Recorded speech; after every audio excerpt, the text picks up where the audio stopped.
morning, everybody, and welcome. First order of business, in accordance with the Virginia Beach City Code 2-21, and by the authority vested in me as mayor of the city of Virginia Beach, I hereby call for a special meeting of the Virginia Beach City Council, Tuesday, February 13, 2024, and Wednesday, February 14th, 2024, beginning at 9 a.m., Virginia Beach Convention Center, 1019th Street, Suite 3. The purpose of the special meeting is to hold a city council retreat as listed as an attached and published agenda. And I just want to say good morning and welcome to everybody here, the council members, but also our city staff and the folks in the gallery. You know, we have a very important next couple days coming up, and I think we realize the importance of this. You know, we got some good news and we have some sobering news.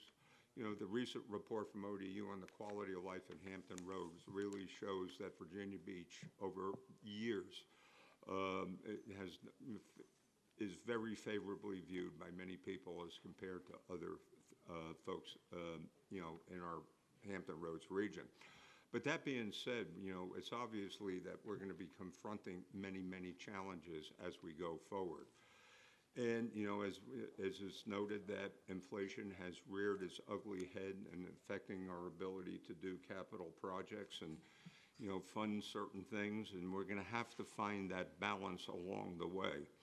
And I think one of the most important things that as we go forward with these two very important days, if we're going to confront the challenges of the future, which over the next 10 years will probably be in the billions of dollars for various and sundry expenses, we're going to have to create new revenue streams. And the one thing about Virginia Beach, I'm sure we can all agree on, that we have a quality of life that's second to none to a lot of places.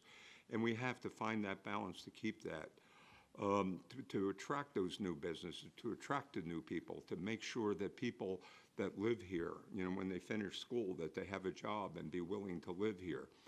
And to do that, you know, it's important that people know that we're aggressively addressing stormwater, that we're the safest city, we got great schools, and that we have the cultural, entities out there that attracts businesses to come here.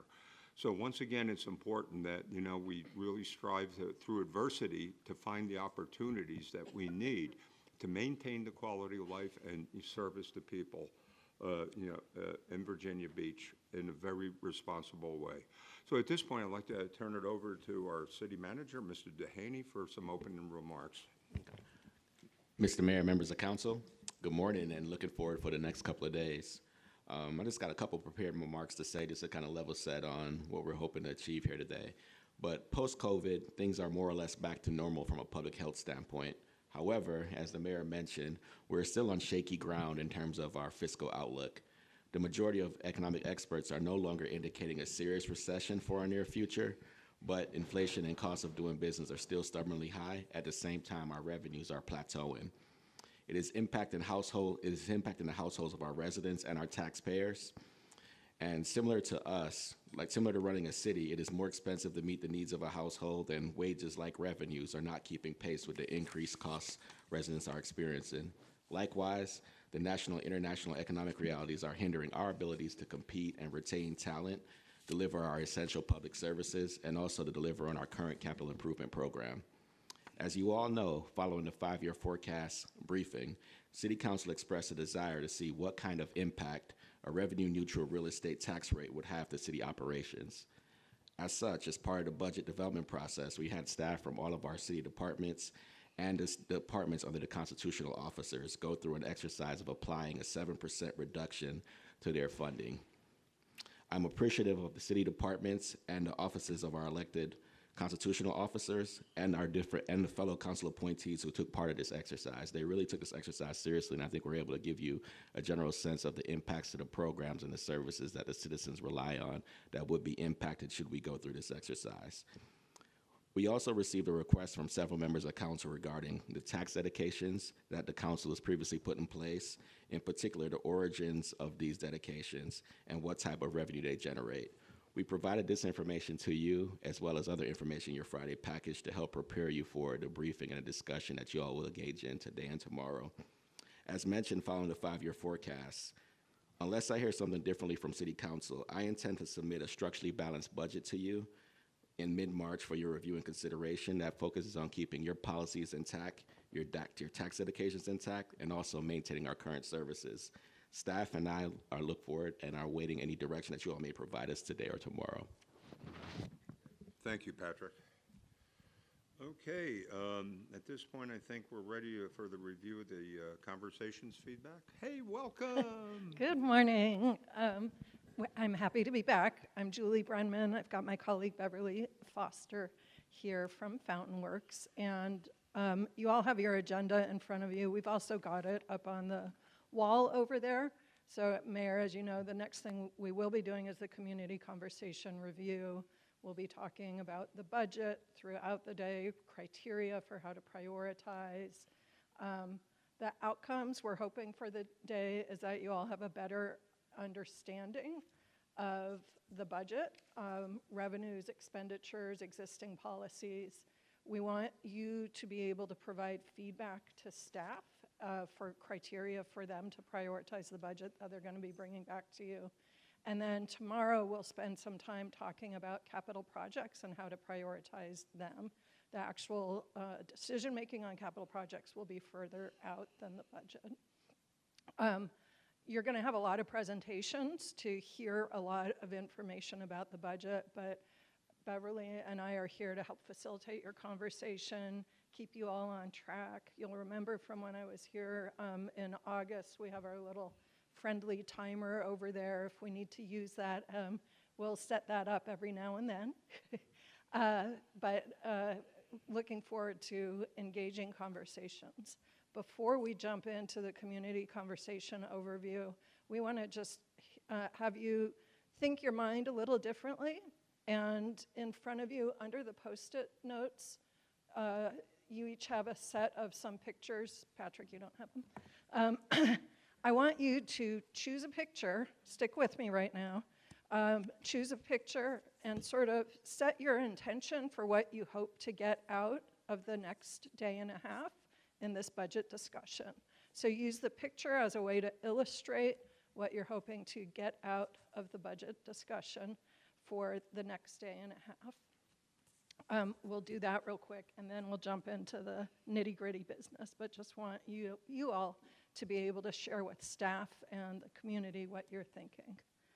And I think Councilmember Remick looks like he's ready, so I'm going to ask you to start. So you're going to have to help me through this. So look at each picture and imagine the goals? Pick one of those pictures that calls to you and use that to describe what you're hoping to get out of the budget discussion, and you can hold up the picture for everyone to see. Sure. Good morning, everyone, and thanks for being here.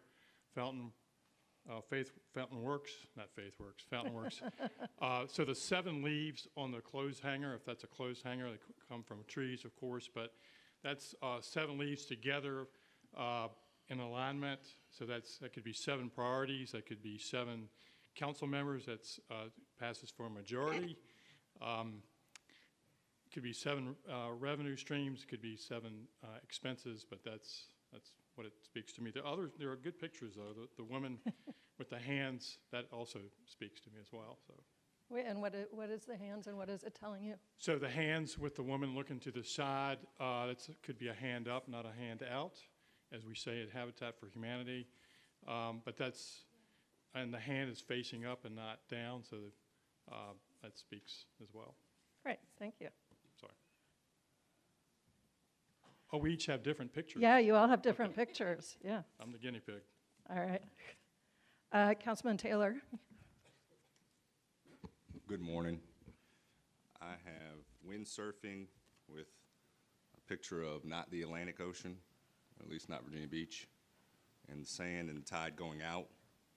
And for me, it would be clearly defined targets to achieve.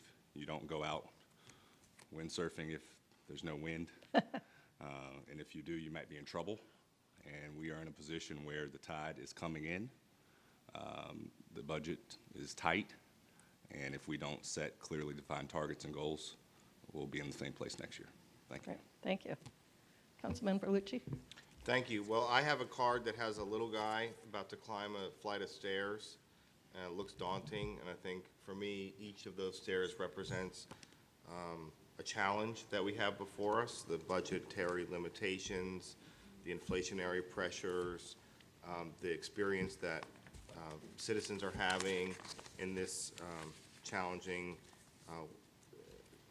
economic time, uncertain economic time. I think at the top of the stairs is a budget that meets our community needs in every way imaginable. The essential services of government, the strategic priorities for our community, the understanding of the experiences and pressures that citizens and taxpayers are experiencing. I think if we work together today and tomorrow and moving into the future, we'll be able to climb, this little guy will be able to climb each of those stairs, and we'll be able to deliver that budget and those essential services. Thank you. Councilwoman Ross Hammond. Okay. Good morning to everyone, and thank you. It's good to see you again and to see our wonderful, productive staff. What I chose, and there are two opposites. This one shows all of the wheels. If we are in sync, we can move forward. Whatever you bring to the table matters. So you can see the wheel turning, and even the smallest wheel is engaged. So for me, being in sync with what we're doing, whether yours is a small contribution or a bigger one, together we can go far. And to show you the complete opposite, one person is the big mouth and the leader, and the others are doing what? Sleeping. And for those in the back, it's a picture of sheep. There's a sheep up front, and the rest are asleep. The rest are asleep. We don't want that. Yeah. Thank you. Madam Vice Mayor.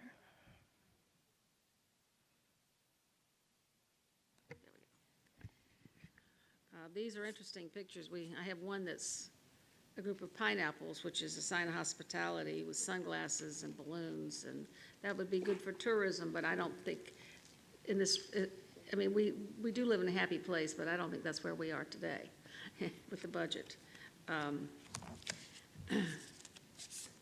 Then we have one, was in a huge auditorium, as if the symphony is going to play.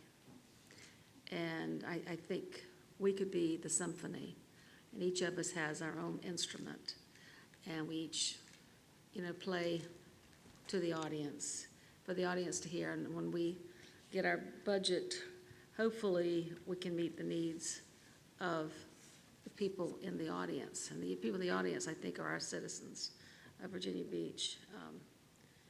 And of course, we have to have a maestro. And I think our maestro, we have a double maestro with the mayor and the city manager. But they can't do it without us. They can do all this all day long, but if they don't have somebody to play the instruments, they're not going to make any music. So that's where the council is so important. We have to make the music to provide for our citizens. Great, thank you. Mr. Mayor? Thank you. Got two pictures here. 5 people that have assumed the same position, and they're all connected. Their feet are touching, and they form a star. And I think if we, have the same positions and we're connected to each other, we will be stars. And the other picture here is 6 people with their feet in a circle. In other words, at the end of the discussions, okay, when we say, okay, folks, who's in? Hopefully all of us feet will be in. Thank you. Thank you.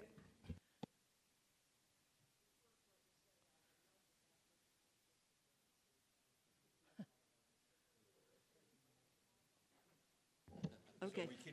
Well, I punched it, but then it went off. So I like the sound system when it's on. The picture I chose is a picture of a very cold day with a dog team pulling, obviously, a sled through the area. It's cold, and it makes me shiver, but it's a very beautiful picture, very calming, very peaceful. But when you've got the team working together, you can get through the difficulty, even though it may look bad. But working together like these dogs are, we can do it too. Thank you.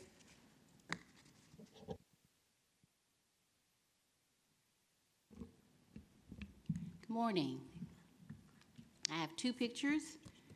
The mic for communication, very important in government, to have keen, specific, transparent communication between government and citizens.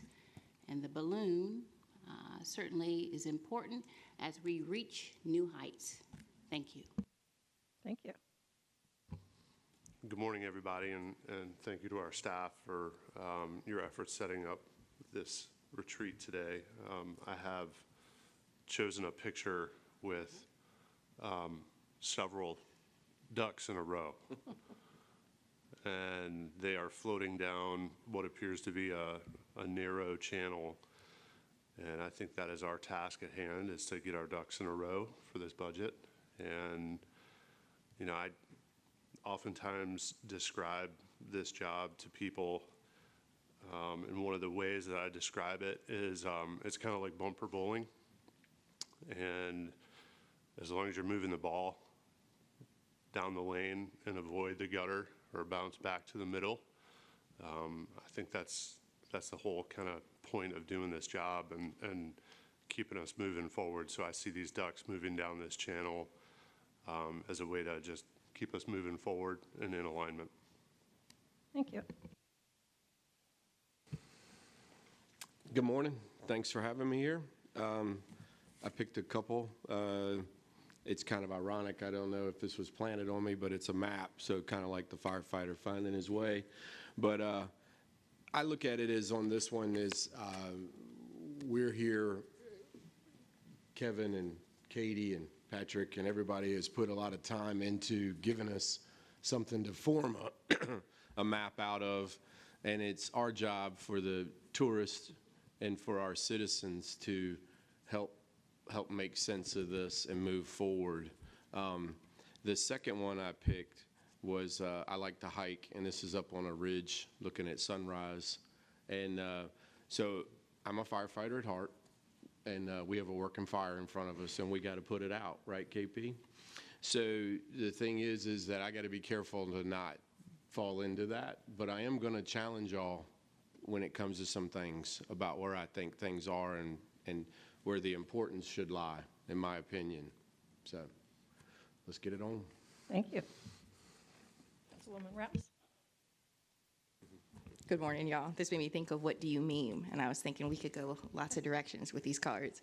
So I have an image of hikers walking into a forest. And this makes me think of us going into uncharted territory, unknown terrain. And it is unclear what's behind these trees, but we're going to go anyway. And I'm thinking of these hikers. They have, I don't hike. What are these? Backpacks? What's backpacks? All right. They have backpacks, which looks like they're full of materials that they're going to need for the hike. And so I think of the staff. I think of the citizens that we talk to, the community feedback that we're going to hear in a little bit will be the information that we need to make sound decisions. So we're going to do this, and we're going to see where we end up, but we have what we need to make the hard choices. Thank you. So I know when I handed you picture cards, you all kind of like, what are we doing? But I think that you all just shared some very powerful intentions for you're all wanting to get on the same page, moving in the same direction, addressing these challenges for the betterment of the community. So thank you for doing that.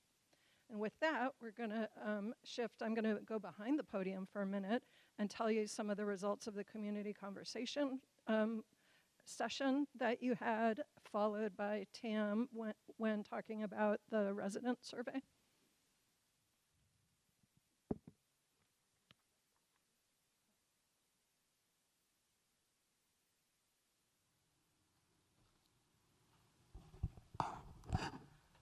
So about a month ago, you had a community conversation here in the convention center, and the purpose of it was to have members from the community have an opportunity to share their thoughts on the budget, and for the city to gather resident opinions about it to help inform this conversation for budget and planning decisions.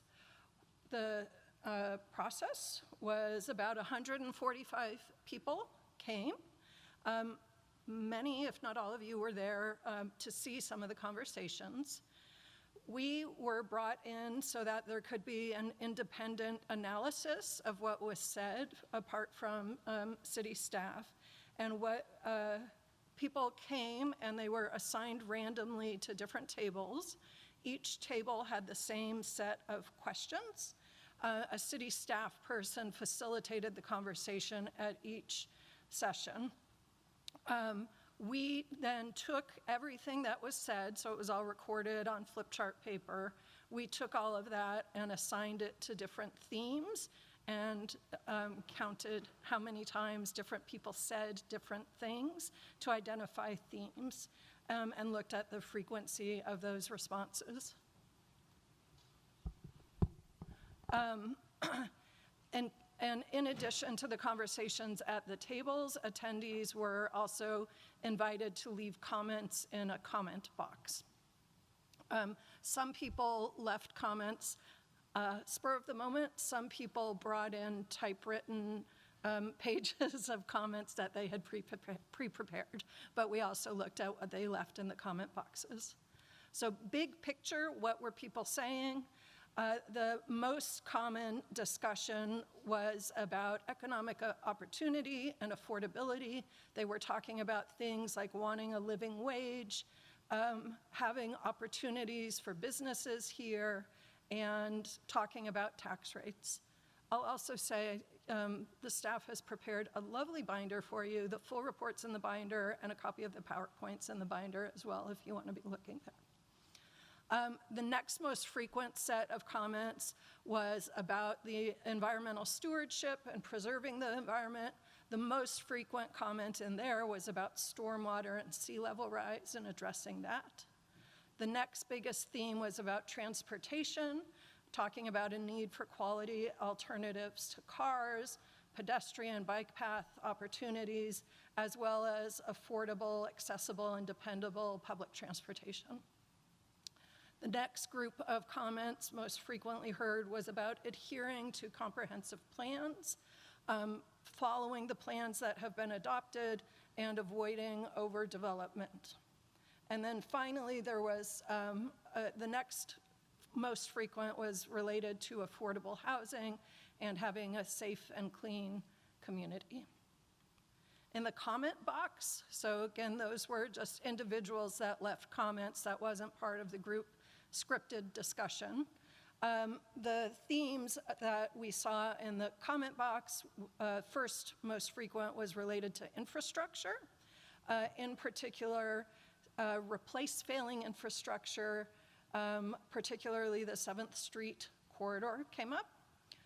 When things are in quotes, those are direct quotes. When they're not in quotes, it's sort of our summation of what several people said.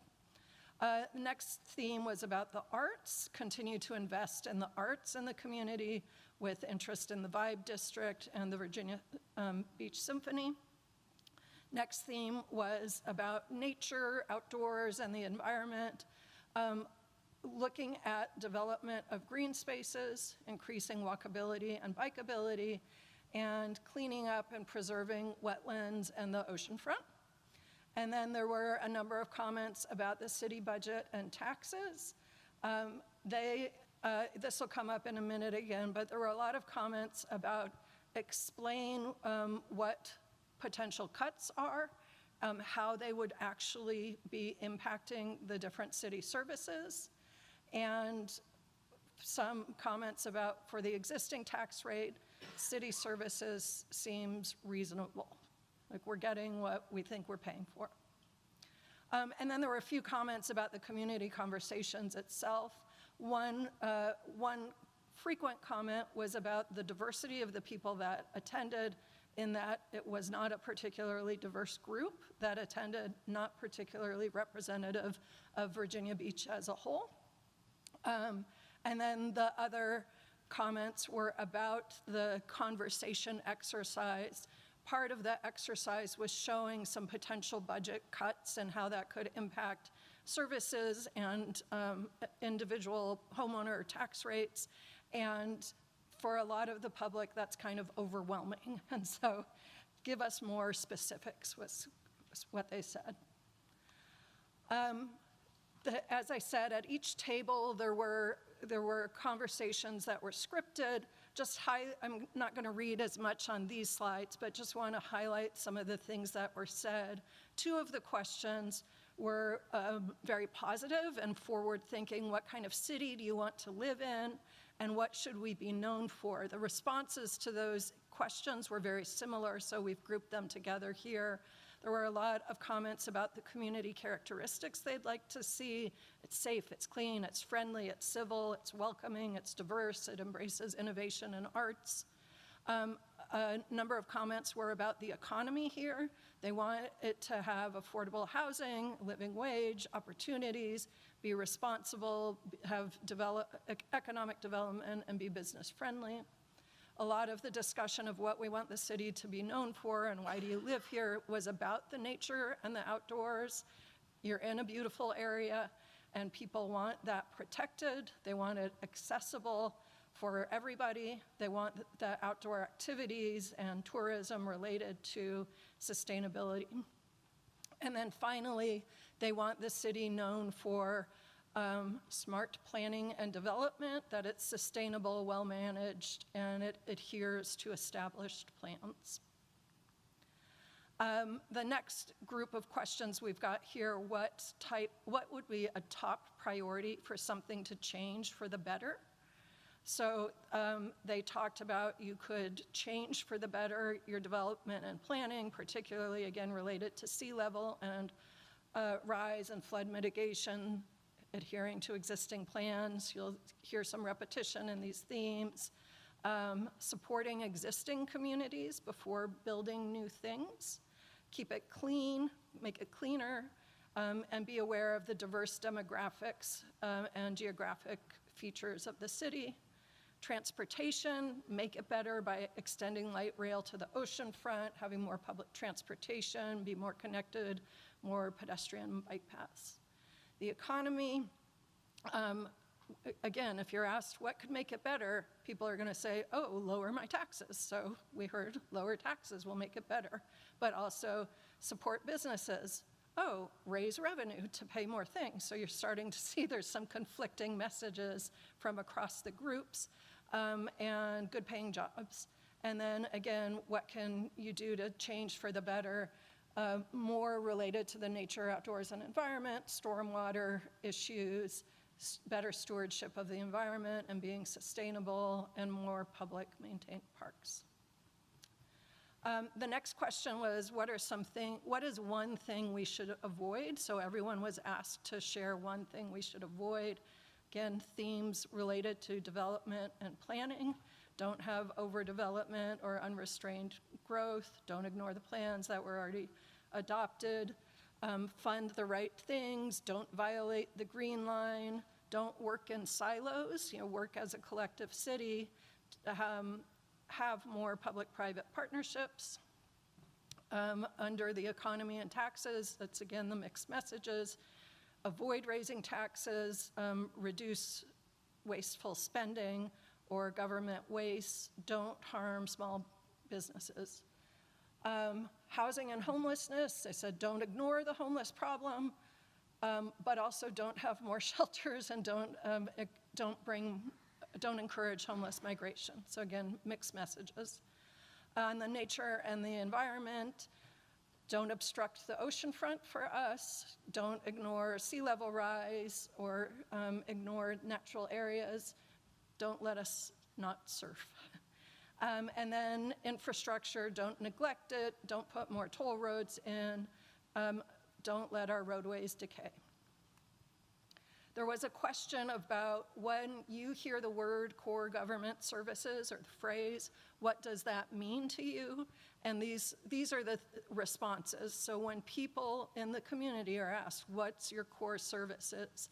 They talked about the public and human services, trash, human services, overall quality of life. They talked about public safety, and they talked about education. So those were what was specifically called out as the first thing that comes to mind when you hear core government services. And then, as I said, there was a table that was distributed and shared that showed potential impact of reducing the tax rate and what that would mean to the city budget, to the school's budget, to an individual homeowner's property tax bill. And so after looking at that and discussing that, they were asked, what does this mean now? Now that you have a little bit more information about the budget, tell us how you interpret that. So there was a lot of discussion about taxes and revenue. And they said, now that I see that the increased assessment is offset by the increased tax rate. So that, if you just offset it, might not impact me that much. That's how some people are interpreting it. Other comments were about look at alternative revenue sources. So think about other ways you can raise funds to pay for city services. And then specifically on taxes, can we raise the sales tax instead of the real estate tax? Can we address that? And then the last two bullets under there, again, mixed messages. We can't accomplish our goals if we raise taxes. If we think about that city we want to be known for, we'll be scrambling to make up shortfalls in the future. And then alternatively, people said, you might not need to cut the taxes if we can better use the money we already have. They also talked about being informed about spending and being intentional about it. They want to understand better what this revenue neutral tax rate means, what does it look like, and maybe we need to think about how we increase or prioritize our spending, and that's your role in the next day and a half. We should make those tough decisions as we identify priorities, and then they want to know more about what's on the other end of the scenarios, like what's the impact on us as residents or on city services if they're having to absorb cost of living increases while their funding's being reduced. They talked a lot about communication and said that it would be helpful to explain to the public what increases would go to. So if you're going to make increases, explain what they're for, and there'll be more understanding of the need. Tell them what it would look like to help fund that vision of the community we want to live in and we want to be known for. At the same time, there's not always a trust in what the decisions are, and so the citizens want to know, if you're making those decisions, can we trust you? Tell us what it's for and why it's going to be used. And then finally, there was a group of comments about education, saying if enrollment's going down, why are we building schools? And if there's lower taxes, the budget will go down for education. What does that mean? So that's a summary of the feedback from the community conversations. I'm going to call Tam up here to talk about the resident survey. And then after he presents, we'll open it up to questions from council about both.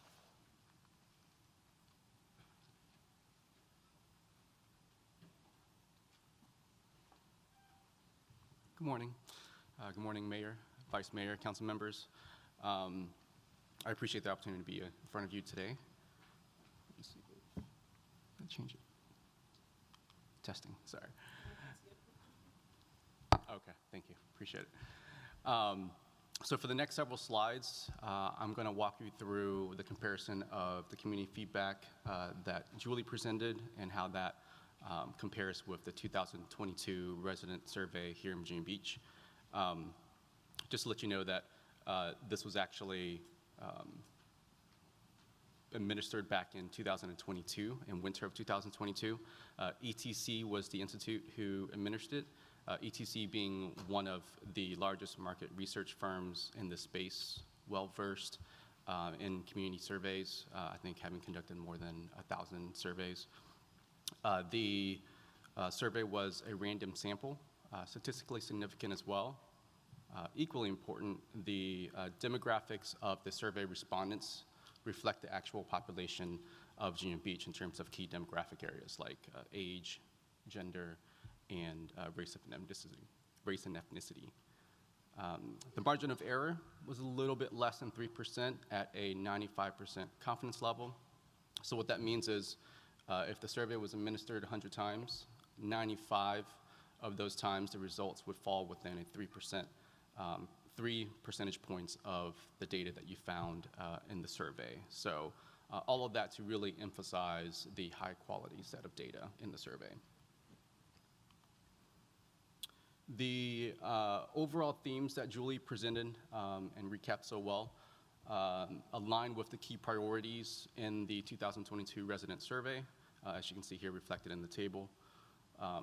The first theme is economic opportunity and affordability, aligning with key priorities of those that you see there, how well Virginia Beach is managing growth, overall quality of new development in Virginia Beach.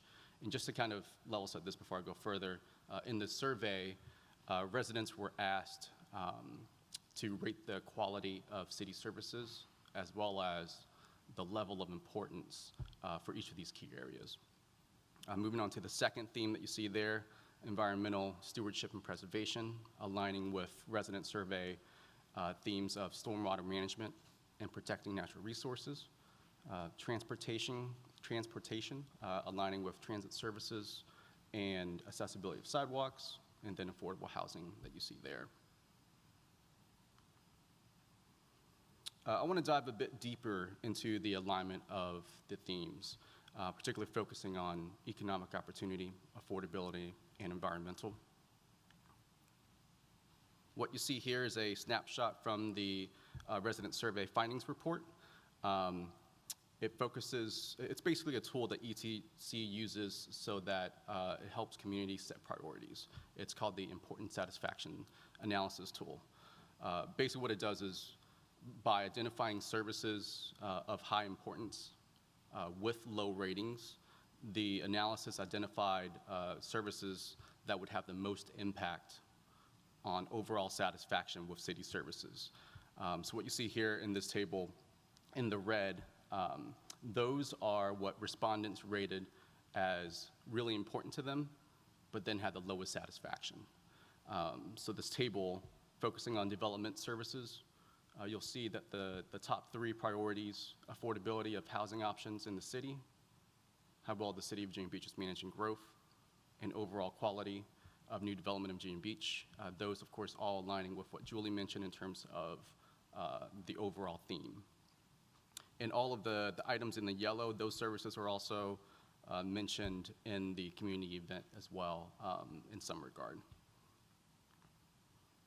In this next table here, you'll see that the top 5 priorities for utilities and waste management services all focus on stormwater management as well as preservation of natural resources and green or open space.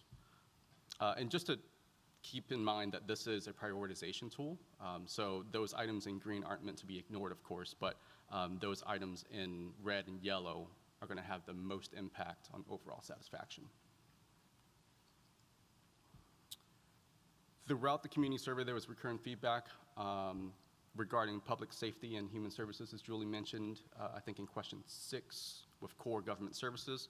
So even though they're not identified as overall themes, I wanted to at least pepper in some of these priorities that were identified in the resident survey. First, starting with public safety. In order to increase the overall satisfaction of public safety services, the top priorities identified to focus on are the city's efforts to prevent crime, confidence in the city's ability to meet basic needs before and after an emergency or disaster, and then efforts to ensure that the community is prepared for emergencies and then enforcement of local traffic laws, which I know Chief Newdigate had the opportunity to update you last week on. So in reference to the important satisfaction tool, these items are all in yellow. There were no red items identified as very high priority, and then all else were in green. And then for top priorities for parks, recreation, library, and human services, the top priority is the overall quality of human services provided by the city, such as adult services and family services. And just as the community event closed out with a discussion of value and budget, I wanted to take an opportunity to do the same with this to bookend this presentation. There was a specific question in the resident survey asking residents the overall value that they receive for city dollars, city tax dollars and fees. And you can see that with a combined excellent and good rating, that garnered 52.8%, which is, as you can see from the benchmark analysis, 19 percentage points above the national and regional averages. And then I also included some other data points on this slide because I think it's important to highlight the positive scores that we received for overall image of the city, overall quality of services provided by the city, and then overall quality of public schools as well. All right, I think that's it. Thanks. So we would like to open up for council any questions about the community conversation input, how it compares to the resident survey. Just again, keeping in mind what you heard from the community as you move into the budget discussion. Okay, questions or concerns? Let me just say, I thought it was a very meaningful exercise. You know, it was done at council direction. We had a group of people there, and you know, I think this is something that we should do at least on an annual basis to, you know, always take the pulse of what's going on in the community. Outstanding results. Yeah. And then, Mr. Mayor, as we transition to the next presentation, staff thought it would be good to kind of level set the qualitative with the quantitative as well, because it's actually interesting to see how it all kind of triangulates and kind of goes together as it articulates that from, even though it was a small sample size, 145 individuals, your residential survey, which is statistically significant and randomly sampled, kind of correlated with it as well. So we think it's good to kind of level set your ideas as you hear more information about the budget.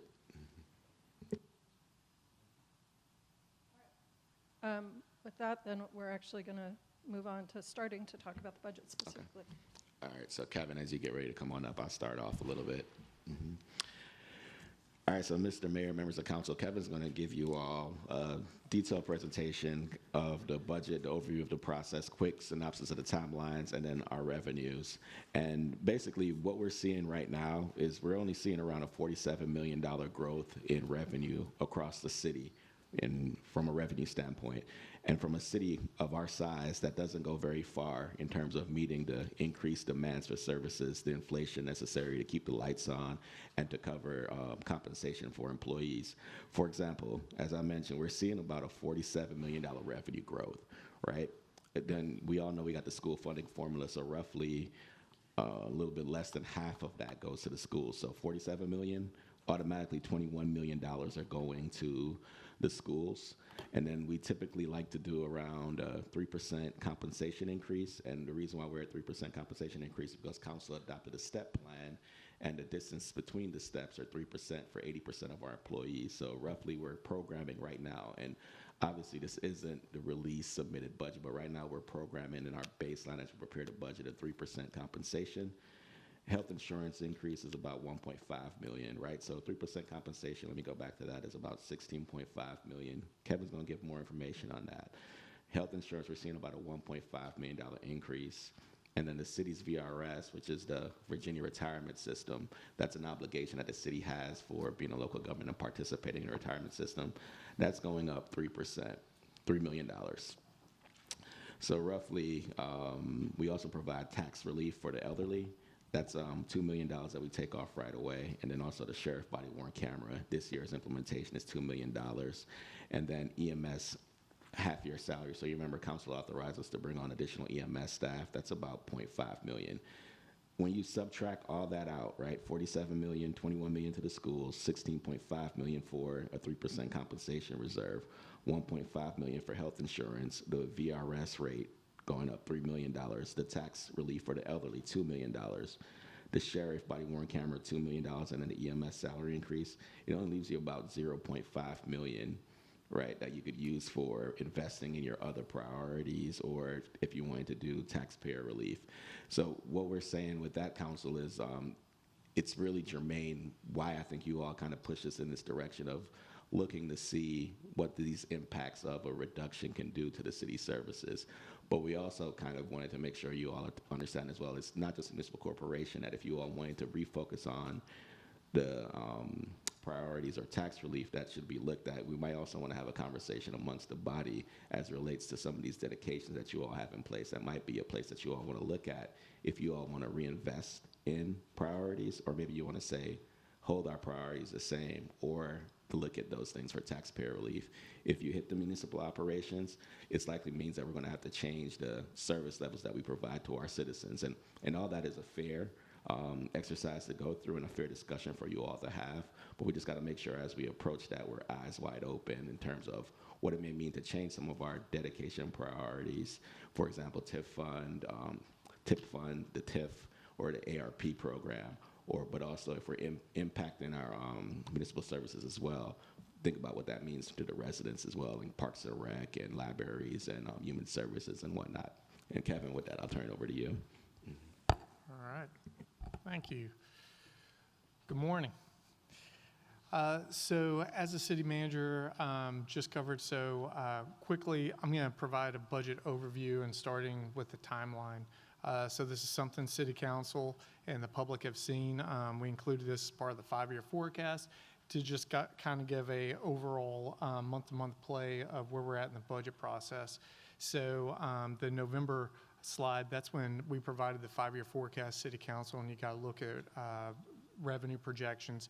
And through those conversations following that presentation, that's where City Council gave staff the direction to undergo this exercise of working toward and seeing what the options would look like for a revenue neutral, real estate revenue neutral tax rate and operating budget.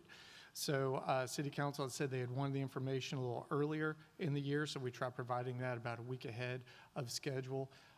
Some of the bigger components is the information we've been waiting for more recently. So you can see we're here in the month of February, where we're obviously having the retreat, but 2 big pieces of information came through that we were able to get our hands on, starting with the superintendent estimate of needs that was provided to City Council and available for the public to review. That was presented last Tuesday by the school board, or to the school board, and that's available for City Council and obviously the public to look through and see what schools superintendent of needs is recommending and requesting in terms of funding. Important to note is that historically, by the point in time that comes out to when the school board's able to get together again to meet, there's little time to incorporate what they actually adopt as a proposed budget in the city manager's proposed operating budget. So that typically, any adjustments they make typically get reflected and picked up in the City Council reconciliation process. But also in February, one of the big things that we had highlighted before is that real estate is not available until this point in time. City Council was provided that information by the real estate assessor a couple of weeks ago. So overall, the projected real estate growth is 7.3% from current year to next year. That's just about 3.3% higher than what we were anticipating whenever we had a 7% placeholder in the 5-year forecast presentation. So with that, being that the real estate assessment is above the 1%, it will trigger, if the proposed rate is 99 cents, it will trigger a need for a public hearing ad. So this is a wordy slide. However, this is three of the 4 sections that will be reflected in a state mandated public hearing advertisement that'll go out ahead of the proposed, or after the proposed budget is presented and prior to City Council adopting it. So You might recall during the community conversations, several people, members of the public, were talking about the assessment increase and tax rate adjustment. It can be kind of confusing, so I thought perhaps I could just take a second to walk through these in terms of what this would look like.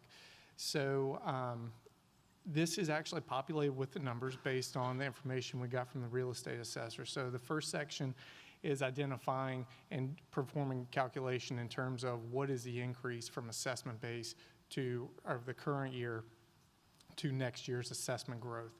And you can see that that's 6.77%. That's slightly under the 7.3 that I noted, because that gap is new construction growth that the city's allowed to retain, and doesn't necessarily need to be controlled for as part of this calculation. The next category, or the next section down, gets to the lower tax rate. So that's in bold and underlined there. So basically, the public hearing ad requires that we go through the exercise and perform a calculation of saying, okay, if we want to maintain a revenue neutral budget to budget for this assessment base, how much of the real estate tax rate would need to be reduced to offset that?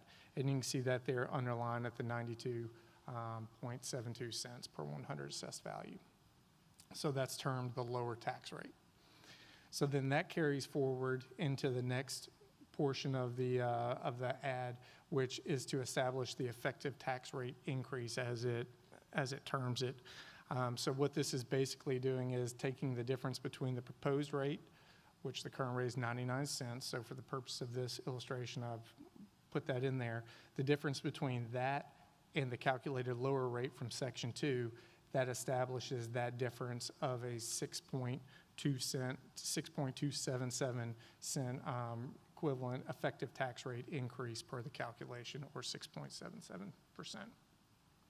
And there's another section that gets into the total overall, but I figured it was wordy enough and taking up enough time to just work through that. So the interesting thing about this calculation is it requires a look at real estate assessment growth as well as new construction growth. So this is a time series as far back as I could get the information, which distinguishes the difference between the two. And I really feel like this is important and really tells the history of real estate, the importance of real estate tax revenue to the city and to the overall operations of the city. So dating back here to 1988, which is the first year of this, you can see that total assessment growth, or real estate assessment growth, was 12%. Of that, 7.5% was the new construction growth, and that's indicated there in orange. The blue portion is the assessment growth, or the year-to-year assessment growth. So in other words, the blue portions of these bar charts, or these stacked bars, is representative of the 1% hearing aid calculation I just walked you through. So we all have heard, I've certainly heard, about how there was substantial growth in the 80s and the early 90s, and the city could hardly keep up with the amount of infrastructure and demands from the public. And so something that's fascinating to look at is how much of the overall year-to-year change in assessment growth the new construction represented in the late 80s and the early 90s. You can see that it averaged new construction growth about 2% a year. Then in the mid-2000s, we obviously had the housing bubble, and you can see that large increase in the blue lines there, or the blue bars there. That's where the housing assessment year-to-year, the growth was just increasing nearly 20% each year. And then post the 2010 recession, I was always told that the city's operating in a new norm. I didn't realize what it meant at that point in time. I was young in my career, but you can certainly, in looking at this, it has been a new norm. Post-recession, you can see that the new construction growth has annually represented a much smaller percentage of the overall assessment growth, or overall real estate growth. In fact, it's been less than 1% each year. So for context, and I always like to go from percentage to dollar cents, on here I have FY25s reflected here. You can see the 6.8% is the FY25 blue bar, And then the 0.5% is the new construction that's being anticipated next year. So that 0.5% would translate to, at the current 99-cent real estate tax rate, at about $3 million year to year. So I don't think the middle section's going to reflect as well on here, and I apologize for that, the grays. But something that's interesting to see on this is taking the same data set, this controls for rate adjustments over time. So starting back at the beginning of the time series in 1988 and 89, you can see that in addition to the new construction and the assessment growth, city councils at that point in time also increased the real estate tax rate. Most of those were in relation to bond referendums, so those are in bold. So for example, in 1988, the 12% was the assessment, new construction assessment growth we were just talking about on the previous slide. An additional 9.6% occurred on top of that to support a bond referendum. And the bond referendum years are identified in the bold percentages there, and the years there was rate adjustments. So the middle of this graph, and it's a light blue, and it's not showing up super clear, and I apologize for that if people are viewing it on the screen, but in front of council you can probably see it. What's occurring there are, those are the years where the assessments were growing near 20%.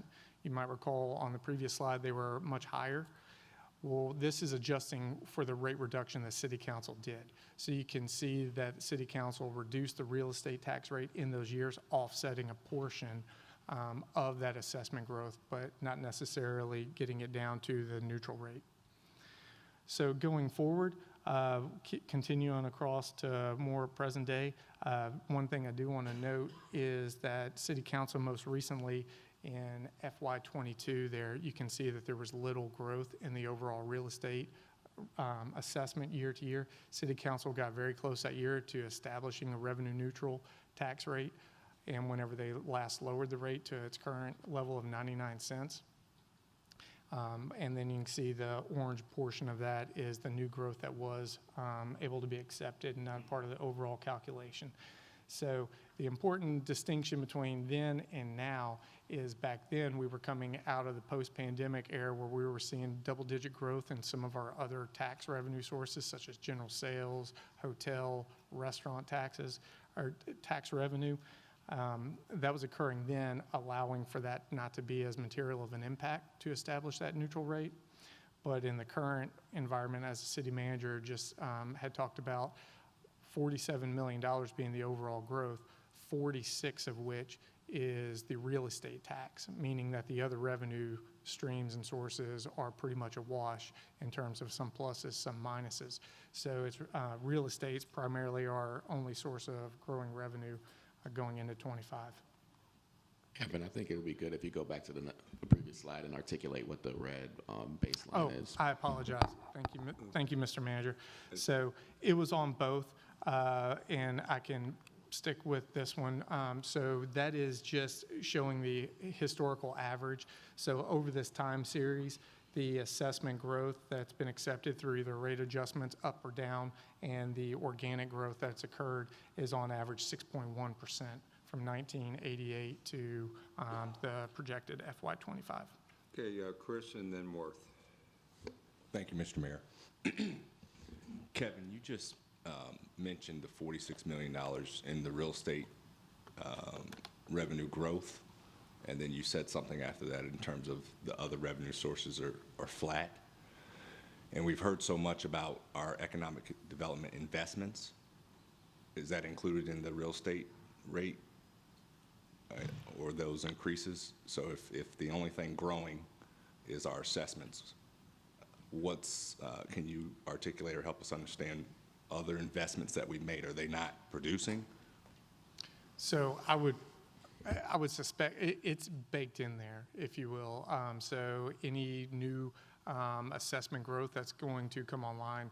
So the city real estate assessor, she's taking what the current development is as well as construction that's begun up to a certain point. And I think, Sue, you'll pick that up to the third quarter of construction, is that right? and then that gets included, and that's why the orange is projected growth. A portion of that is projected growth that's to occur the next year. Did that answer it? Yeah, so Kevin, I think that's a two-part.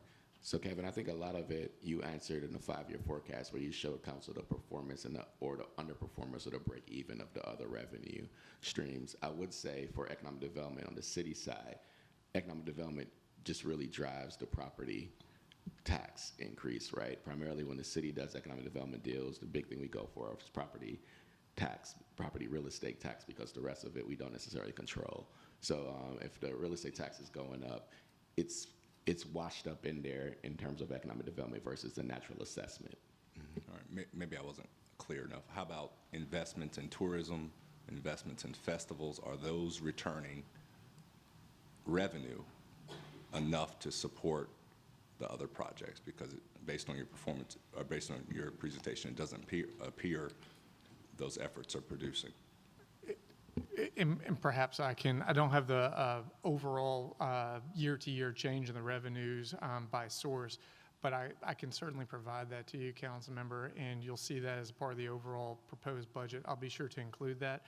But I think what we're actually just seeing is a drawback everywhere across all the revenue streams, not only just the hotel, not just the restaurant, general sales in total as well, which is a reflection of the overall city, not necessarily just the tourism industry. I think everybody's just seeing that, and it's just a softening of revenues across the region.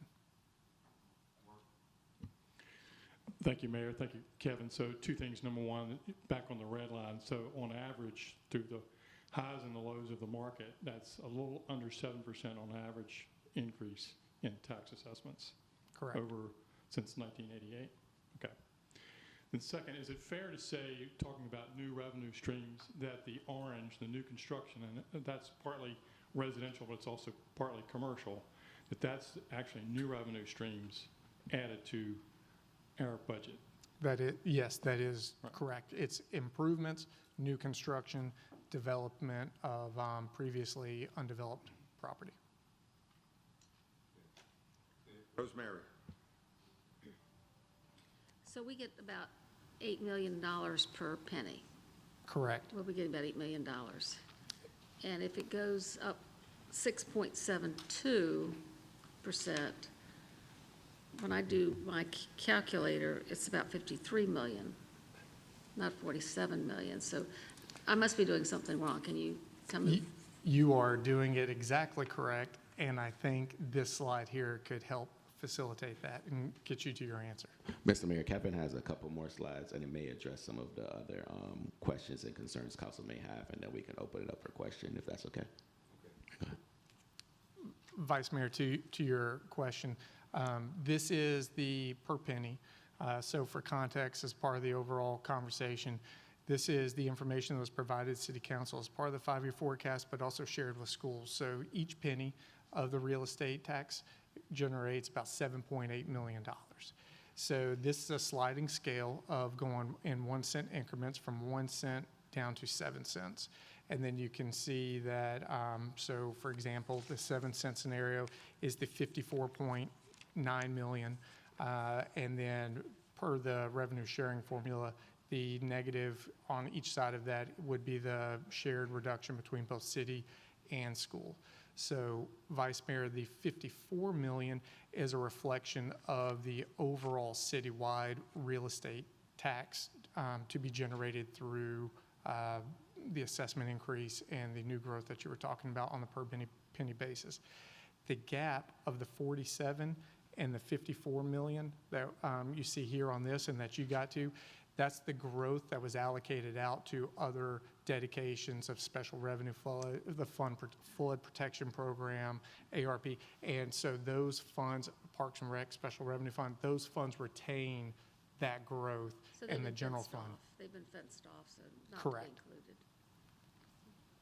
Thank you. I think one last thing, Mayor, is one of the things I prefaced when I mentioned as well, when we start the budget, those items we hold sacred and we don't touch, right? So we subtract that from the 54, and that's why we said we only got $47 million worth of new growth.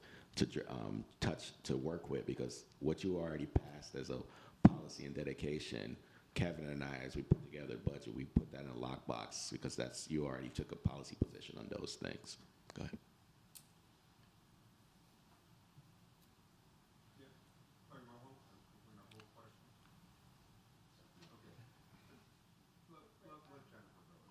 Really quick, just so I can follow.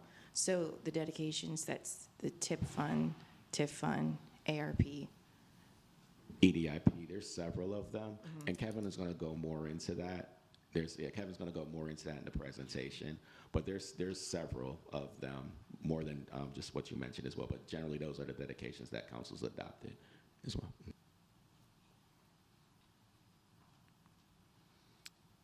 Councilmember Rouse, also, it was included as a pre-read for City Council. I see you nodding your head. There was a information packet about the dedications and the various sources. So you are correct. And as the city manager said, a slide later on in the presentation will also have a summary table of that we could certainly keep up here. It's in their binder. Okay, he noted it's in your binder. Yes, ma'am. So the last slide, and then I'll certainly get out of the way for City Council's conversation about this segment.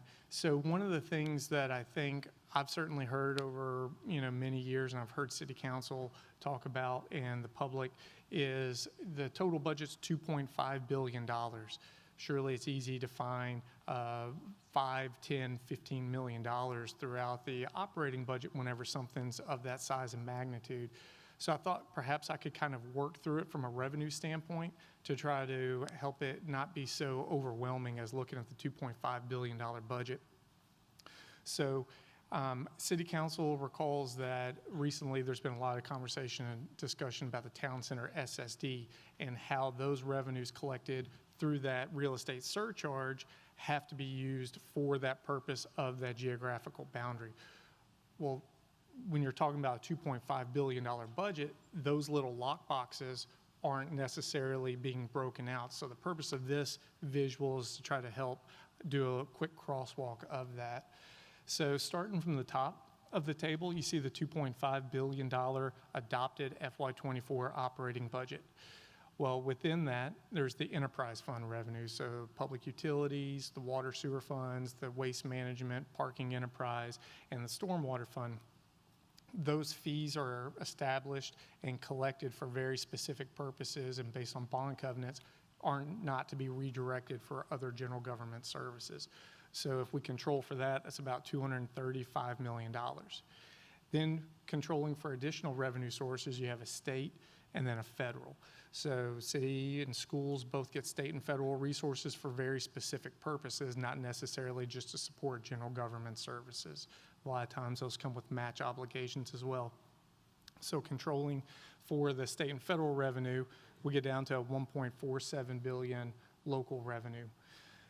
But now we get to those other revenue sources I was talking about. So special service districts, so the neighborhood dredgings, the town center SSD, the Sandbridge SSD, those are surcharges collected for specific purposes. So controlling for that $10.4 million is in that line item.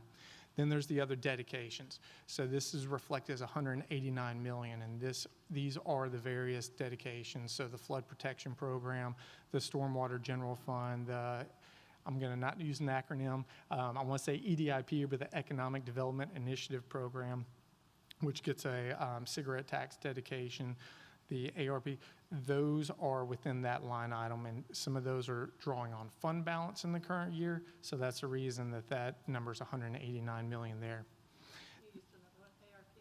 The ARP, the Agricultural Reserve Program. I apologize. They are my acronym police because I was told I use too many acronyms.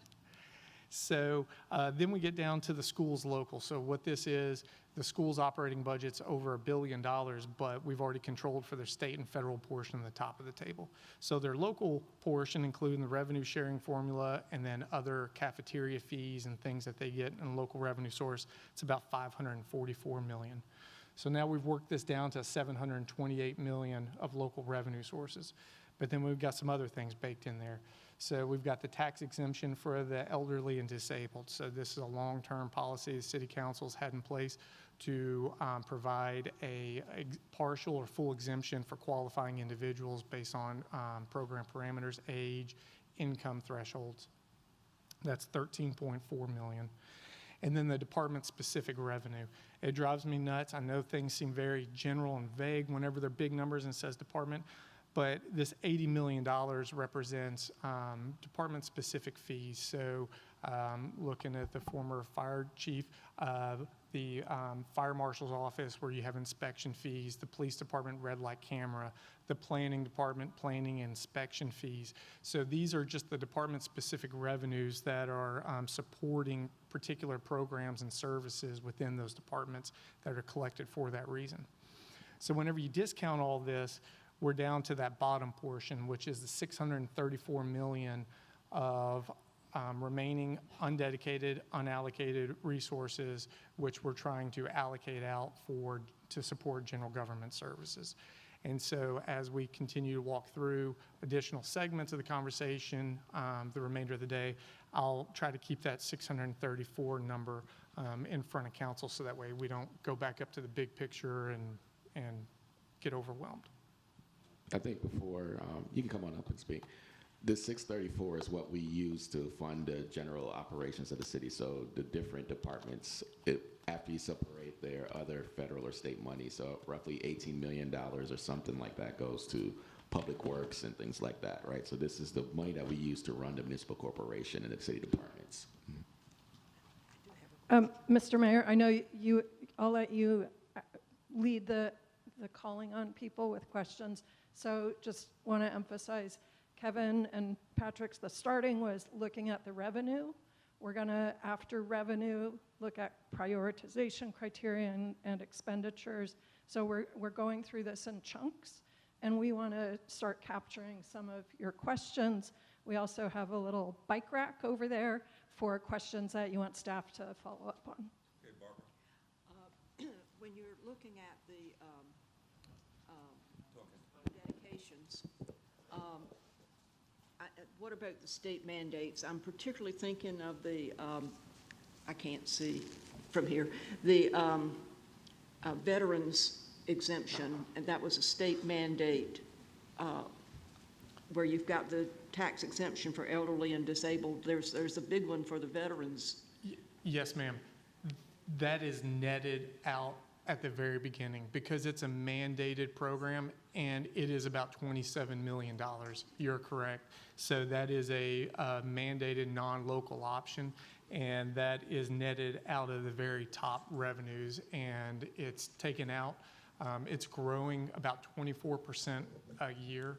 And so that is one, but it's not an option, unlike this one, or excuse me, I'm sorry, the local tax exemption elderly of 13.4, that one is within the discretion, but the state mandated one is not, so that's just netted out from the very beginning. And so these all come out of the tax, the real estate tax.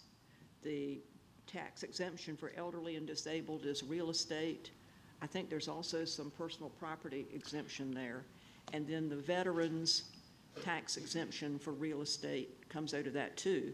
So if that's 27 million and this other is 13 million, that looks like $40 million in exemptions for real estate tax. Is that where we are? That sounds about right, yes, ma'am. And I think it's important when we're looking at this because we say that we want to give exemptions to people who have difficulties. We're already doing this, and it's climbing every year, I think. And then don't forget, Ms. Henley, as well, council also on the business side as well provides tax relief and breaks as well. And Kevin, I don't know if you know off the top of your head, what is that dollar value off the top of your head, or Katie? All right, we'll get that information to you all as well. Go ahead.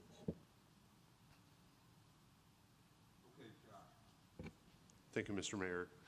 Kevin, would you do me a favor and walk us through, A, the last time there was a rate reduction, and B, what it meant to absorb the 4.1 cents after the voters voted for a tax increase in connection with the stormwater bond referendum, and where our tax rate would be today if we didn't do that? So I will back up to that slide and perhaps I can point. So Councilmember Schulman, the last time the rate was actually reduced, it was close to a 2-cent rate reduction that occurred in FY22, and that's reflective of, you see there's no blue line really reflected in that year. Fast forward, so the following year, after the bond referendum for flood protection was passed by the... Kevin, so the tax rate at that time was 1.013, and then when council reduced it, it went down to the 99 that we're currently at right now, right? Correct. Just want to make sure we level set where they started and where they went to. Correct. That is correct. And could I ask you, the 4 cent for the property, for the stormwater was incorporated in that, correct? Kevin's going to the next year for that one. He'll show you when the citizens, the public authorized the bond referendum 4.3 cents, and then that next fiscal year when we're supposed to adopt it, council just asks us to absorb it and pass the budget absorbing it in there. Kevin's about to do that right now. Okay, Barbara, real quick. Another thing it might be interesting is what are these tax rates? At one point, it was like $1.22. So 99 is a lot better than it was at other times. So the history of what the tax rate has been also might be an interesting thing to look at. It was $1.22 in the mid-2000s there, whenever the assessments were going up near 20%. It was $1.22, and City Council reduced, I believe, 17 cents in one of those 3 years. And all those years when the assessments were going up, and then we got the big crash, and people were getting lower assessments, boy, people were fussing. You mean my property value has gone down? So it works both ways.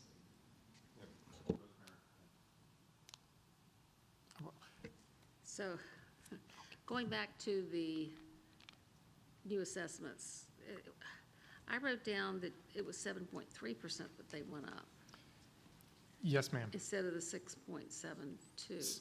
So on this slide here, I have FY25. So if you were to combine both of the blue portion of the bar and the orange, it's 7.3. The 6.77 that I was talking about is the blue portion of the bar, and the 0.3% is, or the 0.5%, I'm sorry, is the orange portion. So that's the new growth, and the blue is the assessment growth. So it's 6.77%. So I'm just a little, where did the 7.3% come from? Combining both the assessment growth from base to base, as well as the new construction or improved value that's coming on to the land book as well. So Vice Mayor Kevin, from my layman's understanding of it, right? Basically, the new growth, the new construction, we take, right? And then the state asks us to report the assessed growth on the current existing properties. And that's what the 6.72 is. You know, so it's 7.3 overall. But what we report out to the public is what the existing real estate that's already there, that's not new construction, and what the assessment increase is on that. That's what the state requires of us. So 7.3 overall. The 6.72 is the existing real estate assessment increase, and new construction is not assessment increase. It's just adding new projects, new real estate values from new real estate to the city's revenues. That, anything? So that makes a higher number at 7.3, but even with the dedication, it still brings it down to 47 million. Is that what you're saying? Yes. Yes, ma'am. I know it's getting into weeds, and you probably can't do this, but when you're talking new construction, that's redevelopment as well as construction on new areas. So when we're talking new construction, we mean improving the property and causing the value to go up, or redevelopment of an area that has declined, or greenfield. So it's brownfield as well as green development. Correct. Councilmember Schulman, the last part of your question was regarding the absorbing the bond referendum as opposed to requesting or requiring the public to increase the real estate tax rate from its current rate, 99 cents, even what it was then, an additional 4.3 cents. So it would have been $1.03 and some change per 100 assessed value.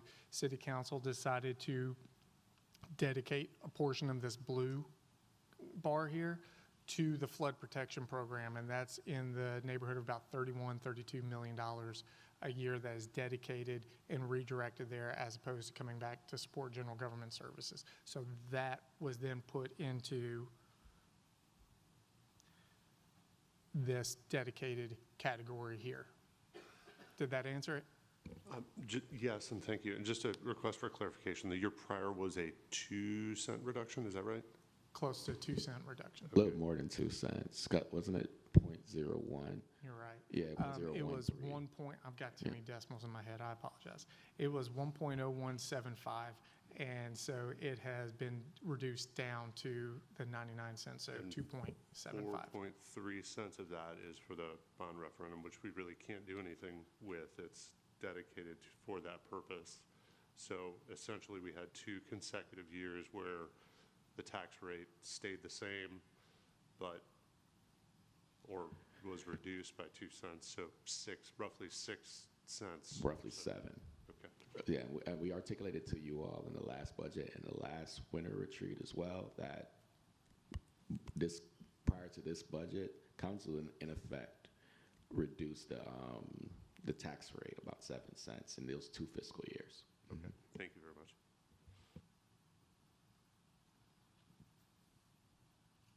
Other questions from council wanting to make sure you're understanding the revenue side? Any other questions at all? And Mayor, I'd like to add, and obviously if the council wants to ask any questions, but I just want to, Julie articulated the next steps for us, because we're trying to do this all in chunks and then pause at the chunks to get feedback and questions before we get you all to the part where you get to see what the impacts to the operations are, and then other conversations you all may want to have about other things like school funding formula and things like that. So the next step really is for us to kind of talk about budget prioritization, which kind of layers out what we take into account when we put together a draft proposed budget for your future review and consideration, which we'll have to deliver for you all on March 19th. So if there's no questions, we can pivot to that, Mayor. Okay. And we're running a little ahead of schedule, but we were going to take a break before that. Do you want to take a break now or get through that? Should we take the break now, since we're starting a new thing?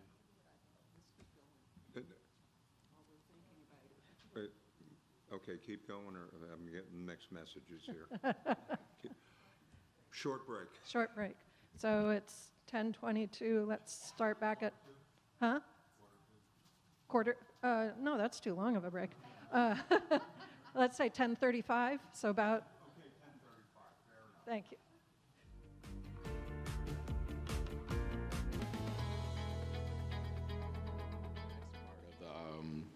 The session will focus on the budget prioritization, and this is the budget prioritization that staff uses as we put together the proposed budget for your review and consideration. And in general, the big things that we prioritize are, first, we focus on what's the existing city council plans, policies, or dedications, right, to guide us, and then obviously public health and safety, and then maintaining current services, and then we move towards the focus action plan that you all approved via resolution, and then we look to address the items of high priority inside the resident satisfaction survey, right? So that's the general matrix that we use as we put together a proposed budget for you, and then Kevin is going to come and give you all additional information as it relates to that. Mm-hmm. Okay, or is it? Okay. Okay. All right. So go ahead, Julie. It's yours. Mm-hmm. Welcome back.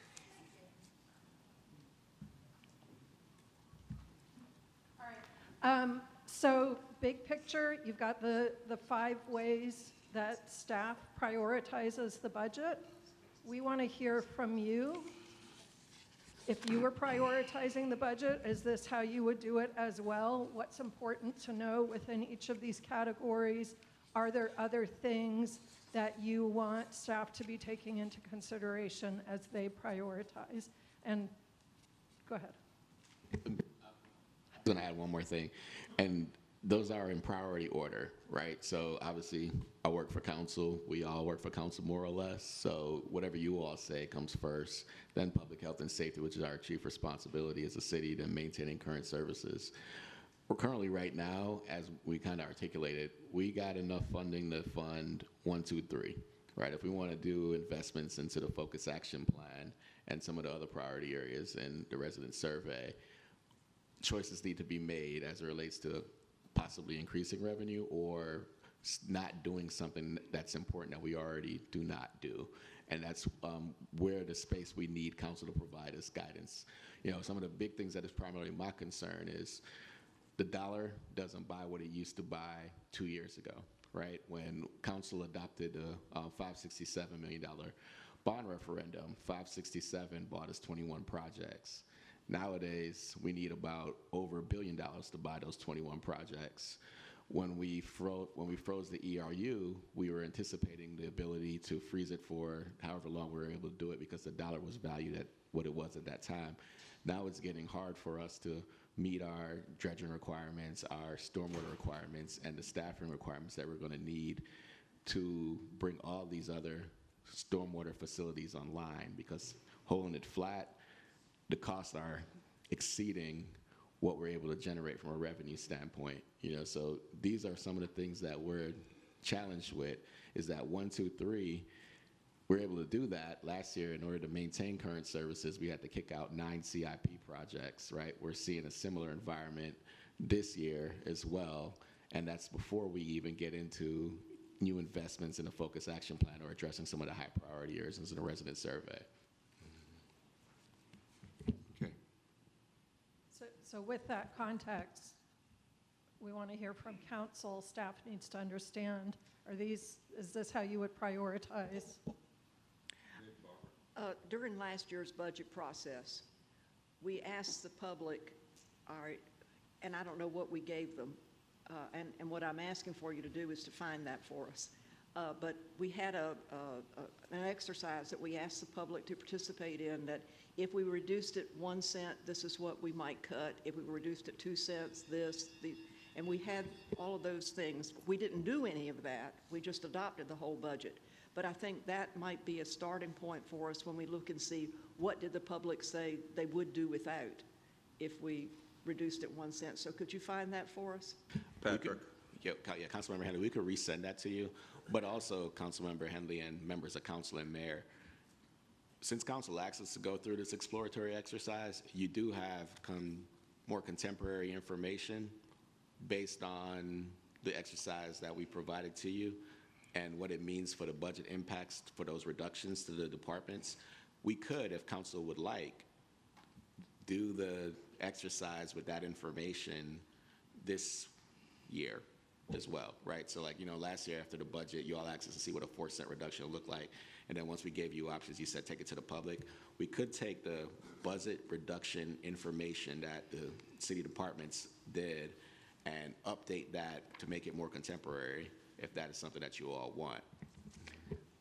Well, if I could just continue, that might be something, but I really would like to see what those things were last year. In looking at what we've been given, it appeared that some departments kind of really looked at specifics, but then other departments went pretty heavy. And I'm not sure, you know, there's a grain of salt in there. So I think both might be worthwhile to have. Okay, we'll get you the information for what we did last year as well, and then we'll pencil in possibly getting that information updated with the current information. I would say we did stress test the departments because a lot of times, you know, we want to make sure that what they're bringing forward is not a joke or just something to kind of scare everybody off. The hard part about it is a lot of our departments, especially our public safety departments, they're primarily personnel driven, right? And then when you also look at some of the professional training that they have to do it to maintain licenses and certifications as well, you know. So we did try to the best possible call balls and strikes on the departments when they brought this forward, so we're not bringing to you all garbage. But, you know, again, like, you all will have to make that policy decision and make that judgment call. Okay, Josh and Hutch. Thank you, Mr. Mayor. Just to follow on to that point, I know you had sent us a memo ahead of the retreat with a summary of budget proposals by department.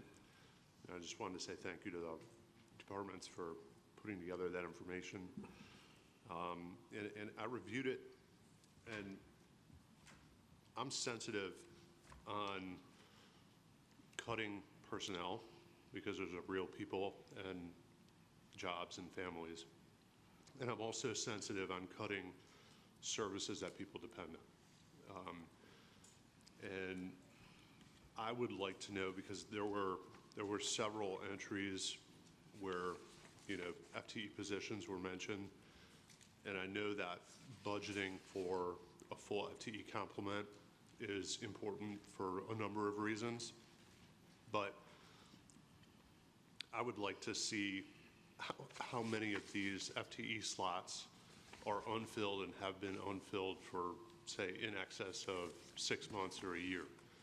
And that might be a good potential place to start. But just if you would, can you explain to us and to the public why it's important to budget for a full FTE complement?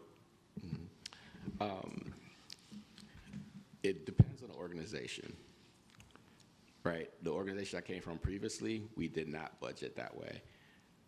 But the thing for Virginia Beach is that we rely on it, right? We don't appropriately budget for overtime.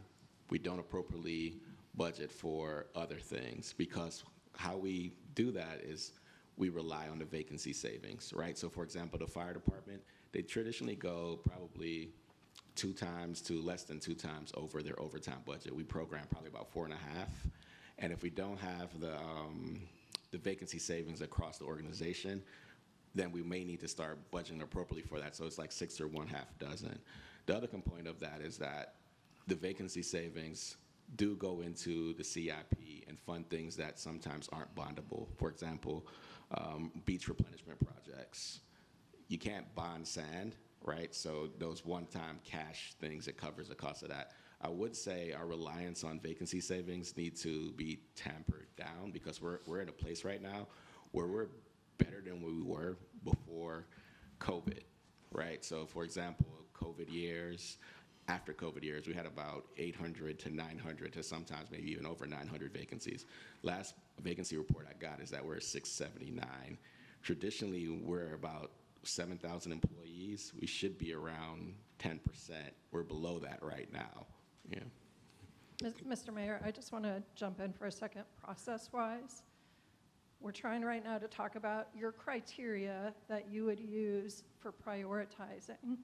After that, we're going to go through, we started with the revenue side. After that, we're going to go through the expenditure side, the myth of the billion-dollar budget. Kevin already, narrowed it down. We'll do that on the expenditure side as well. And then we're going to jump into, we asked departments to come up, if you had to do a big cut, what would it look like? And you've got that list that was sent ahead and is in your binder. And then we're going to dig into that.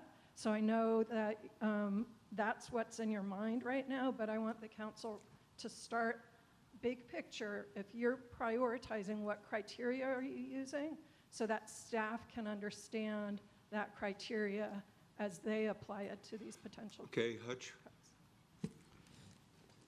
So with that said, you can let me know if I'm out of bounds and I'll hold it. So I believe it is, because it's the last word on your first sentence is dedications. So, but then you kind of got to delve into both. I don't know how to do this without. Is that, so then we've asked the departments, for those in TV land, the 30-some directors that are sitting to my right, you've asked them to come up with a 7% reduction. Okay, but what I'm learning here this morning is, but we haven't asked for a 7% reduction in dedications. So if you're going to ask for a 7% reduction, which is going to be your trash is picked up every 2 weeks, you're going to cut a fire station from every one of our jurisdictions at least 1 day a month, your police stations are going to be understaffed, yada, yada, yada, is how important that is. So to me, start asking every one of these directors to go through this motion, I'm not saying it's not necessary, I'm not putting it on anybody how it came up, I wasn't here, is that that's so much stress, because you mentioned it about, or Josh mentioned it about cutting people. So Trust me, when you start, whoop, didn't mean to blow the mic, apologize, sorry about that, buddy, is that you have created a high level of stress in our workforce that we're ultimately not going to choose, in my opinion, because we're not there. But I'm tying it back to, if I'm voting for something like this, there's going to be some dedications that's going to be looked at to, they're going to feel the pain, is what I'm trying to say.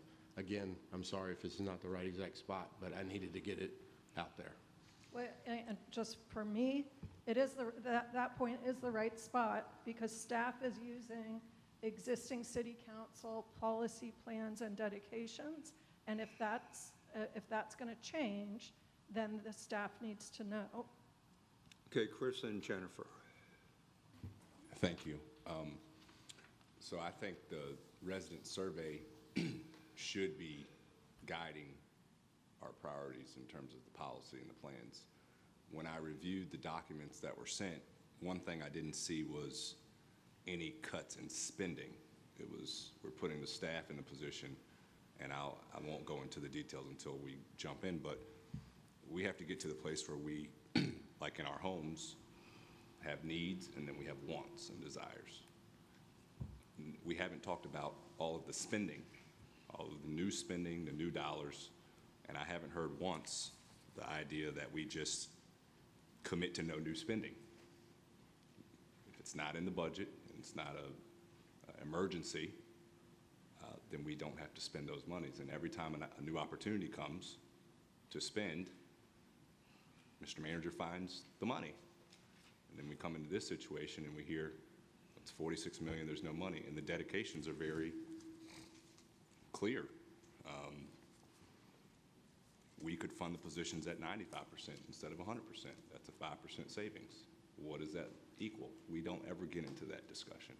It's put the staff in a position where we have to cut, and some of these are egregious. I mean, I sent a few emails to our fire chief and our police. I mean, we're talking about eliminating school resource officers. The public needs to know this. I mean, if that's what we're coming up with, I'd say just cut festivals for 6 months. Because when we get to that, I'm going to total how much we're spending, or statues, or anything else that comes up, or developers coming to us that need gap money for this or for that. So my opinion is the resident survey should guide us in terms of the policy. And if you go back to those slides, stormwater, we'll get into that, commitment made.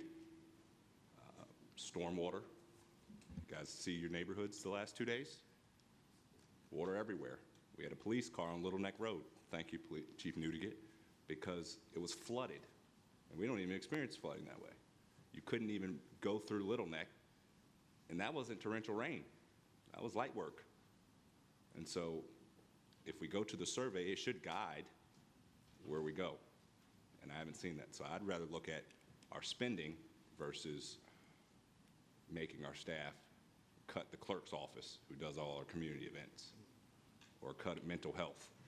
And if we read this, I think the public would be shocked what's in here. Thank you. Mr. Taylor, I just want to clarify. So the idea of no new spending, in my mind, fits under maintaining current services. You're saying keep what we have, don't add new things. Is that a fair interpretation? Yes, because if we look at the survey, many residents aren't happy with the current services and the quality that they are receiving. And then I apologize, I don't have it memorized, but I know that the stormwater is part of the resident survey. That's also part of your focused action plan. So addressing stormwater issues fits in both of these, but you're saying if this was priority order, you would put what residents say at the top. Yes, ma'am. Thank you. Jennifer. Thank you, Mayor. Yeah, I just want to reiterate what my council members have said, Hutch and Chris, that I don't think there should be a difference between the resident survey and our existing, well, our city council policy, and even existing council policy and plans and dedication, like for how long, how far back are we going with existing? Because in 2024, we have new needs, and I don't see where affordable housing is going to be funded with this.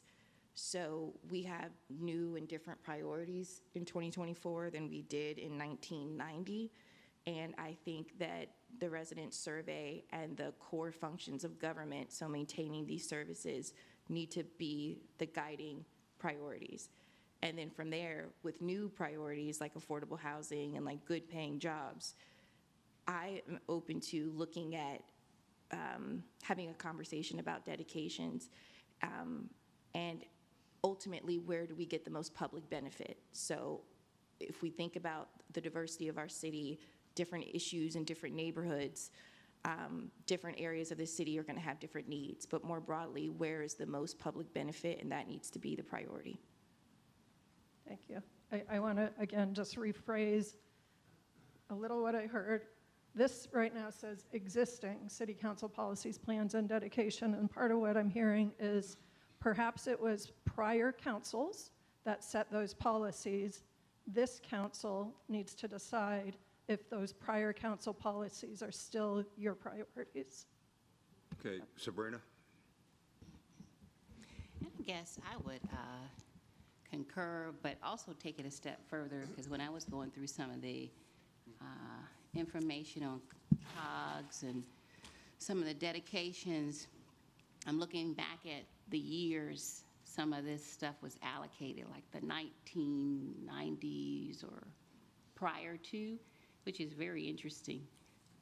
And so I really think that, of course, as was mentioned, 3 and 4, and I take it a step further, the information that was gathered at the conversations, because there was a lot of good information that the residents mentioned as well.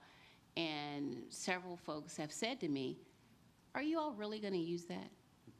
And so we need to look at that as well and take it a step further to our mission and the values of the city of Virginia Beach. How does number 1 line up with that? Because you have to look at those areas to prioritize what we should be doing. And, you know, part of it is providing those services that are mission services that, you know, are beneficial to the residents. And some of the services, as was mentioned, are no longer beneficial. Some of the spending that we do, as was mentioned, is no longer necessary. And I think good government, and I can't remember the term now, but good government after decades and after a period of time, they go back and they look at what's being spent in the budget, even policies and procedures, and say, is this still working for us?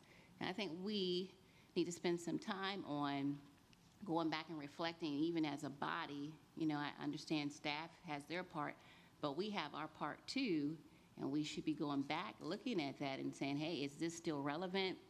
Is this still necessary? Does this follow our mission?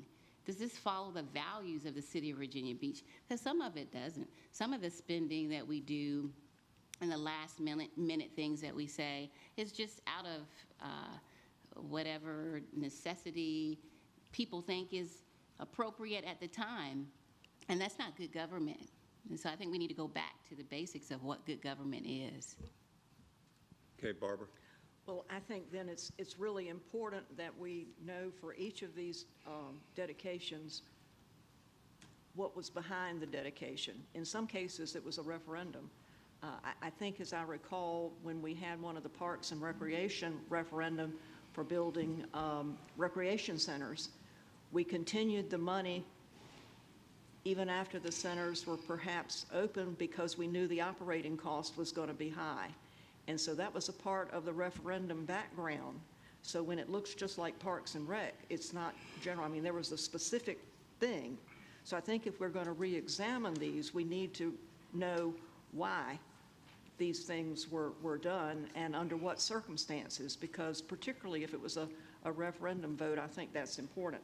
Also, you don't have in the dedications the SSDs, which I think is important, because I think sometimes we might look at what an SSD is accomplishing as being frivolous, but that SSD is money that community is paying especially for that service, and everybody else isn't paying for it. So I think it's important too, when we're thinking of these dedications, that we separate the SSDs, because it's right that they're not put here as dedications, but I'm afraid some people might think of them and think that maybe that's superfluous, but there's a reason for those too, and they're only being paid for by the people who are getting that service. And I'm going to acronym police you to SSD. Pardon? What is What's an SSD? Special Service District, and that's it. It's getting a special service, and that district is paying for it. Everybody else isn't paying for it, so it's really important we keep that separate. Yeah, and if I could say before we move on, I think it's important to realize that circumstances sometimes dictate direction. And every once in a while, something of a crisis situation is going to come up. And I hearken back to how we had to pivot after Hurricane Matthew. You know, we were on a trajectory before that, and then all of a sudden, that totally changed the entire priority of our council. And every once in a while, needs assessments are going to come up, but at least, you know, we talk about it and, you know, determine it, and it's out in public and vote on it. But every once in a while, you know, circumstances, you know, whether it be, you know, a storm reaction or something like that, you know, that's part of what we do as leaders. Okay, please. Well, I just want to make sure everyone's had input on priority criteria, and it sounds like this dedications conversation we need to come back to. Yeah. And it doesn't have to be this Amelia, second. and then Josh. At public safety and health. Without that, nothing much happens. So we need to, you know, highlight there where it is at the second. And when we mentioned about the first, it's more revisiting, as I hear my colleagues saying, not so much maintaining, but revisiting that, and then looking at the resident survey. But I would put a high priority on public safety and health. And that comes out high in community input as priority. Okay, Josh and Rosemary. Thank you, Mr. Mayor.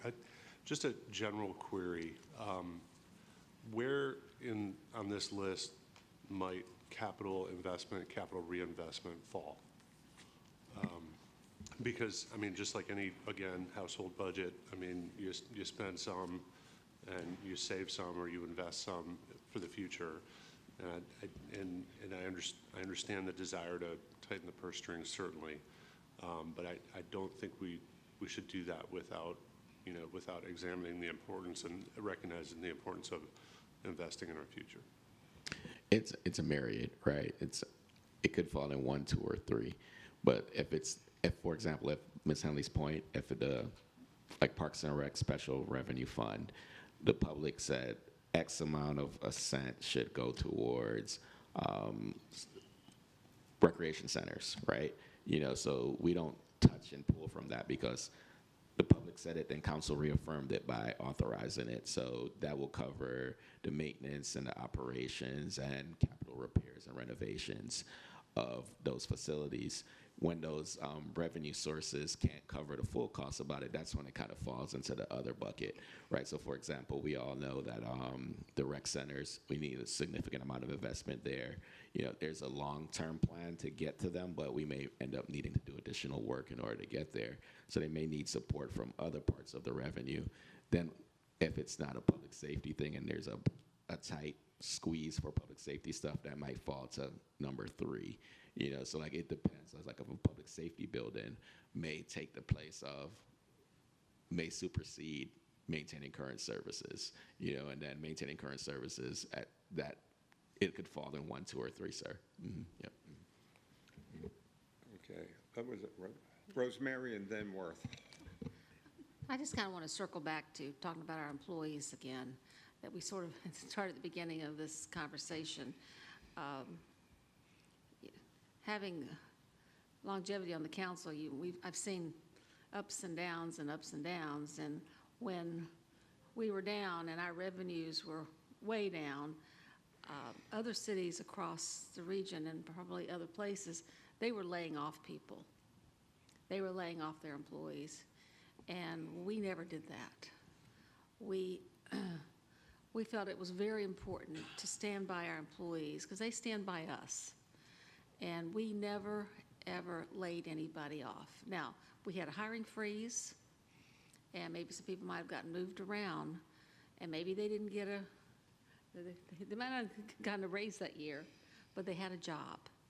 And this council over the years has always stood by its employees, and we have never, ever laid people off. And I cannot imagine us doing that now. So I've heard a few of you talk about that, and I would, again, in my mind, think part of maintaining current services, as well as some of this public safety and health, is one of your priorities is to either have no layoffs or minimize the impact on current employees? Is that? Yeah, I think that's traditionally what we have done. Ort, did you have something? Okay. Yes, thank you, Mayor. So just to add on, I agree also to support our staff with not only a livable wage, but all the other benefits as well. So maintaining current services, that's the basic reason for government, is what we are doing as our city right now. And I think the residents do say positive things about the city. So that also addresses public safety, which is probably the top priority amongst our public residents, is public safety. But also I have to say public education, which is not that word education is not on the prioritization. That's not necessarily our purview, but it is from a budget standpoint. So I want to put a plug in for education because we are in the midst of discussing building 3 new schools, and that's a tough question and for us to come to an agreement on. And then finally, I've just got to ask this question of Kevin, on our bonds, does every bond have to be paid out? I do like paying our bonds out, paying ourselves back, fully amortizing the debt, but does it have to be 20? Can it be 25 or 30 or 35 or 40-year bonds? Because the buildings or some of the things we're spending the money on certainly will last longer than 20 years, and therefore lower the payment. So I can answer part of that now. The other part might require more of a staff meeting with finance, city manager, and rating agency, consultants to see what the overall impact would be. So utility debt is typically 25 years, so stormwater, the public utilities, that is typically 25-year bonds. GO bonds for the city historically have been 20-year. Some of the recently adopted debt metrics that City Council put in place and something the rating agencies look at are that payoff period. And so they like to see that you're retiring that debt fairly quickly and in a sustainable manner to avoid a balloon payment, or to, you're not actually paying it down, you're minimizing your payment just so you can carry and push it off in the future. So we could look at it and explore it. I'm not saying we can't, but there could be challenges. Just 2 things on that. So to clarify, the current policies would have to get amended to authorize that. And I've been there before in another organization where rates got downgraded and rates had to get upgraded again. It's a policy choice, right? So for example, when Davenport presented, we gave you all a list of all the different ideations that schools, city staff has been talking about and council have been talking about in terms of projects. Council could choose to do all of those, right? Davenport showed you, based on your current metrics, to maintain a AAA, right? You probably need to have another conversation about which of these are your priorities, unless we increase our revenue or not do some of those. But council could, some cities have, in different situations, who've been faced with declining revenues and greater needs for services, have chosen to say, maybe you don't want to be AAA, maybe you be AA. Right, but I'm not hearing that from this council, nor would we advise you from that. But if you move out those years from like 20 to like 25, 30. Those are some of the things that the rating agencies take into account to say, our money's out longer with them. There's a risk tolerance there, so they may want to look at how they grade the city in terms of rating agencies aspects. Thank you, Chris. Thank you, Mayor Dyer. Because this is our retreat, and last year we had set kind of some standards, or we want to be bold, we want to be transparent, direct. I think we have to be careful with the framing of investing in our future, because as Councilman Schulman brought up, that might mean something different to each council member. Some, as Councilman Remick stated, was education. For me, education doesn't mean building new schools. It would be investing in our teachers, ensuring that we provide the school board the monies, but we don't determine what they do with the money. And as a liaison to the School Modernization Committee, it's very clear, and Vice Mayor could speak to this, that we have a poor history of collaboration with the school board. Very little communication that came out in the meeting. So that's not my words. And so what does that look like? We have the best public schools in the region, in the state. So with 71% people satisfied with public schools, yes, it's a priority, education, but within that priority, what are we prioritizing?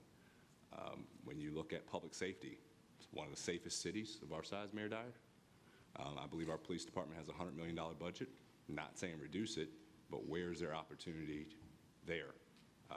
When you look at minimizing impact on current employees, as someone that worked in corporate America, sometimes you have to make tough decisions. Our decisions are impacting the staff. If I can't afford cable at home, I have to cut the cable. My kids might not be happy, but it keeps the lights on.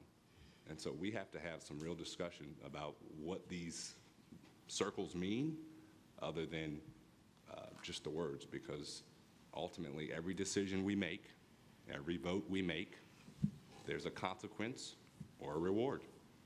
And some of the reason we're in this position is because of decisions we've made. And when we go to look at the school board and that relationship, I can't help but acknowledge the $15.4 million that we spent designing schools we knew we couldn't build.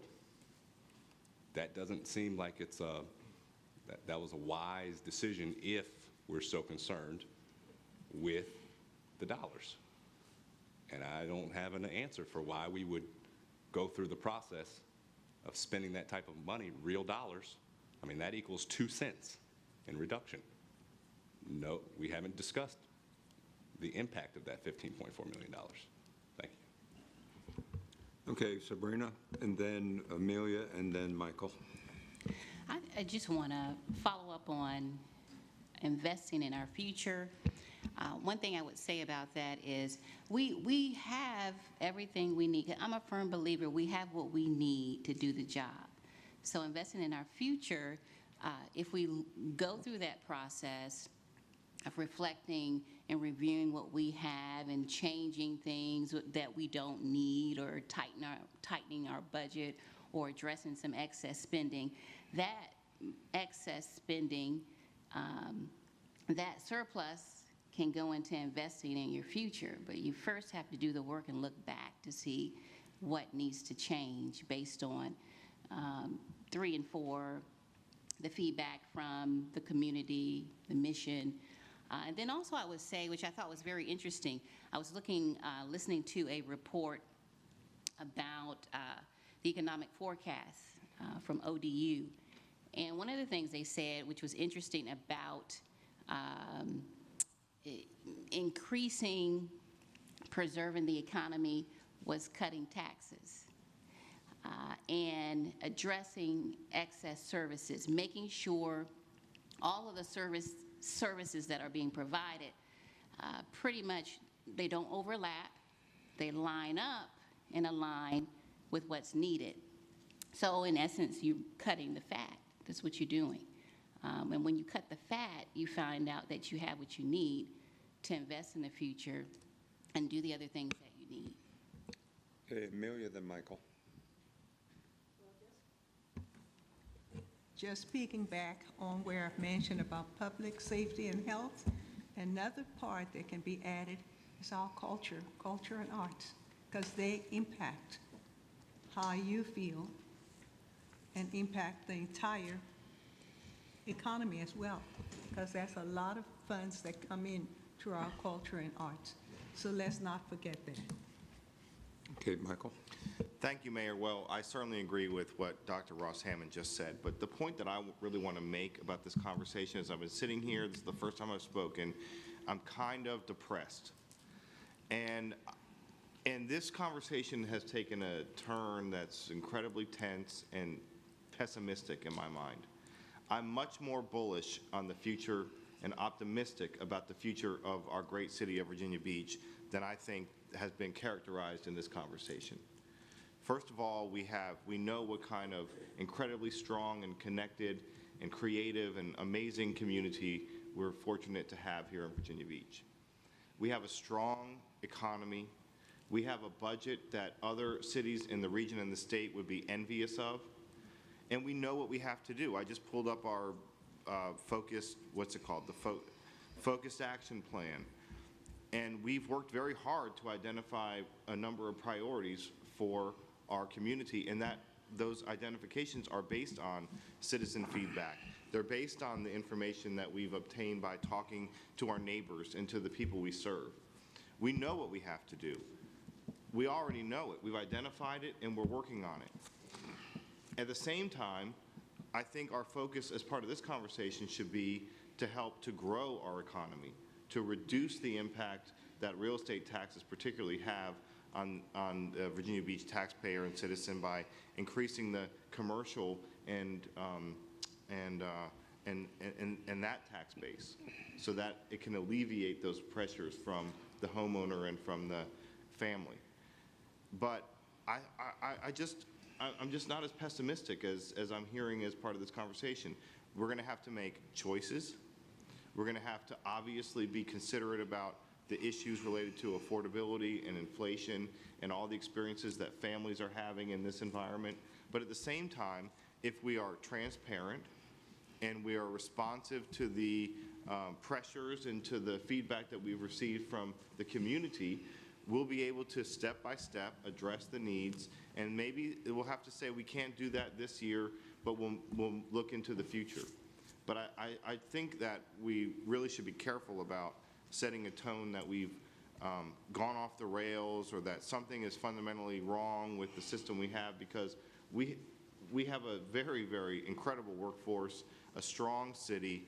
I think this council it's been said, is the most diverse council in history, but in more ways than the obvious. Diverse philosophically, age, ideas, backgrounds. We have a lot going for us.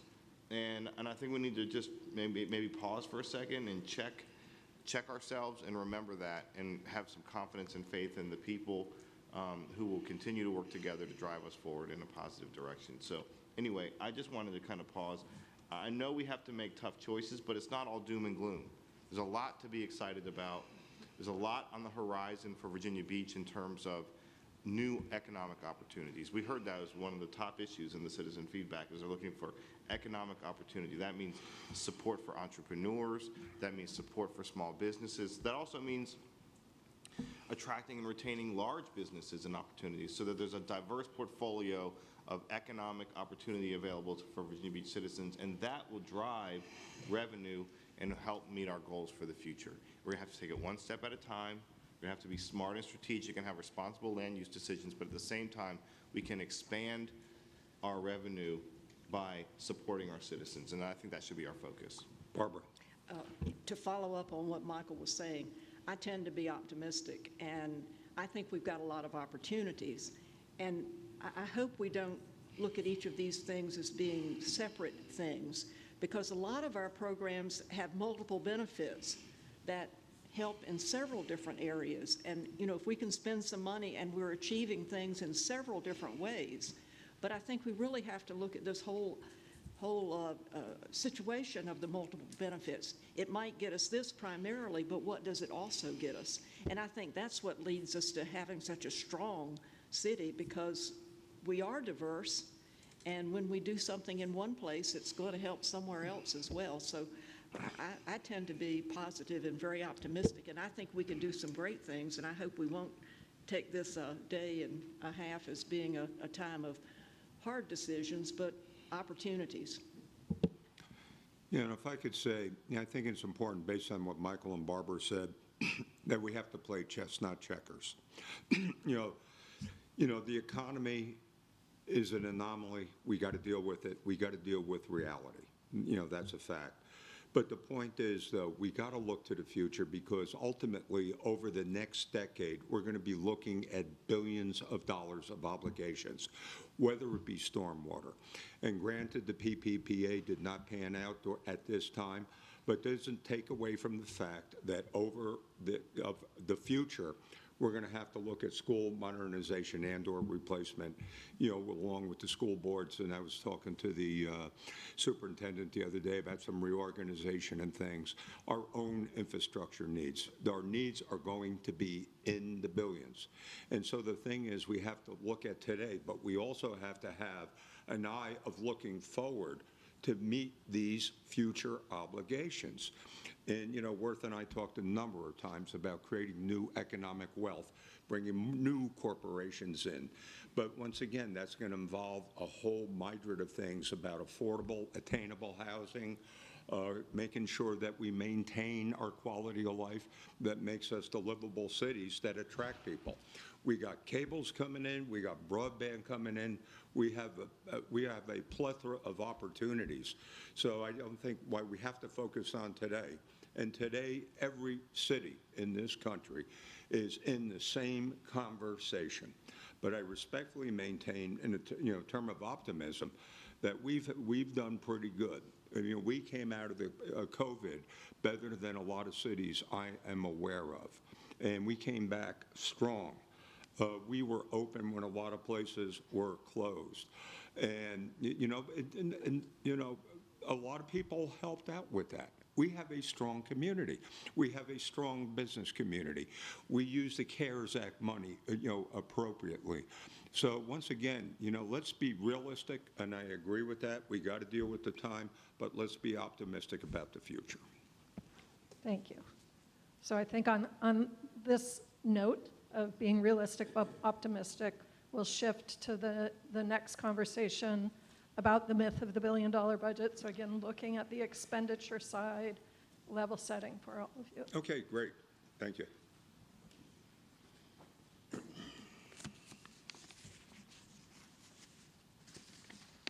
I apologize. Okay.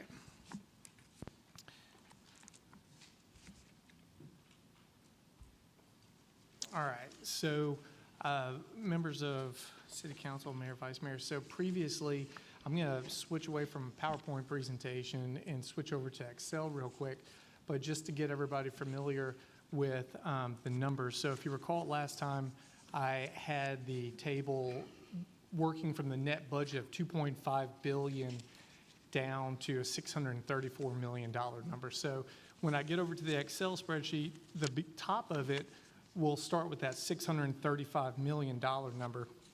And then what we're going to do is I'm going to work down the list in terms of the allocation of those as reflected in the 24 operating budget. So let me know, and this was the unknown. Can everybody see that, or do I need to zoom in even more? Is that better? Okay. This one's going to go in a little bit more granularity as we work down the spreadsheet. So previously we talked about the revenue allocation, and we got down to the $634 million that's allocated for general government services. Well, as I was explaining to departments as we were going through the 7% exercise in our budget hearings with them, there's really a squeeze within the squeeze that happens, right? Because within that $634 million has to do other functions and has to cover other costs that we're obligated to do, or as Councilmember Taylor had noted, keep the lights on whenever trying to make a decision about the operating budget. So something else that this example can kind of work through is the concept of applying a $5 million reduction, or excuse me, a 5% reduction. So bear with me as I just scroll down here shortly. So, like I said, it's reflective of the 24 operating budget. And so something that we typically hear is, oh, well, that's easy, do a 5% across the board reduction and you can get there. So if working off the $634 million, a 5% reduction would generate about $31 million reduction in expenditure. So you can Just the see. city side. Yes, correct. On the city side, the schools side, it has been netted out, if you recall, from that original calculation. So this is just general government, city side services. So if you'll. Excuse me, may I interrupt for just a moment, Mayor? Yes, please. I just want to make sure I'm understanding what you're saying. So can you scroll back up? Yes, Is sir. the six, so that it's, and so that's the total spending, 634 million? That's the allocation of the resources across these various totals reflected as we work down this. So, Mr. Bellucci, if you recall, we initially started with about $2.5 billion. Then after you got through all the state, federal transfers in, and then all the dedications and other requirements, and then the school funding formula, you ended up with 634 to fund the municipal operations. You know, this is all the city departments and the constitutional offices and things like that. So 634 to fund all the general government services. General fund, yes, correct, general fund. General fund, okay, thank you. Yes, sir. So starting from the 634, if we kind of work down this in these various categories, and if council will just, you know, entertain me and let me do this. So as I work down these, City Council, Councilmember Remick's question earlier about debt service, we all know that that's something that we've got to fund and support as part of the operating budget and make payment on to maintain our AAA rating. So as I work down, so what I'm going to do is kind of zero that out and say, okay, that's already taken up. That has that's a must do out of the 634 million allocation. So as I work down, what you'll see is there's a smaller and smaller segment of departments and categories in which the reduction list that will be discussed later on today was focused in on for the exercise before council. So there's kind of this top category of these darker blues that staff would think these are kind of the must-dos. These are the things that we've got to do, starting with the debt service. You saw me take that one off. We have a mandated obligation to provide a local match to the health department. We have other federal grant match obligations related to human services and housing department. Line of duty pays a mandated contribution by the state towards a statewide benefit for first responders. It's $1.5 million. The retiree health care, so this is the obligation. So budgeted within departments' operating budgets are the city's allocation for existing workforce health insurance. However, the city also has a retiree population that we provide health care coverage to, and that's in this category. And then, so it wasn't so long. Within that, we also have our EAP, and so I think everybody is familiar with that, and then the benefits administration. So we wouldn't see those as being things likely to take the reduction.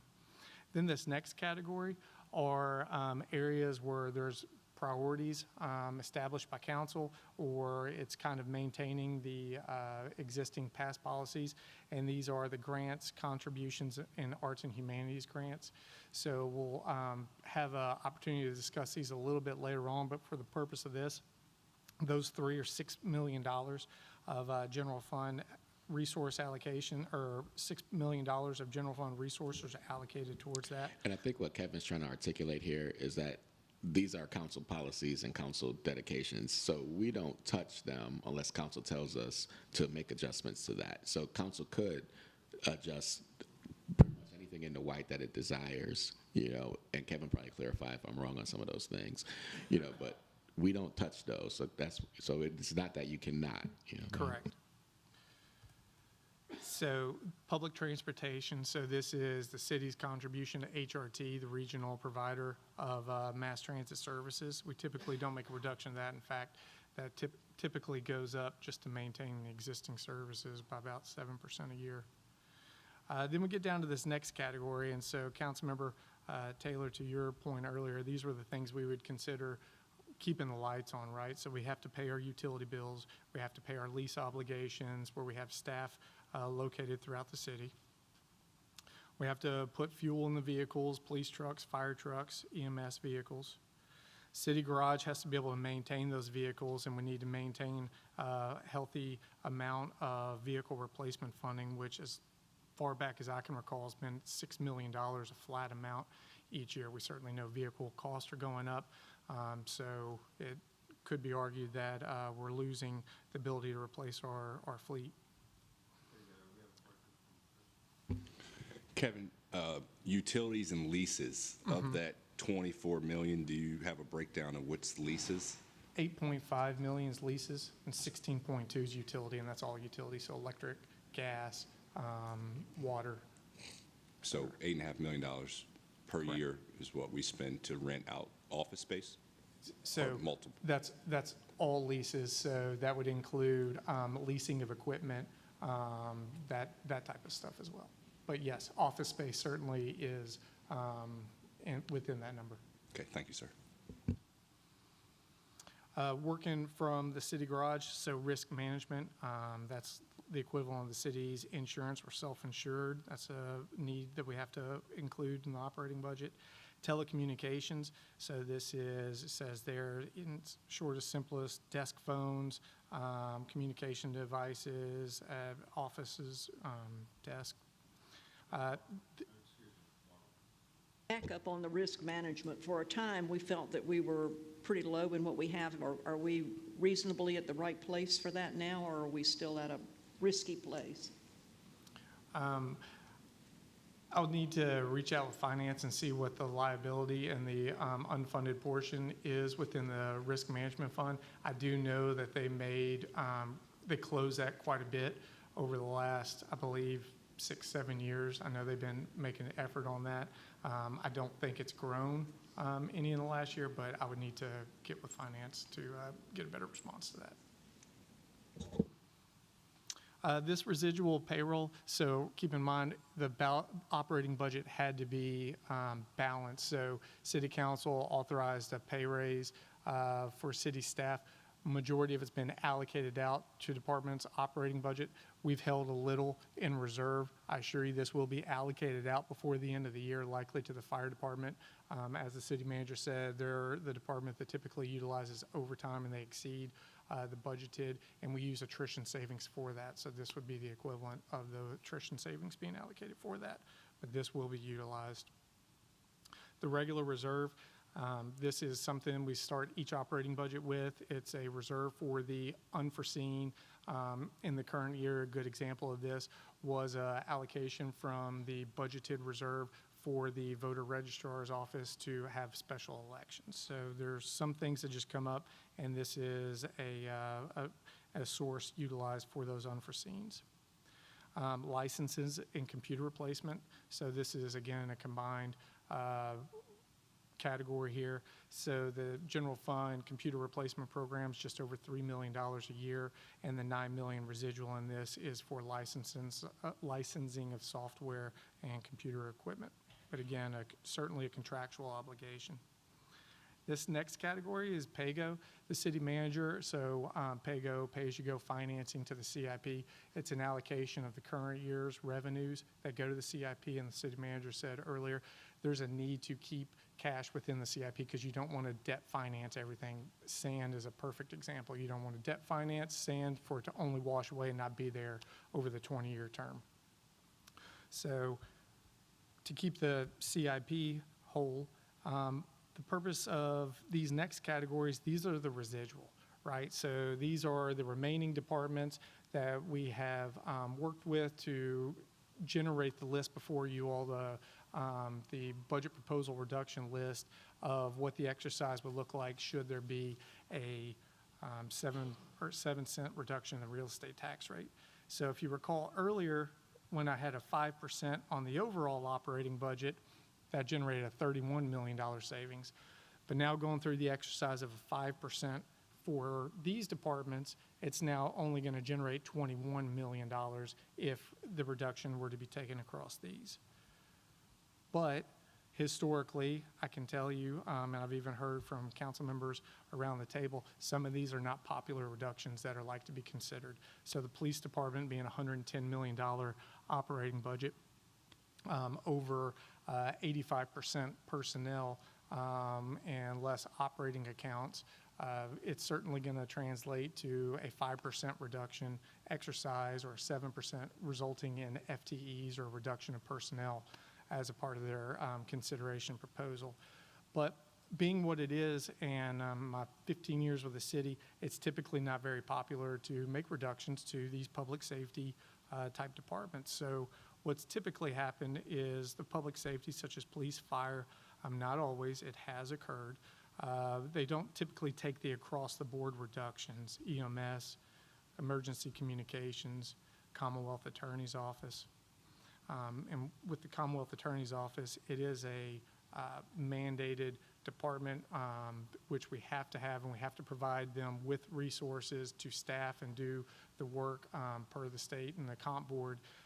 But there are other agreements, so there is some discretion in here. I just want to take a second and stop on this.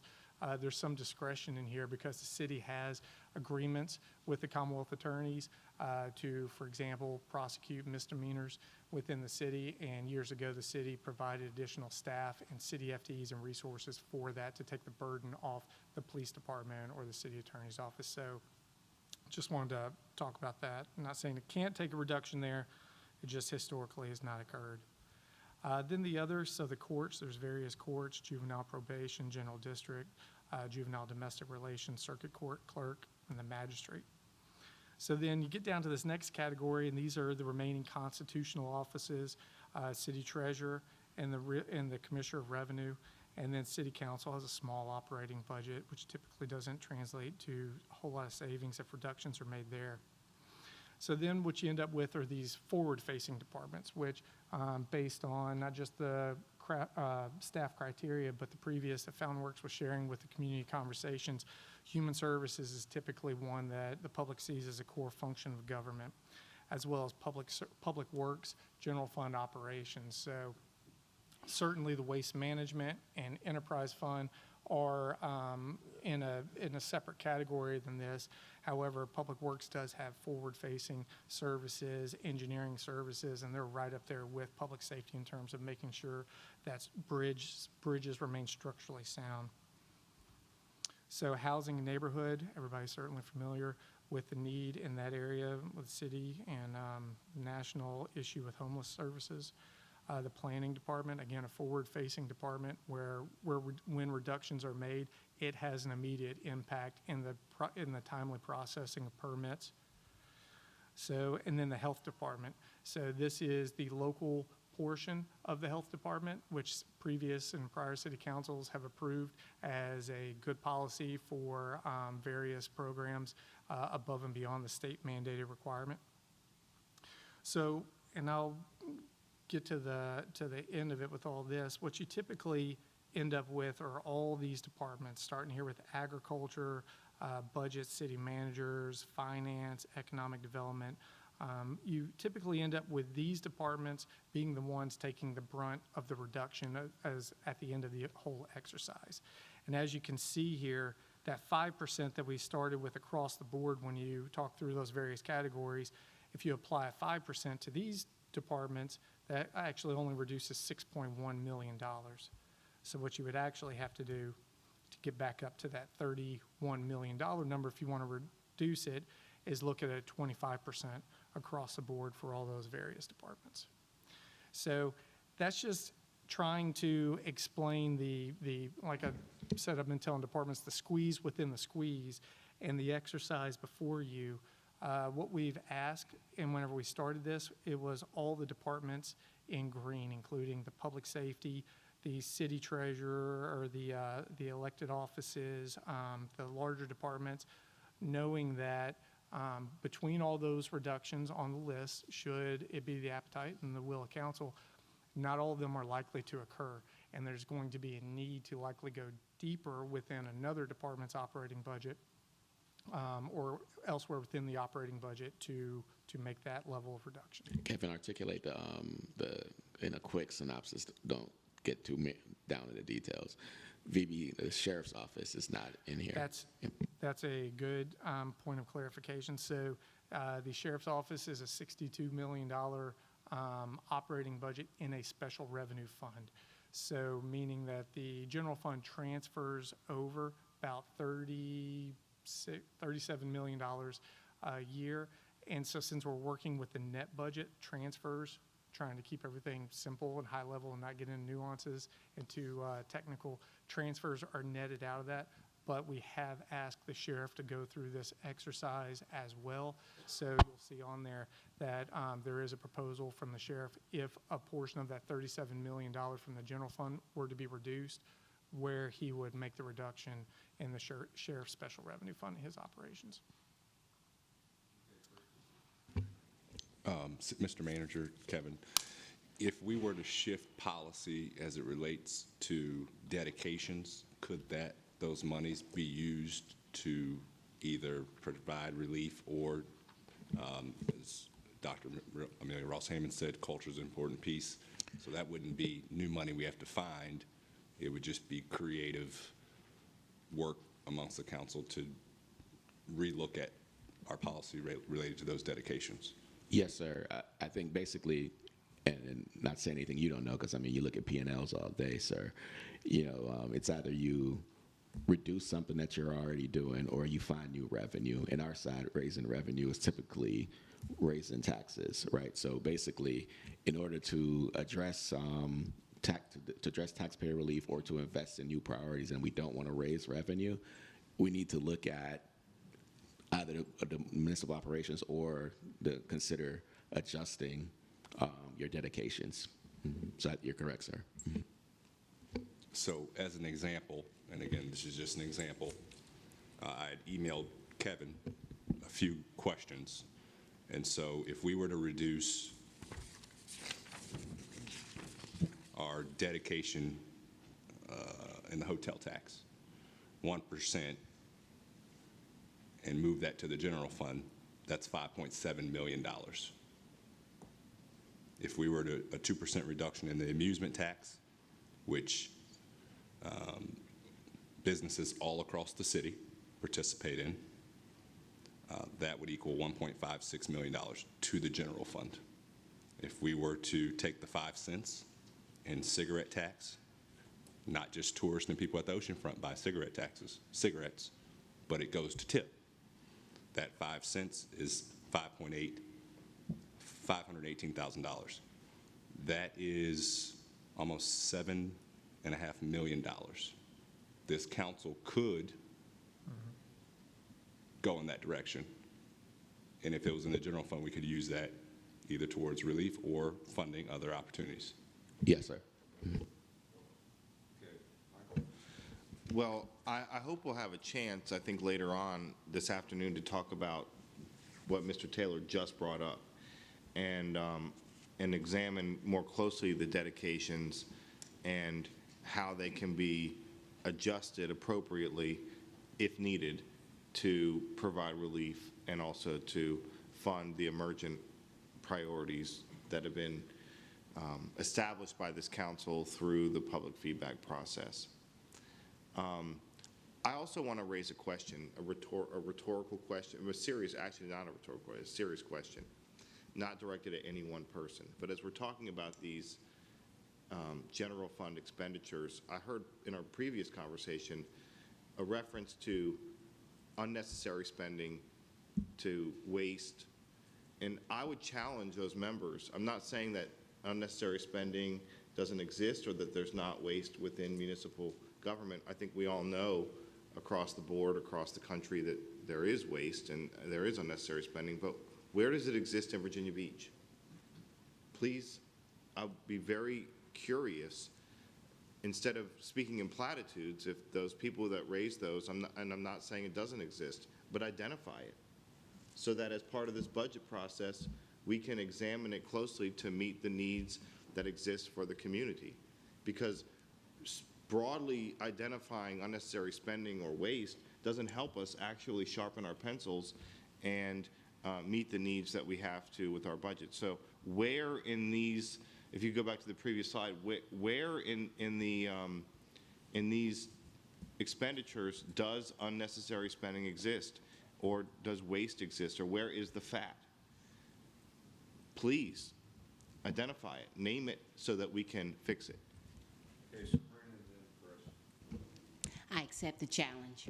And what I will be doing over the course of some time is looking at the areas that I mentioned as it relates to the resident feedback, the mission, as well as the feedback, our strategic plan.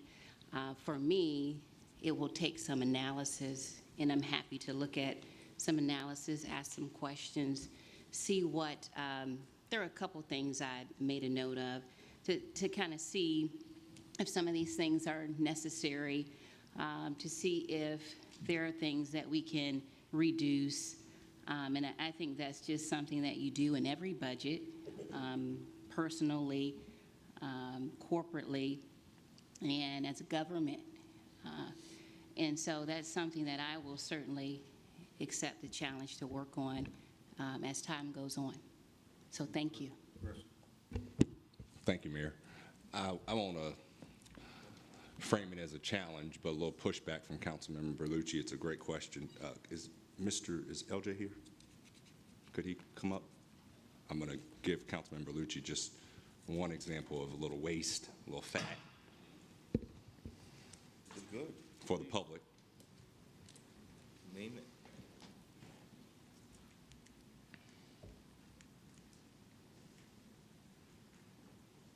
LJ, for the public, state your name and your position. I'm LJ Hansen. I'm LJ Hansen, Director of Public Works. Hi, Mr. Hansen. How are you, sir? So we recently had some closed session presentations that came out in the open about our acquisition of a new property to house registration, voter registrar. It's in the public now. The amount of space, Mr. Copeland's not here, the amount of space identified that we needed was, can you tell the public how much space we identified as a need to house those departments? I apologize, sir. I was not prepared to answer that question. It is less than the space that we're purchasing, though, yes. Okay. So we have a proposal to purchase a space for $14.5 million, 12.5 plus 2 or 3 million in renovations? 14.25? Yes, sir. And then 3 million in renovations? Yes, sir. That gets us to 17 million. Yes, sir. We currently have 8.5 million that we're spending on leases, according to Kevin. So that's 8.5. And when Mr. Copeland, if you can send him an email, I need to know the delta of the extra space in that large building that we're potentially going to purchase. It's thousands and thousands of square feet that we don't need extra. And if we were to get out of some of these leases, which we could, I have a commercial real estate realtor next to me, and house them in this really large building that's much larger than we need, that we're going to outfit to the cost of $3.5 million, then I can explain to Councilmember Berlucci that that's just one example of we're going to spend potentially $17 million on a space that's significantly larger than we need. And if we were to absorb those other departments within this very large building, and hopefully by lunch we'll have that answer, because I remember it was maybe even tens of thousands of square feet larger. And that's just one example of the decisions we make. We don't need this new building that size, but we're making a decision to purchase it because it's a good opportunity. But that's what I would consider not necessarily waste, but it is an opportunity where we don't have a plan for that extra space right now. At least I haven't heard it articulated.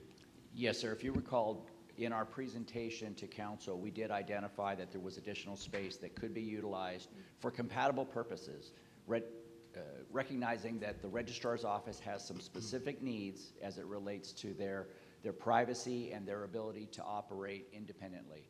The $3 million that we identified was to get the registrar into that building. That is not what it would take to outfit it for other needs.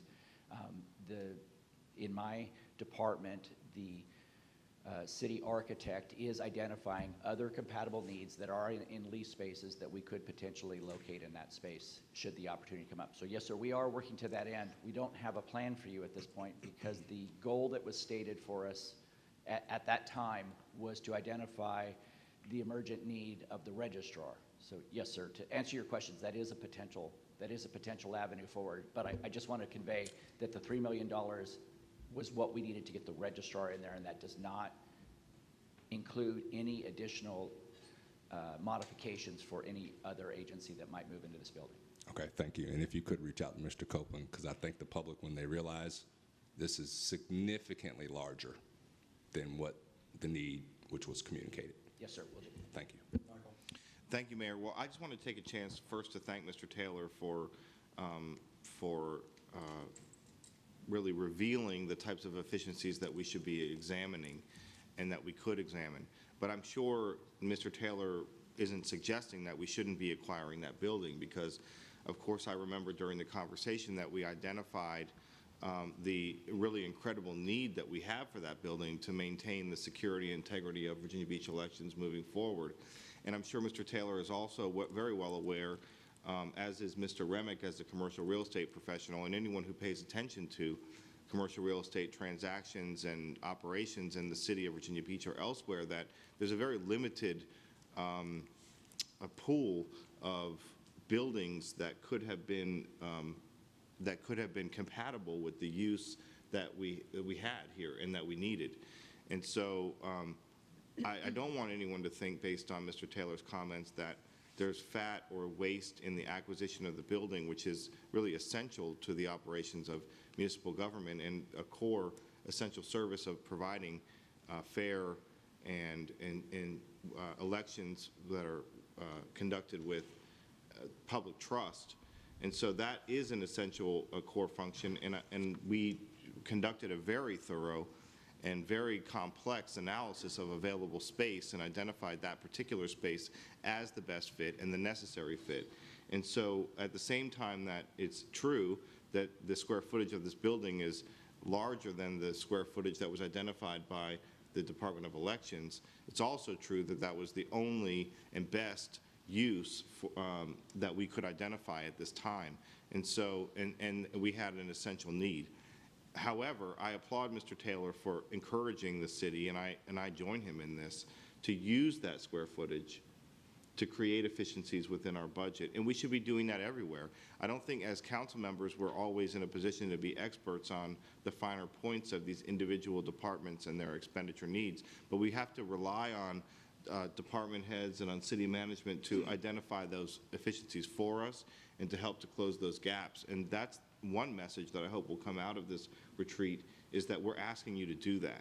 So we may not be able to, and it was a challenge, and it was a specific challenge, and I'm sure council members will be able to identify areas that they determine are wasteful, although if you ask any one of our 400 and plus thousand residents if it's wasteful or not, you may get different answers depending on who you ask. So we have to be mindful of that. But I do think that one very important and impactful message that should come out of this retreat is that we're asking the city management to identify the efficiencies, as Mr. Taylor did, that we can help to create savings and to close the gap.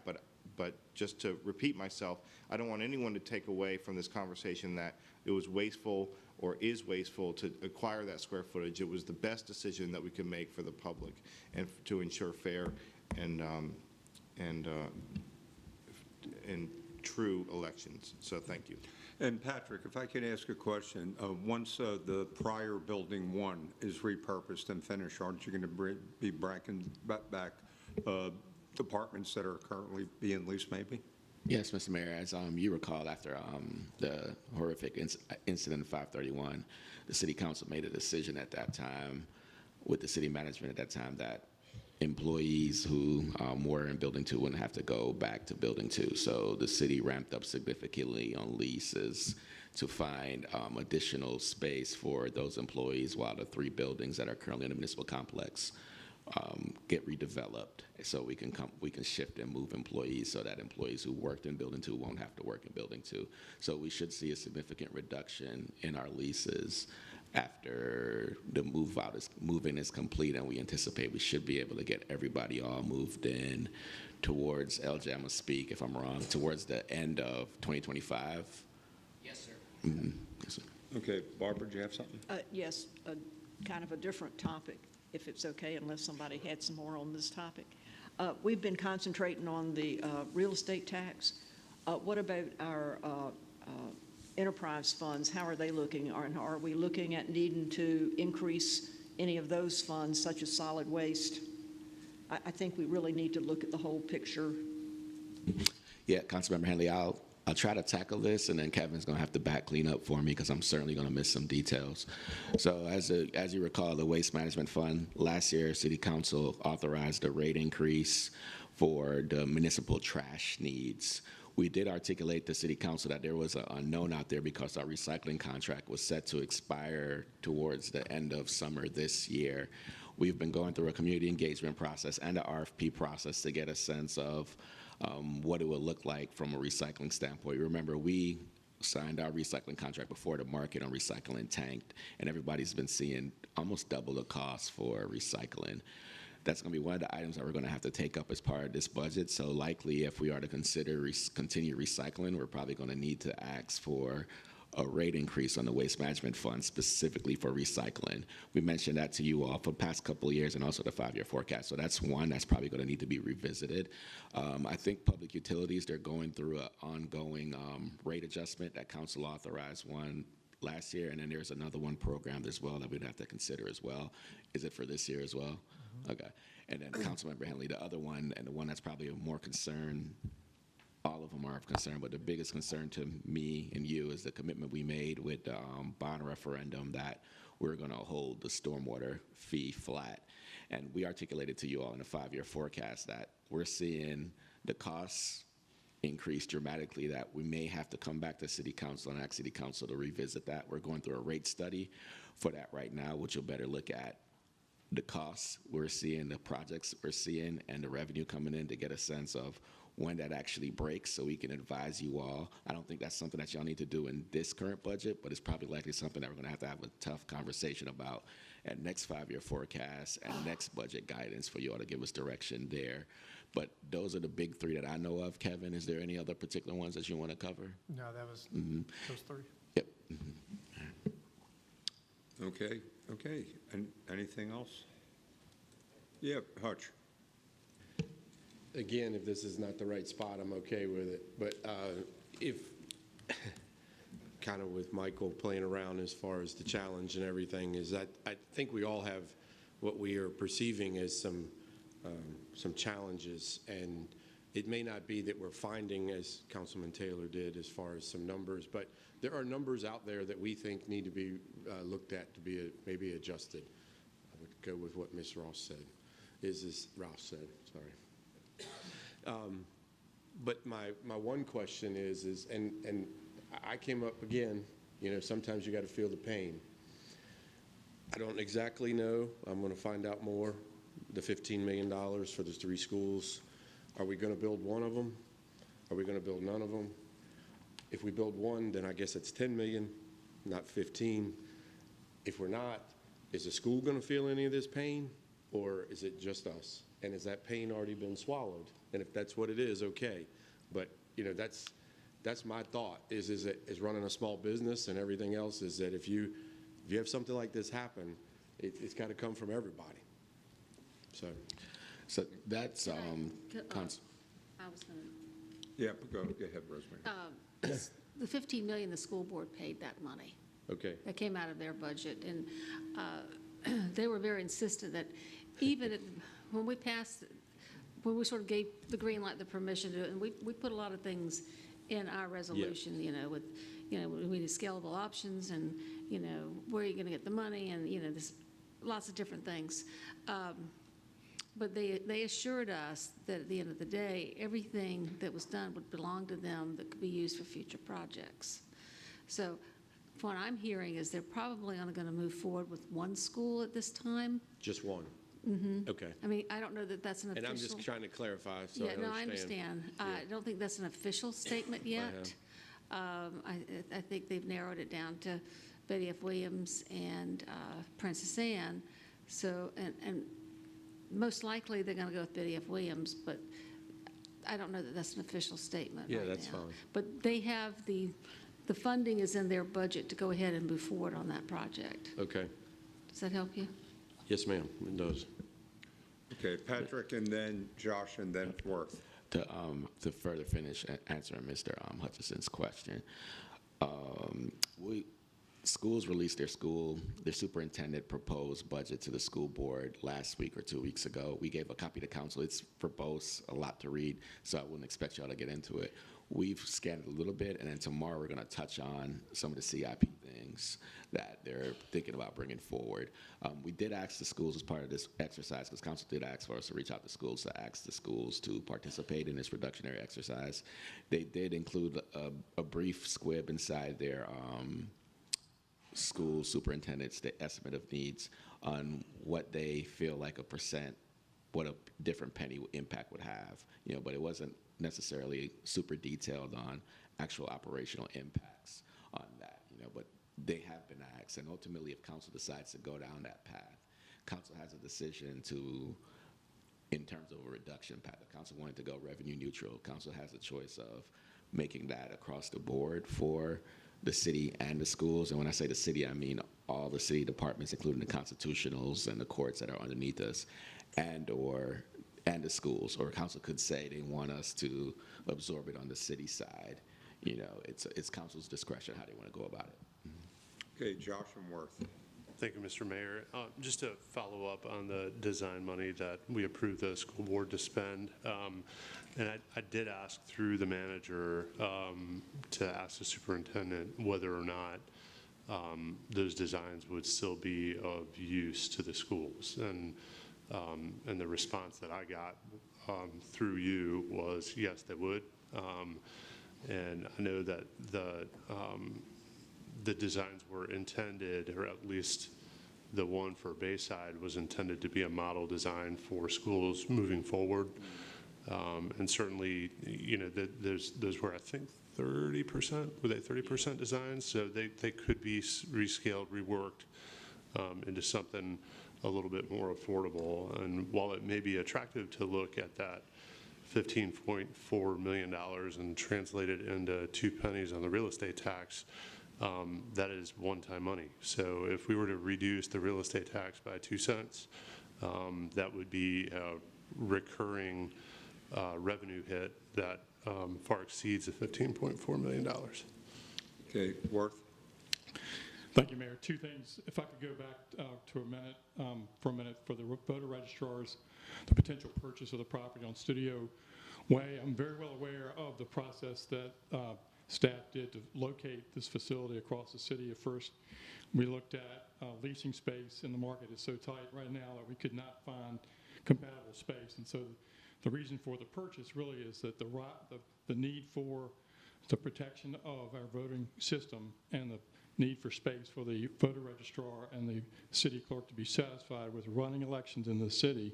This is why we made this decision. I first initially was opposed to spending this kind of money, $14.25 million plus another $3 million just for a voter registrar location that does exceed the needs, but we can backfill the space with other lease space as staff identified it. I think there's storage of voting machines elsewhere in the city, and there are other needs that we can backfill this space on Studio Way for that. And we will be buying it and not leasing it, so it remains an asset to the city. And yes, there can be fat in that, and so I think there's at least 5% in that budget of $3 million to upfit it we could probably save. And so that segues to my statement about 5%.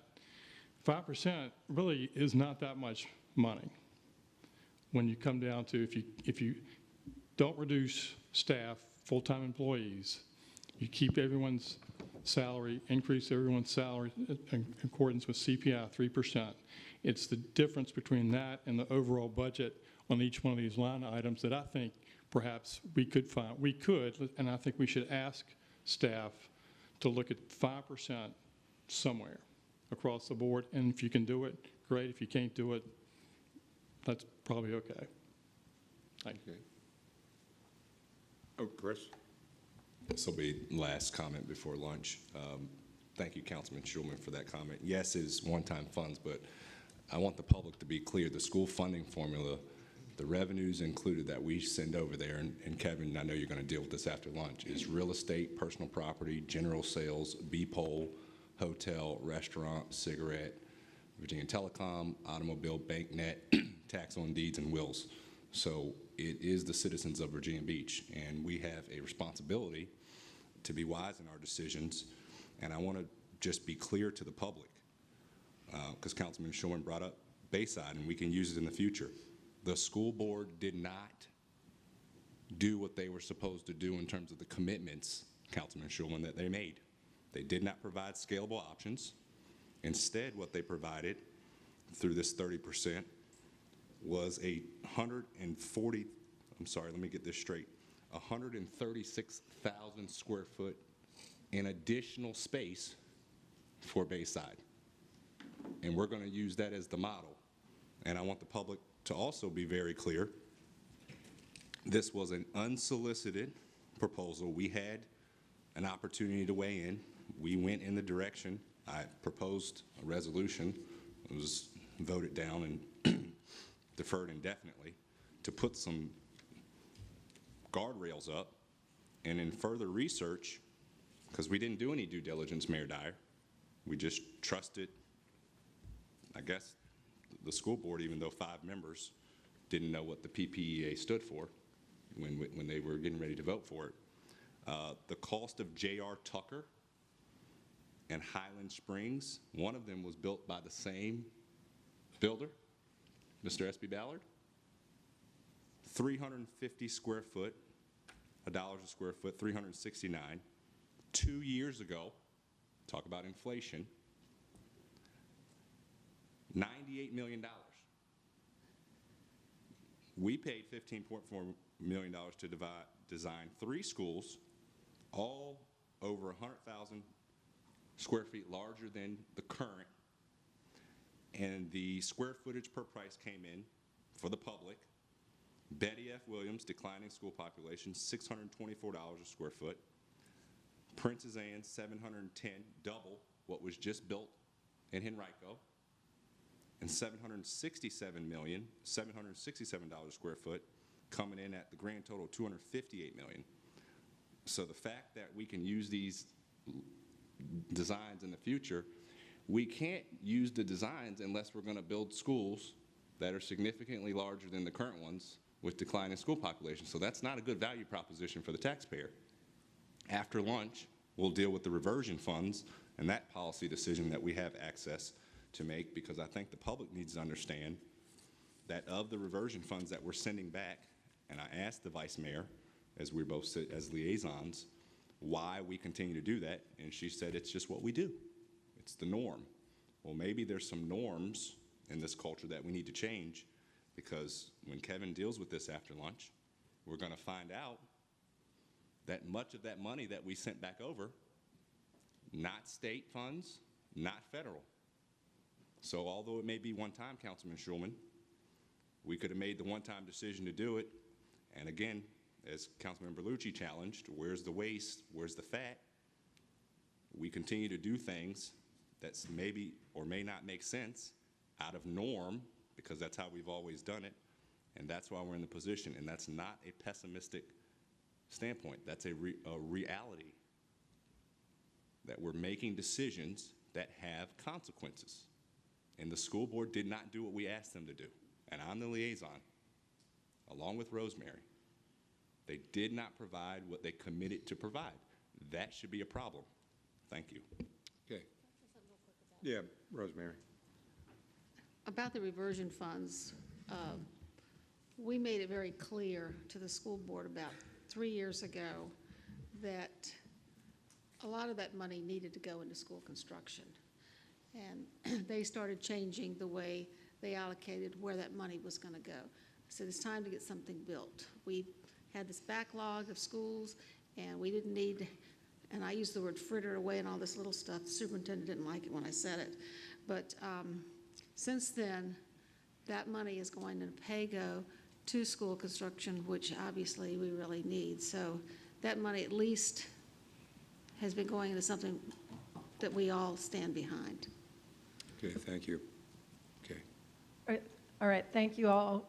We're about to break for lunch. You all, I think, have already done what I wanted you to do during lunch, and that is to start looking at that tiny font list of potential cuts. Right after lunch, Kevin's going to come back, we're going to describe it, and we're going to ask you all to answer some questions about it. Particularly, what questions do you have? Are there things that you're worried about the impact to city services? I've already heard you saying that. Are there things that you want, for lack of a better word, off limits, that you don't want the city staff touching? What's concerning to you? So we'll have time after lunch to look at that list that staff has been asked to provide. We will also then have time after lunch to talk about grants, contributions, and dedications. Okay, and if we can, try to get back on schedule at 12:45. Okay, thank you. Thank you. So food back there. We work for food.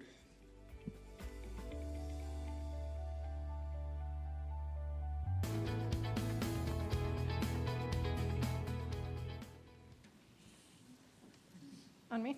Yep. All right, thank you, welcome back. Thank you, staff, for providing a lovely lunch.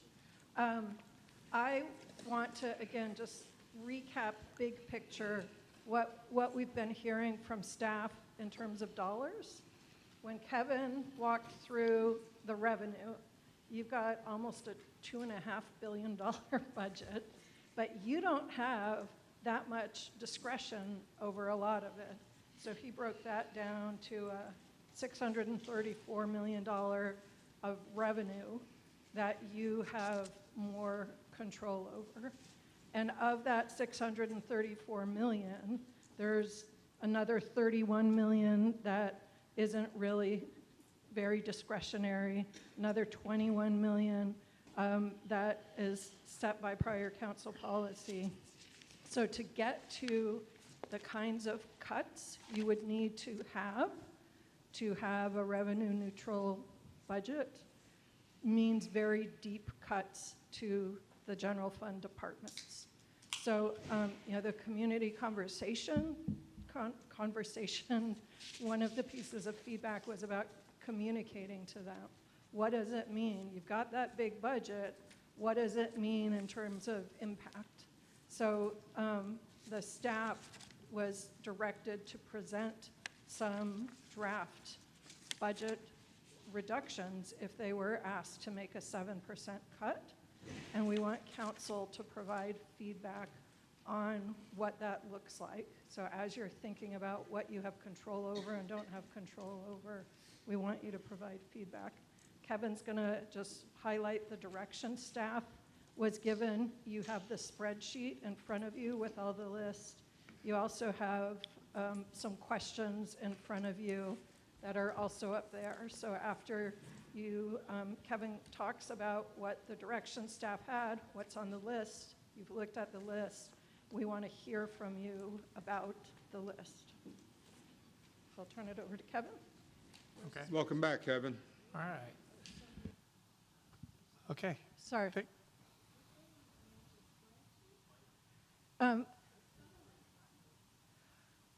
There is a spreadsheet you were sent ahead of time. It's also in the binder.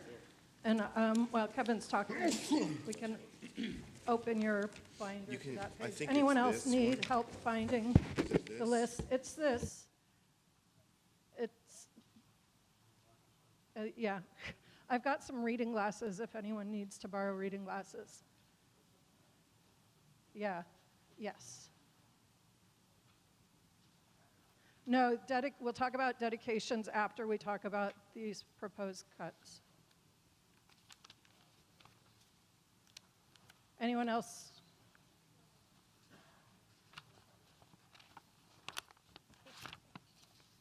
it looks like this, and in the binder, it's right after the resident survey.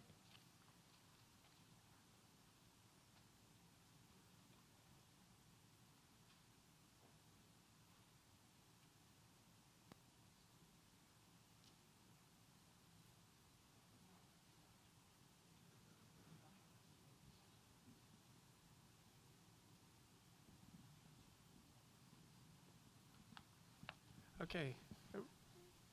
Ready, Mayor? Good to go. Okay. All right. Just to kind of build off the base as to what Julie was just talking about, the last slide I had provided was this list of continuing to whittle down the $634 million to the general government supported departments. So there was a list of green departments, and it was much longer, if you recall, as I was going through the Excel spreadsheet, but it's summarized in a green row on the at the bottom of the table on this slide. So that $437 million. So what city staff did was take in the direction of city council to explore this revenue neutral tax rate. We had provided reduced budget targets, so a 7% target to departments, and we asked them to develop their budget around that level of cut and what that would look like. So before you today, as a pre-read, and I've heard a couple of council members already reference this, there's just a ordinal or a alphabetical by department list of what those proposals will look like in terms of reductions. There's a disclaimer at the top. That is not a reflection of the city manager's proposed budget. These are just what departments provided as a part of this exercise in the budget development deliberation process.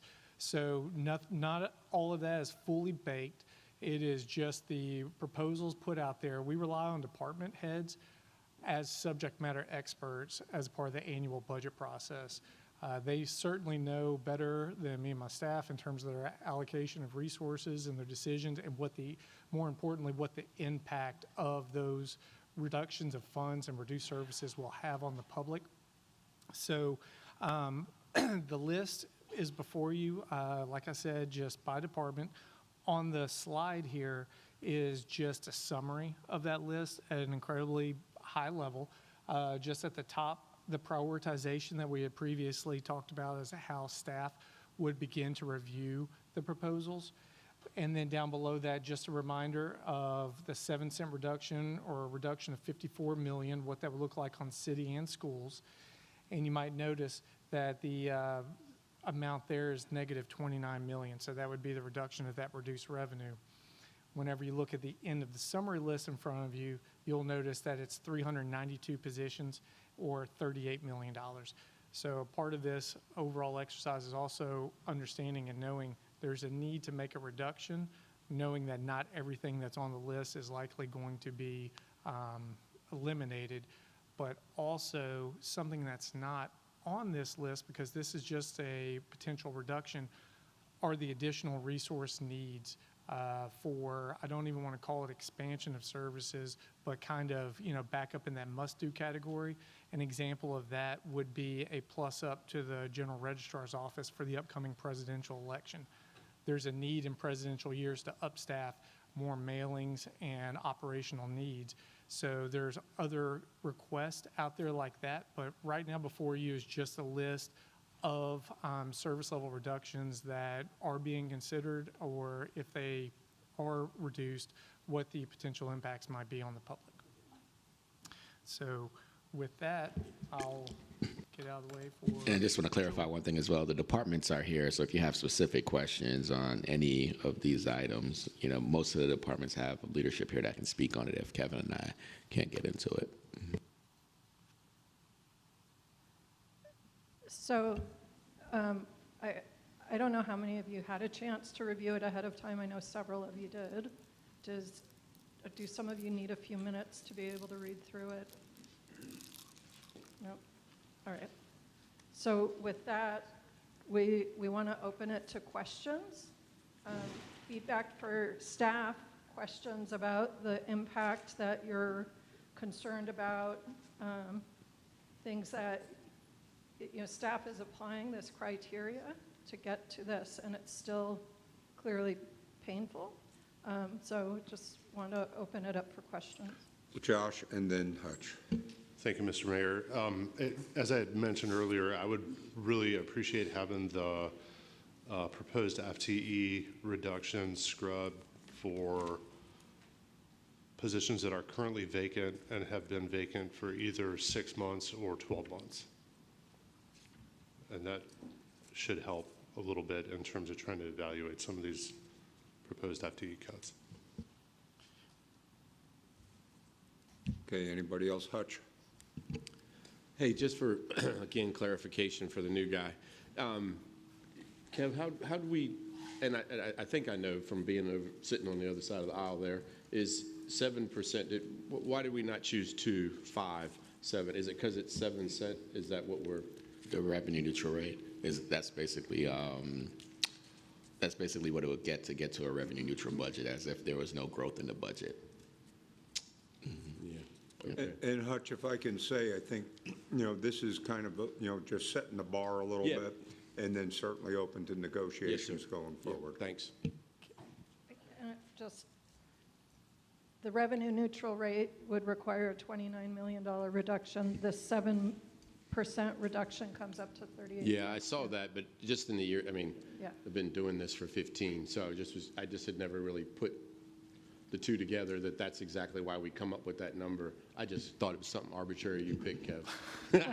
And then generally, just for council's situational awareness, when governing boards, when councils decide to make cuts, they don't go down line item. They just basically say what programs they'd like to get cut or what dollar value they'd like to get cut.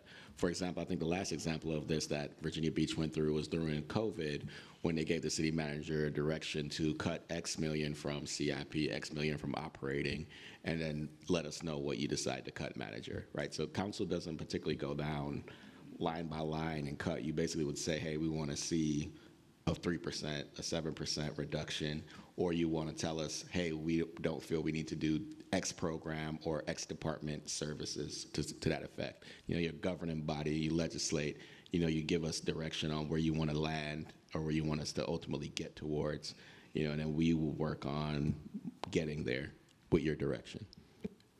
Chris? Could we have Chief Previtz and Chief Newdigate come up if they're available?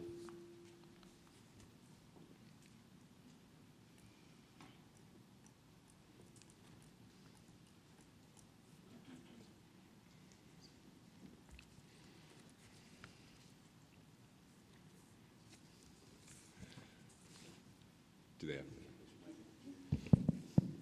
For the record, gentlemen, just go ahead and state your names and your position. I'm Ken Private, Fire Chief. Good afternoon, Paul Newdigate, Police Department. Okay. In reviewing this exhaustive list, first I wanted to point out you all kind of took different approaches. You have different needs. Chief Previtz, you focused on, and I've had a chance to ride along with you and see your needs are a little bit different, but I was surprised to see elimination of a combination of fire captains and firefighters for a total of 88 FTEs, the equivalent of 9 fire apparatuses. The majority of these are filled positions. And then in a follow-up email we spoke, and you said, but you had 50 vacancies in operations. Can you explain to the public just the difference in the impact versus why you didn't include those 50 vacancies, and then the decision to, well, it's not a decision, but the recommendation for the 88? Yeah, just a matter of clarification. The vacancies are in operations, but I don't have any FTE vacancies. Okay. So I'm completely full. The city manager authorized us to have 30 overhires, and we're working down from those. We're down to about 4 that's left in the academy. But so vacancies, as far as FTEs, I have 0. But the 36 people that are in recruit school are not in operations. So the vacancies that I have in operations, I'm hiring back for every day. So I'm spending about $4.5 million a year just to staff the fire trucks. So the vacancies are 0 when you look at FTEs. But in butts on fire trucks, it's all the way down to about 50 people right now. Okay. Yeah.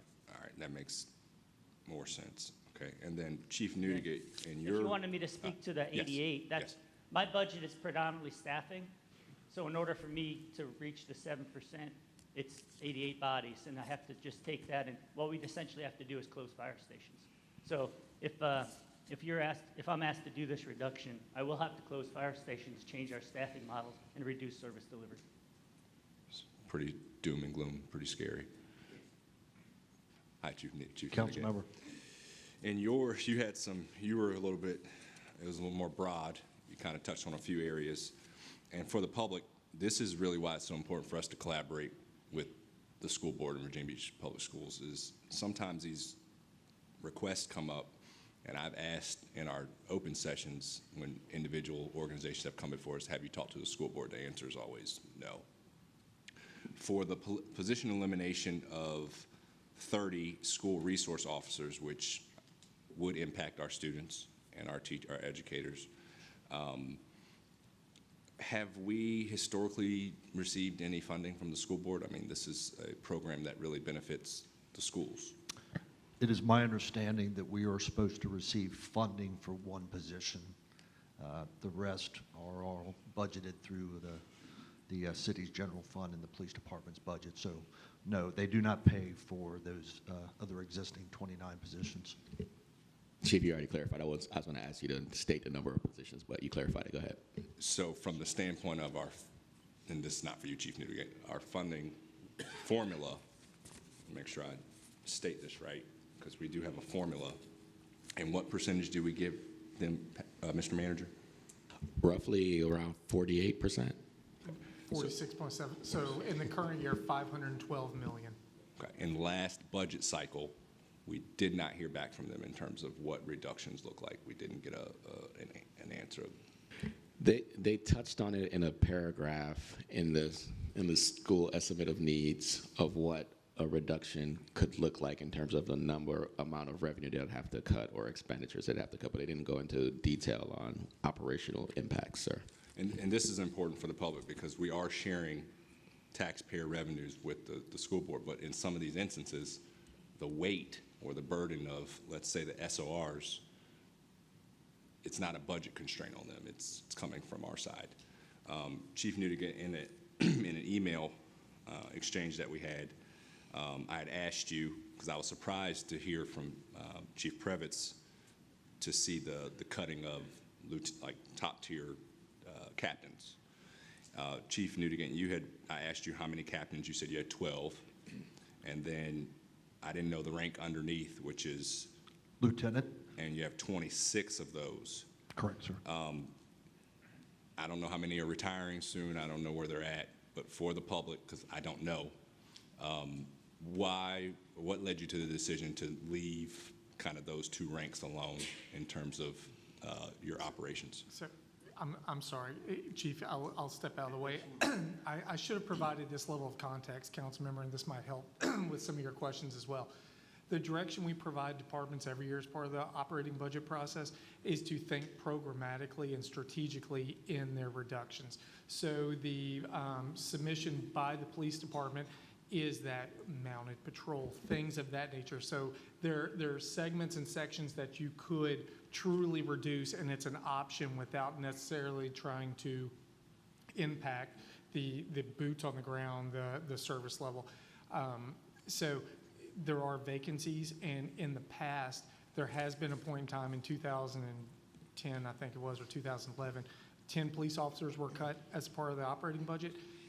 Even though they were a slotted position, a programmatic position at the time, staff worked with HR to ensure that vacancies were realigned as to what the position FTEs went away. So that might be getting to a little bit of what council, both you and Councilmember Schulman were getting at earlier, to make sure that anything, should it be reduced, is not an actual filled position, and cities always work closely with HR to do that. So I'll get out of the way now on that, but I just want to provide that context. Sorry. Councilman, thank you for the question. I think the easiest way for me to answer that one is, I believe, and I know that we are always looking to see if we are top-heavy in administration when it comes to public safety. I will say that 12 captains and 26 lieutenants is absolutely the minimum number that I need to provide an adequate level of supervision. Even if we cut some of those programs, those captains will still have other individuals underneath them in their command. those lieutenants who oversee the sergeants, our first level of supervision, they're critical to the organization. I would say from a lieutenant's perspective, we're probably actually understaffed. So for me to cut those positions would be incredibly challenging for the organization, especially when we talk about the things that the police department does, the level of scrutiny, the oversight, what we expect from our police department. We have to have adequate supervision. Thank Just one point of clarification, our captain is our first level supervisor, their captain is their second tier, mid-tier. And then, So the rank structure is a little different. So for us to close a fire station, it's the captain who would rise as the supervisor on that fire apparatus, so that's why they were selected by us. So it would be a captain. We're essentially closing the fire station, so the captain, the firefighters would go away. Okay, thank you. Another thing to clarify as well is that police operate programs, fire staff tends to be interchangeable, right? Because I think the only real specialties, there's a lot of specialties in apparatus and stuff like that. So I realized that now that you're my boss, I had to say, I had to clarify it, you know. But like, there's a fire marshal's office, and then pretty much everybody else is interchangeable. You can jump on a truck if you need to jump on a truck to put a fire out or save a life. Well, just to add one more layer, because it was a great question. One of the things I want to go back and do some history back with Chief Cover and DCM Cover, Chief Cover before me, is that what we used to do was put up life safety or the inspectors, and what Kevin has showed. Inspectors make us money, so that's cray-cray to put them on there. But the life safety, we used to put them up, and then somebody would get a hold of council and would be like, you're not going to teach the children life safety. So what KP has had to do is what we've been doing for years now, is that it's just straight bodies on the trucks. And although we do have a lot of specialty positions, it's just there's 22 engines and 8 ladders. Not, don't hold me to that anymore, but that's the number that it takes. So we don't have any other programs to go after. That's why his looks that way. Okay. Rosemary, and then Barbara. I don't exactly remember the right terms, but y'all used to have something that you were trying to achieve where one man was in the truck and was it 3 men were inside, or was So the national standard. 3 for men fire- in and 1 man out? Yeah, the national standard is 4 person per apparatus, and we have some that are 3 and some that are 4. So we've been trying to get to 4 person staffing on all of our fire apparatus. We just never achieved that across the city. So where are we with that? Because I know you've been trying to do that at We're least for 24 we're 42 years. We're 42 people short to assign 4 person staffing to every apparatus, but I would actually need more than that to achieve full staffing all the time. Chief, that's 42 in addition to the other requests that you socialized to me and we socialized to City Council about what you need to address the calls for service and the other demands that you're seeing as well. Yes, currently, like I mentioned, our staffing, the vacancies in operations, people in training, the constant training pipeline, limited duty, military, parental bonding leave. I need about 50 people right now just to stabilize my workforce, and that would be not even to address the 4 person staffing. That's just to put people on the trucks in the staffing model that we have currently all agreed to is what we're using. Okay. Anybody else? Okay, thank you, gentlemen. Okay, Josh? Just one more follow-up, Mr. Mayor. On a separate line item, I don't need to know the answer now. I was just curious, maybe perhaps for a little bit more detail on page 2, under HR, the 10.5 FTEs and the remarks about the Kentucky Avenue ICF. And again, it doesn't need to be now. But I think the Director of Human Services is here. Eileen, are you here? And she can come and speak to this as well.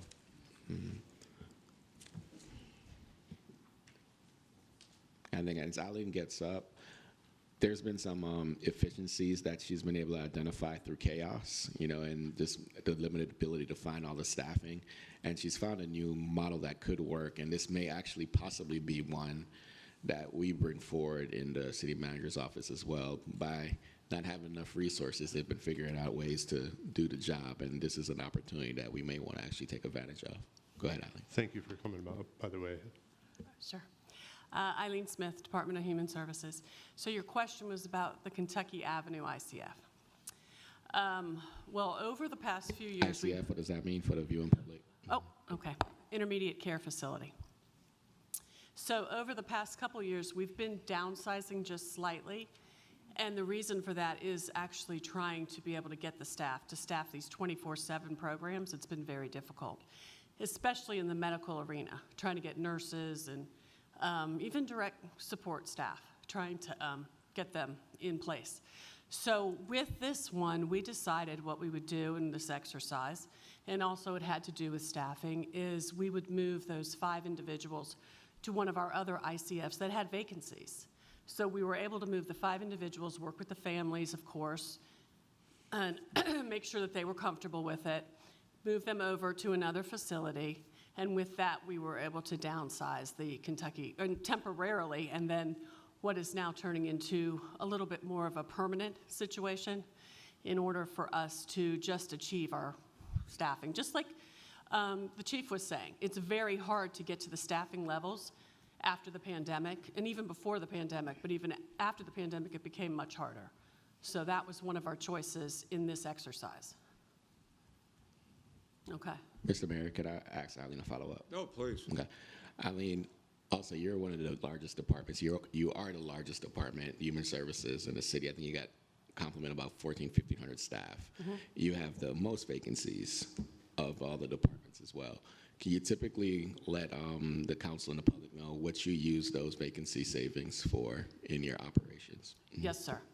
So the vacancy savings, any vacancy savings in our department is going to be put towards either contractual staff to help us staff these 24/7 programs and everything else that we do, or overtime. Our staff are working 7 days a week, a lot of them, in a lot of these departments, and in order to pay for that, we use our vacancy savings. And that has been something that we have had to do throughout the pandemic, of course, due to our staffing needs, but we've kept it up because the demands have become higher. So our demands are not going down, but the mandates and the things that we are required to do are going up. Therefore, the staff that we have are working a lot of overtime. The Department of Human Services have federal and state requirements to meet certain minimum needs. If we take those vacancies away, it's an option, but it just means that we'd have to figure out another funding source to pay for the overtime that they're going to generate. Yeah, Barbara. Did we own the Kentucky Avenue site? That one we do not, and we are working with the owner on it. We have a lease through 2025, and so we are working on that and how we might use that location, or potentially he is looking at another use for the location.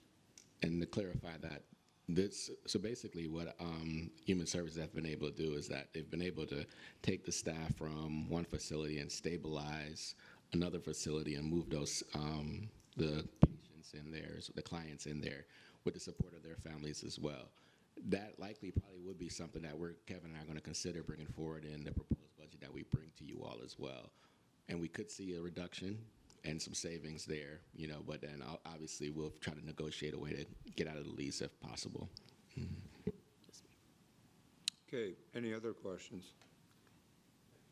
Okay, thank you very much. And let me just say, it takes a lot of effort and a lot of people to run a city, especially the size of ours, and you play a critical role in the quality of life of so many people. Thank you. Thank you. Thank you. The staff play a pretty critical role, yes. Thank you.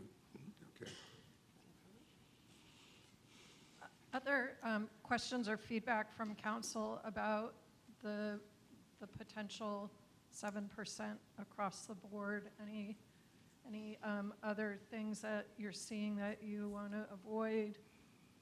Again, as the manager said, you would be giving the big picture guidance, and staff would be figuring out how to. I think at this point, excuse me, that bringing back the varieties from 1 cent all the way down to 7 and stuff like that, that would certainly give us the option once we really start getting deep and heavy into what we're trying to do. And, to try to find that balance, of maintaining the quality of life that people in Virginia Beach are accustomed to, with a sense of realism about what the economic impacts are. Okay, thank you.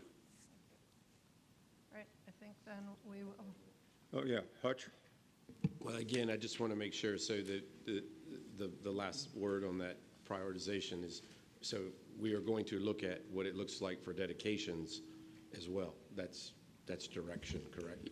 That's the next item after we look at the proposed budget reductions. I just didn't know where. Yep. So I think the question, just to clarify, we gave you all proposals on reductions, and council just reviewed that and asked us some questions there. Right after that, we'll go into the grants, the contributions, regional grants, contributions, and dedications. Okay. Yeah, so if there aren't more questions about those proposed reductions, we can. Okay to proceed. Okay.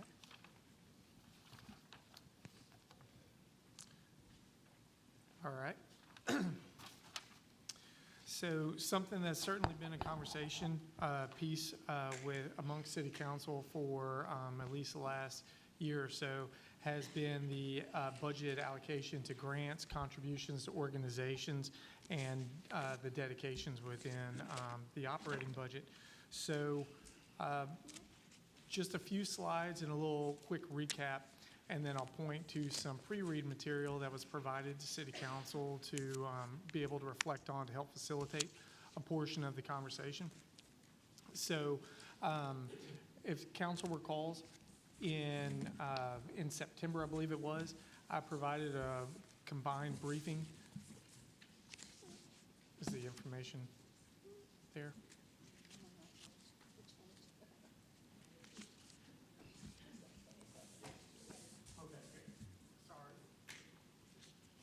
Apologies there.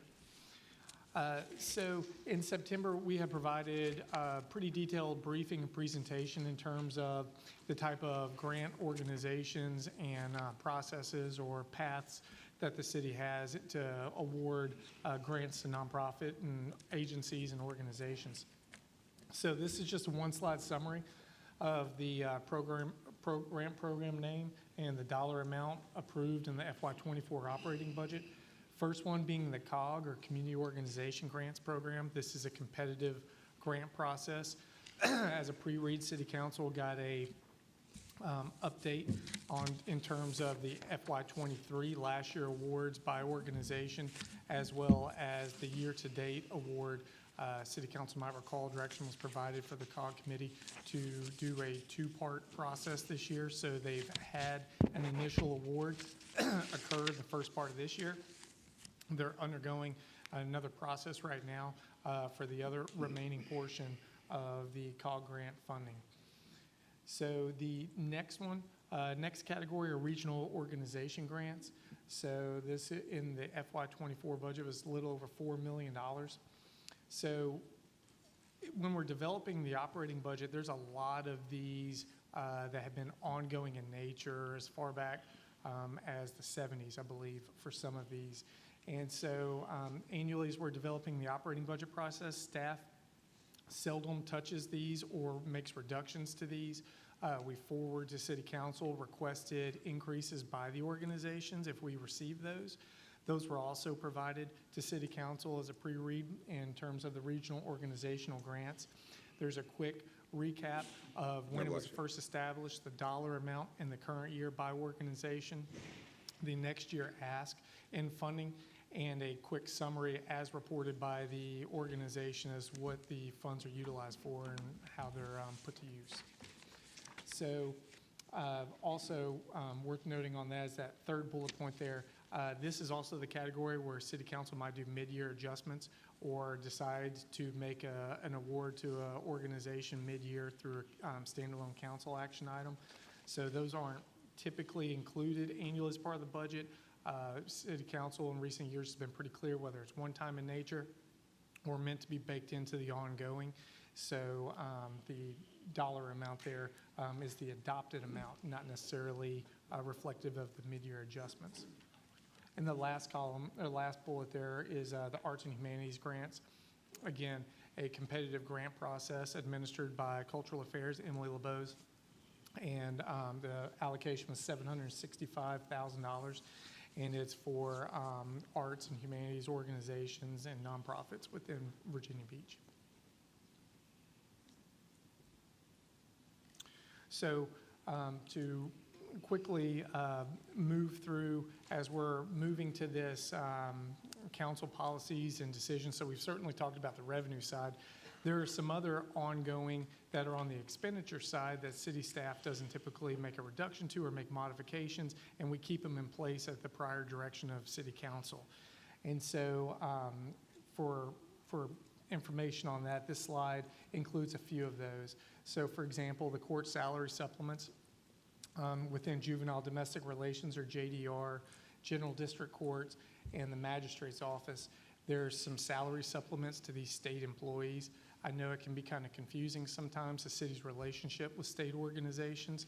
Previously, there are mandated requirements and things we have to fund within these, like office supplies, but salaries are not. These are truly state employees that we have to treat them as an allocation award to the organization to allocate and disperse themselves, as we can't put it on to the employee's paycheck because they're not city employees. So those three are there for that.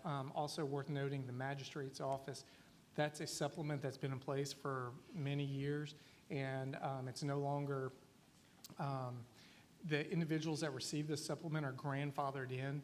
It was a law change several years back, and so new magistrates are not allowed or entitled to receive the supplement. So this is going down over time as they continue to leave employment with the magistrate's office. The next one's the public defender. So this was a decision by city council a couple of years ago to provide a $15,000 supplement to public defenders, or the attorneys within public defender's office.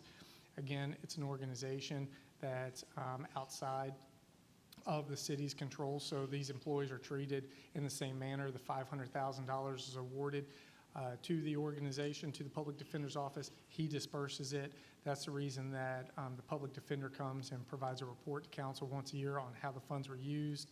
And I think Cal Bain is the individual who just recently presented this information to city council. And then the last one, there's the health department. Previously, I had noted there's a mandated requirement for the health department that we have to meet an obligation. City council has historically gone above and beyond that by providing additional local funding. For example, the child dental program, laboratory, utilization of those funds, and portions of environmental health. And that totals $648,000.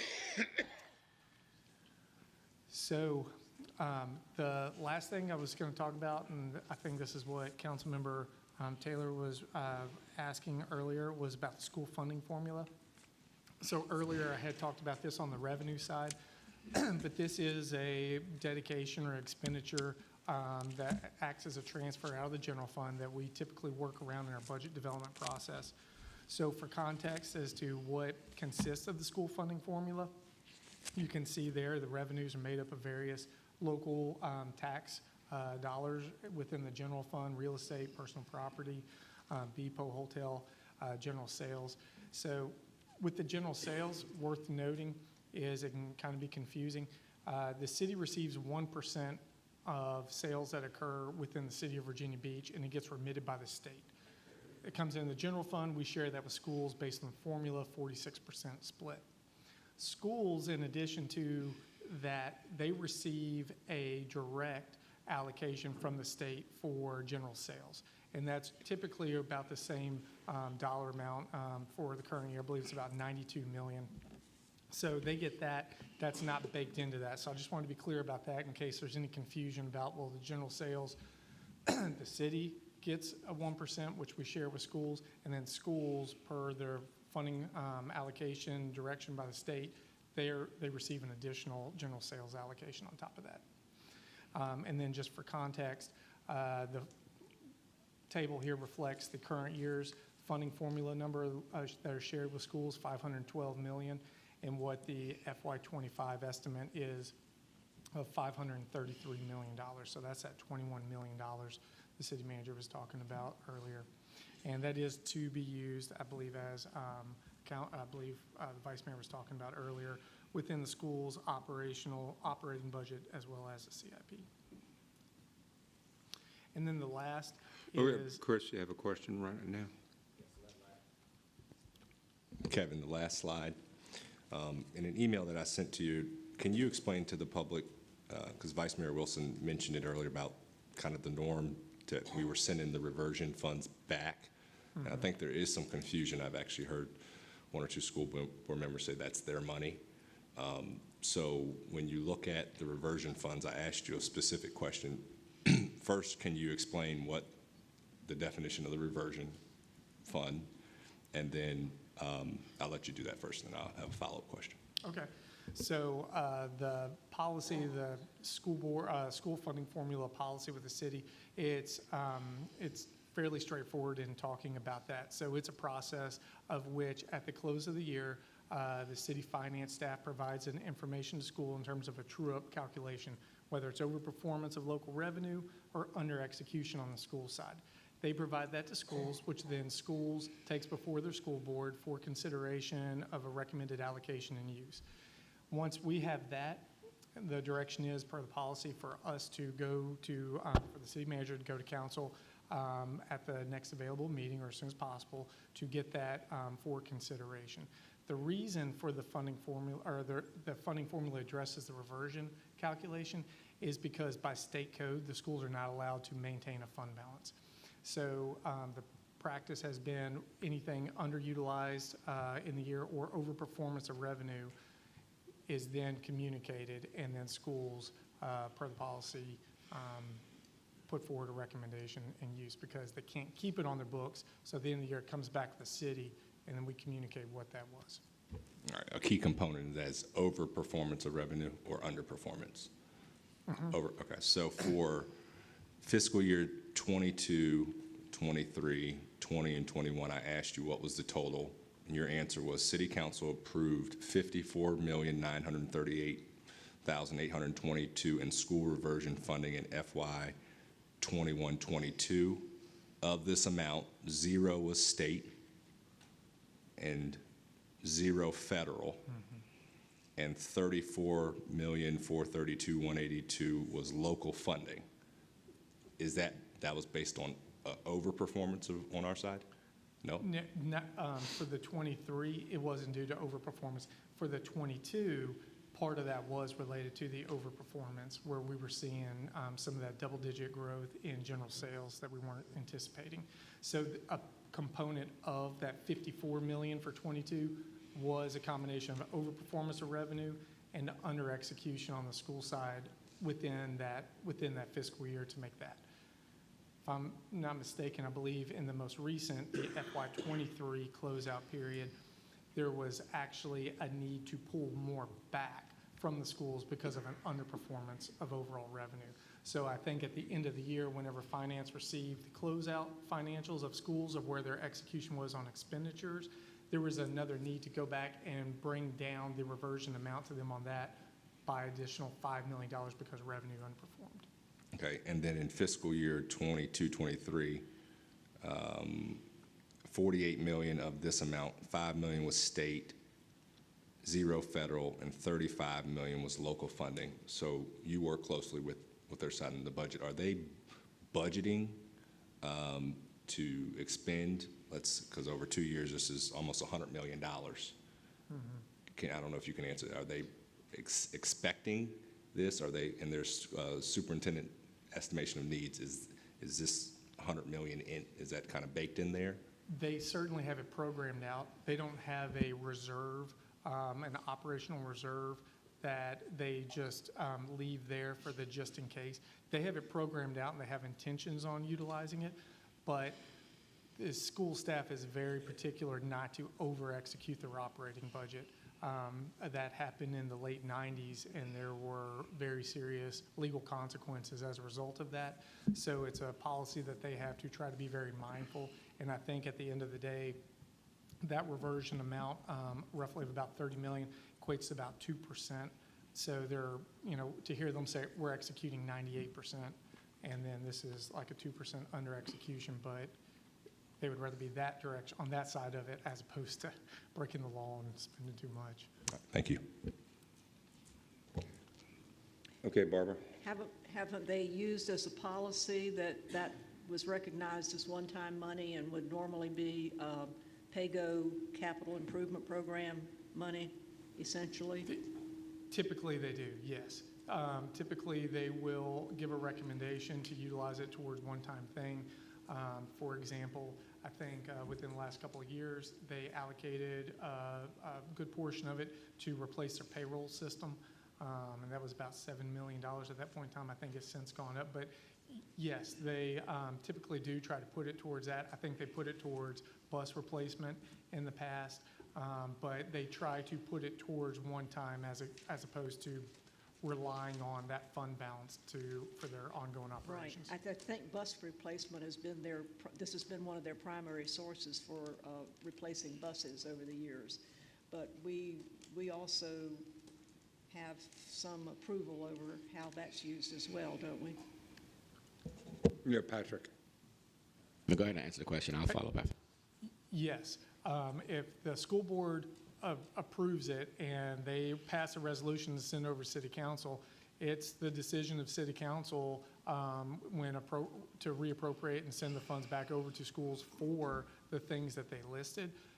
Once over there, it's not necessarily anything the City Council can control after the fact, unless it's specific to CIP projects, then there is a little bit more control. But yes, City Council does have the decision to either allocate all of it at the request of schools, or they could allocate and return only a portion of it. Okay, Patrick. Mr. Mayor, Kevin has one more slide, and then after that slide, we'll open it up for questions on the dedications. Okay. So the last slide here is just a reflection of the dedications. Hopping back to the revenue discussion, I know that this was previously something council was talking about earlier in the morning. Again, there's a pre-read that was provided, but this is just a one slide snapshot of the dedication, the funds, and the allocation of real estate and other various dedicated funding streams through local tax revenues. In terms of the dedication purpose or the fund identified, the year in which it was established, the dedicated revenue amount in the current year, you can see that's $162 million. And then just to provide some level of context, it's not all real estate. Some of these are hotel and meals tax. But to try to just give some level of context, it's trying to break it back down to a per penny equivalent on the real estate tax rate in terms of the dollars and cents and the magnitude. And one other last point of clarification, on the dedication table earlier, it was $189 million. The tax revenue sources are $162 million here because, again, there was the use of fund balance and one-time drawdown on those fund balances in FY22 reflected in that previous number.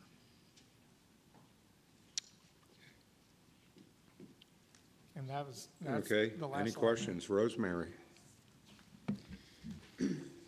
So going over to the regional grants, can you tell us, I mean, there's some that are membership type things, like belonging to the Virginia Municipal League is a membership that we get billed for the amount to belong to it. And of course, in the Alliance, you know, we've had a lot of discussions about that. But some of these, I have no idea why we pay the amount we do. Is it, you know, what's the determination? Would you mind going, I know it's probably a lot to ask. So I can attempt to, but, you know, there's just some on here, Vice Mayor, that they've been going since before I was a member of the city. So, you know, just looking at some of them, not trying to single any of them out, but the Tidewater Community College, that one's kind of easier. It's $6,000. It's been a $6,000 budgeted line item in the operating budget for as far back as I can remember. And it was just a contribution, an annual contribution provided to TCC. Would you mind starting with the Red Cross? That's where our list starts. Okay. I don't. I can. I do. So, I've officially worn out my voice, but Deputy Director Katie James in my department, she's she's the one that's done all the research and tracked some of these back to the 70s when they first appeared in some of the operating budget. She's been spearheading this and managing this and making payment on behalf of the city to these organizations as approved by the budget for several years. And so she's probably better, more knowledgeable to be able to get into the deep dive you're looking for, Vice Mayor. So I'll ask Katie to hop up here. So you want me to start with the Red Cross, right? Would you mind, because some of these, we may just have, like the Red Cross is $20,000, you know, maybe that's what we just normally send. But in some, it's determined how much we're supposed to send them. Yep, there's only a few of those, so I could point those ones out directly if you'd like. So the Hampton Roads Alliance, that one, we have an MOU with them. It's normally population-based for all the other localities, but for us, it's capped at 459. We have a separate MOU than any other city. The Hampton Roads Military and Federal Facilities Alliance, that one's a membership, and it's also population-based, which is why their request went down year over year. HRPDC, the Hampton Roads Planning District Commission, that one's population-based for our membership dues. We also pay HRPDC other things, but those are within the operational departments like Public Works and Public Utilities. The Workforce Council, that one's population-based, and because we have an agreement with them, there's more.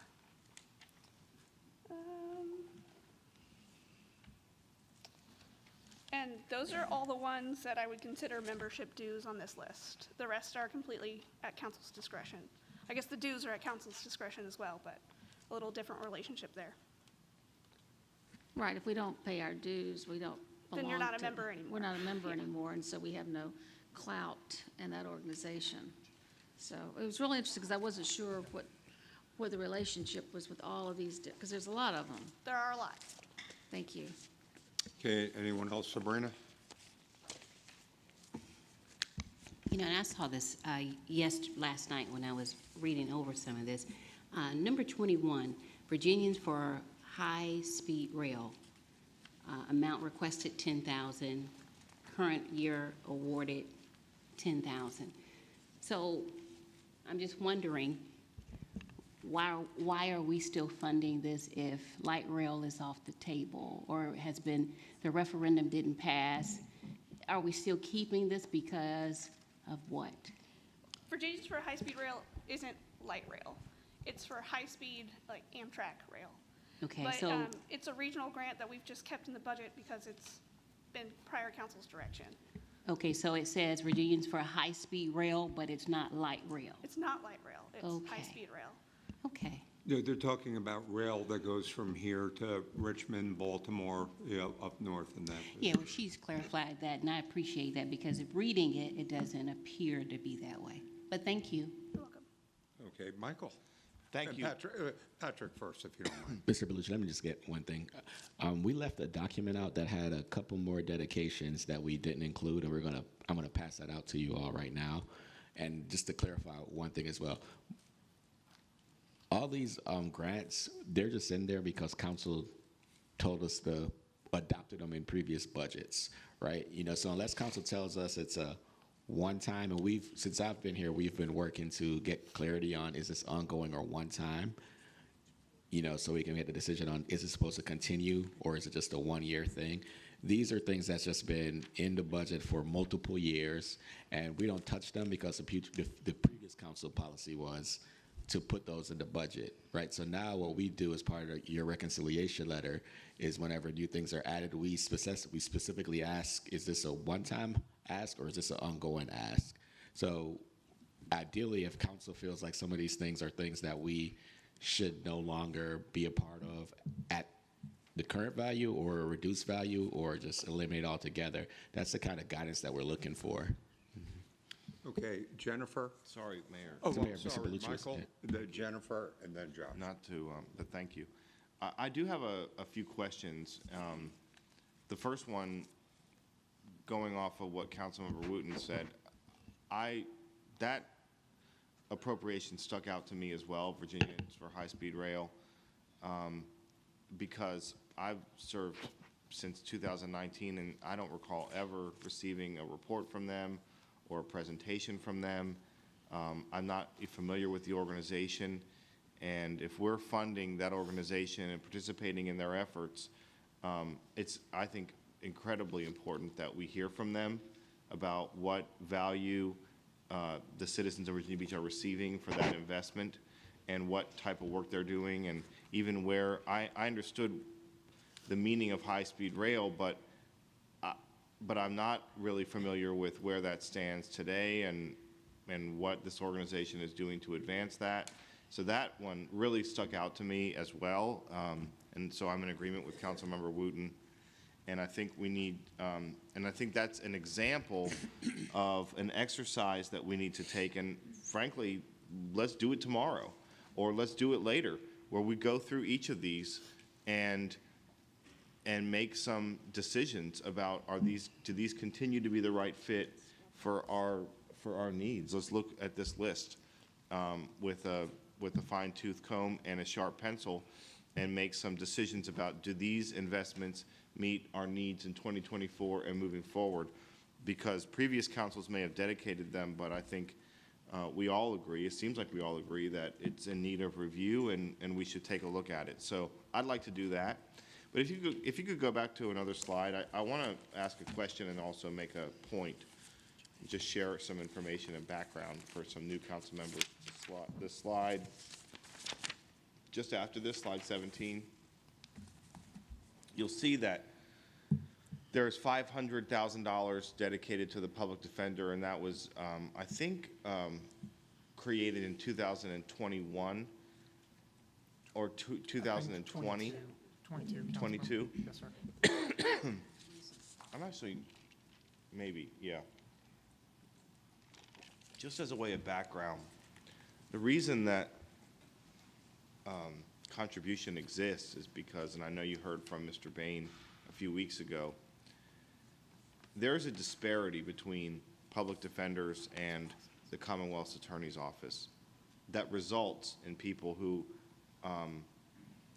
are not economically advantaged or resourced having a different experience with our judicial system than people who are. And it's not a question about the quality or the strength of the public defenders, it's a question of longevity of service, that they have families to feed and to house and bills to pay, so they often will enter a different line of service, whether it's in the private sector, it's a private practice, or move to the Commonwealth's Attorney's Office. And so this supplement is really critical to balancing the scales of justice for Virginia Beach citizens. And I think it's a very important contribution. And while many of us were here during that time, many of us weren't. And I don't want this opportunity to go back and for people to see that large number and not understand the importance of it.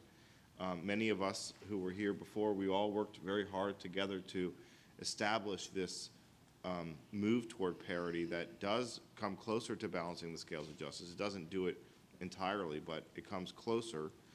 And I think it's a very important thing to do for those individuals, those public servants who serve as public defenders. And by the way, the majority of defendants in the criminal justice system work with public defenders.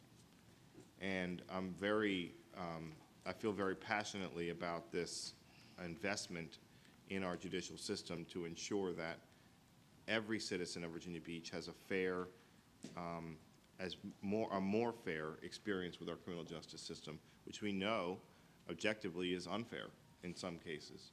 So I think I just wanted to provide that background and also ask a question, because we also provide non-required supplements to the Commonwealth's Attorney's Office, and I don't see those accounted for in this graph. Could you maybe talk a little bit about that?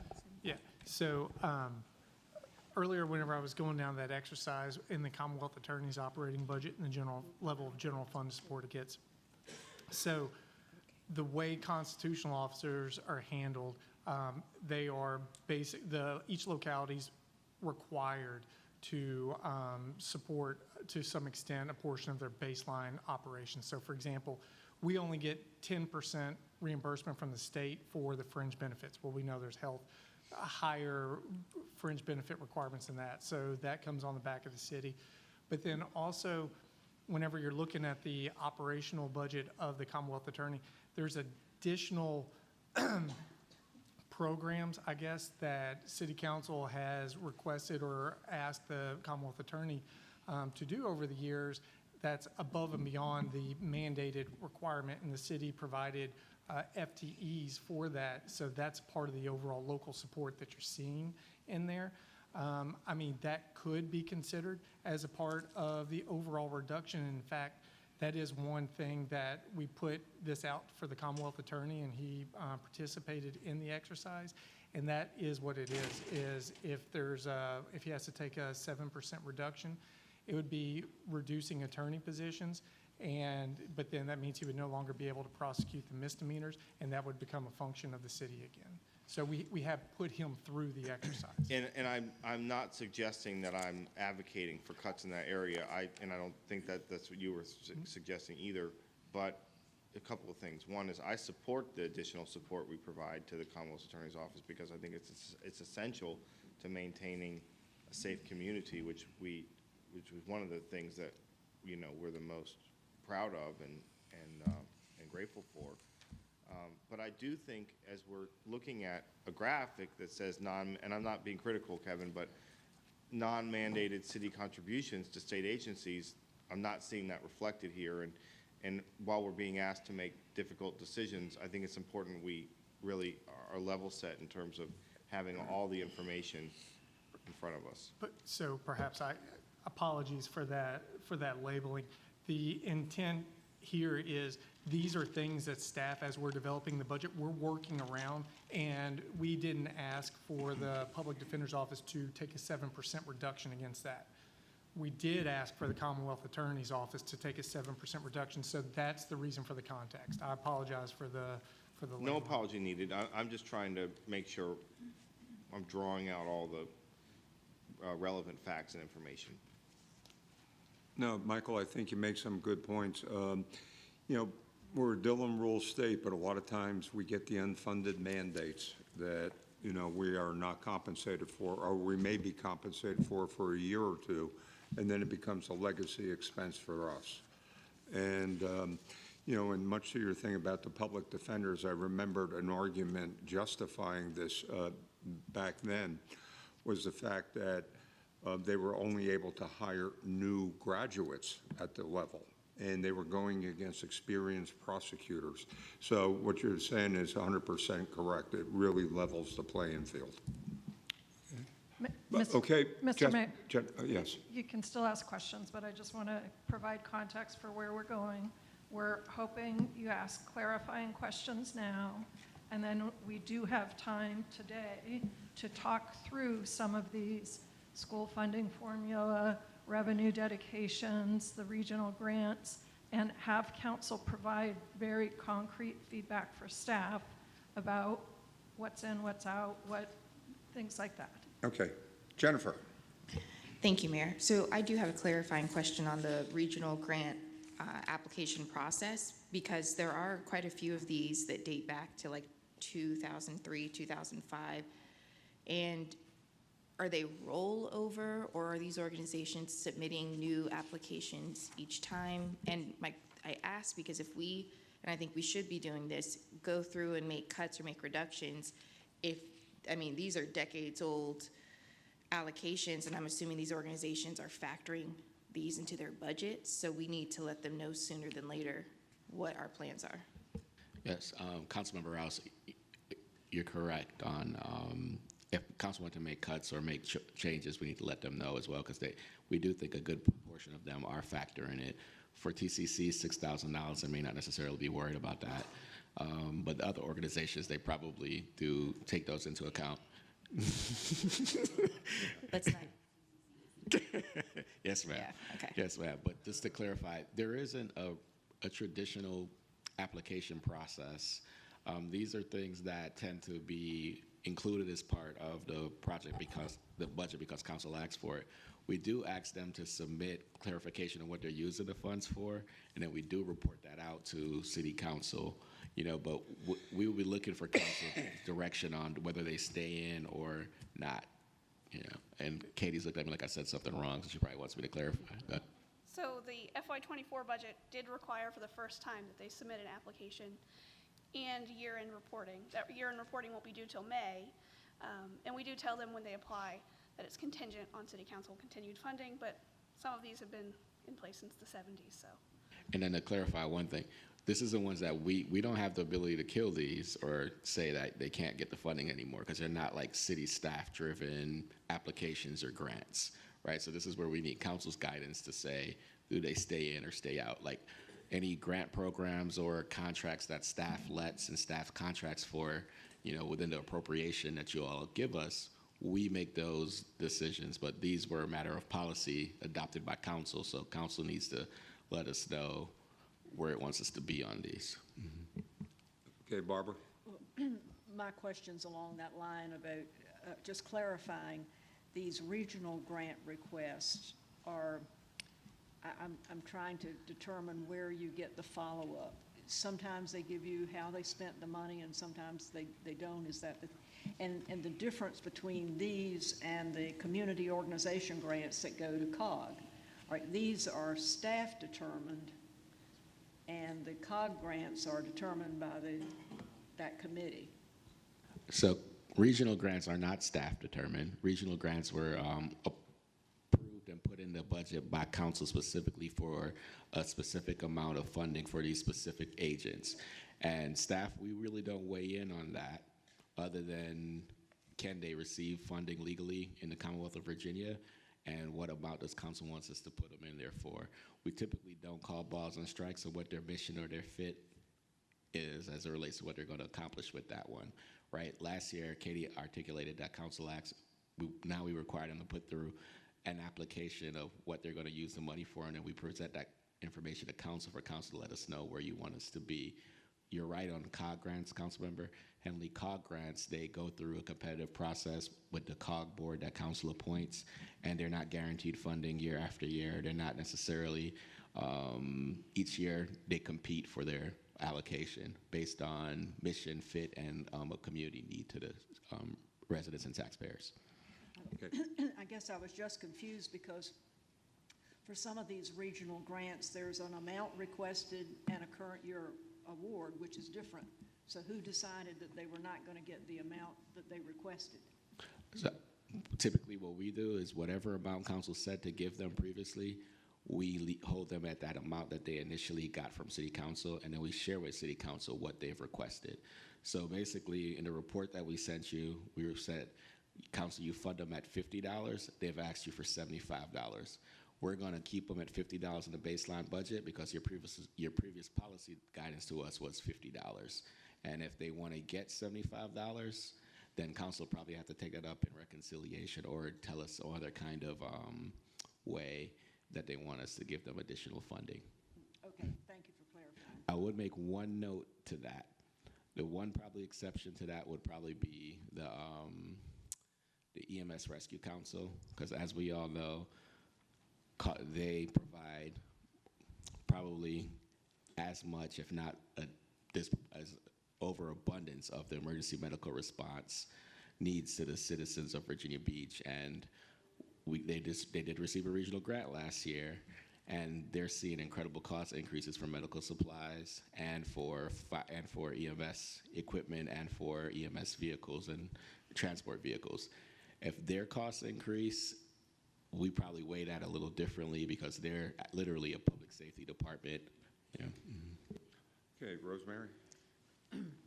So some of these organizations, if we decide not to fund them this way, they could also apply with the COG committee, correct? Some good, yes. Okay, anyone else? Sabrina and then Josh. So I just wanted to clarify on, let's see, number 1, dedication for outdoor initiative. So looking at tennis court renovations, and so knowing and understanding that pickleball is a very highly sought after recreational sport, does this funding for the tennis court renovations, is that for keeping up the current tennis courts? And if it is, would we consider perhaps including pickleball or providing maybe some funding to renovate some of those tennis courts for pickleball? That's one question I have. Mr. Mayor, can we have Mr. Kirschman come? Yep, Because he can speak to the use of the fund, what it's used for, and provide a little bit more context and address your question, Councilmember Wooten.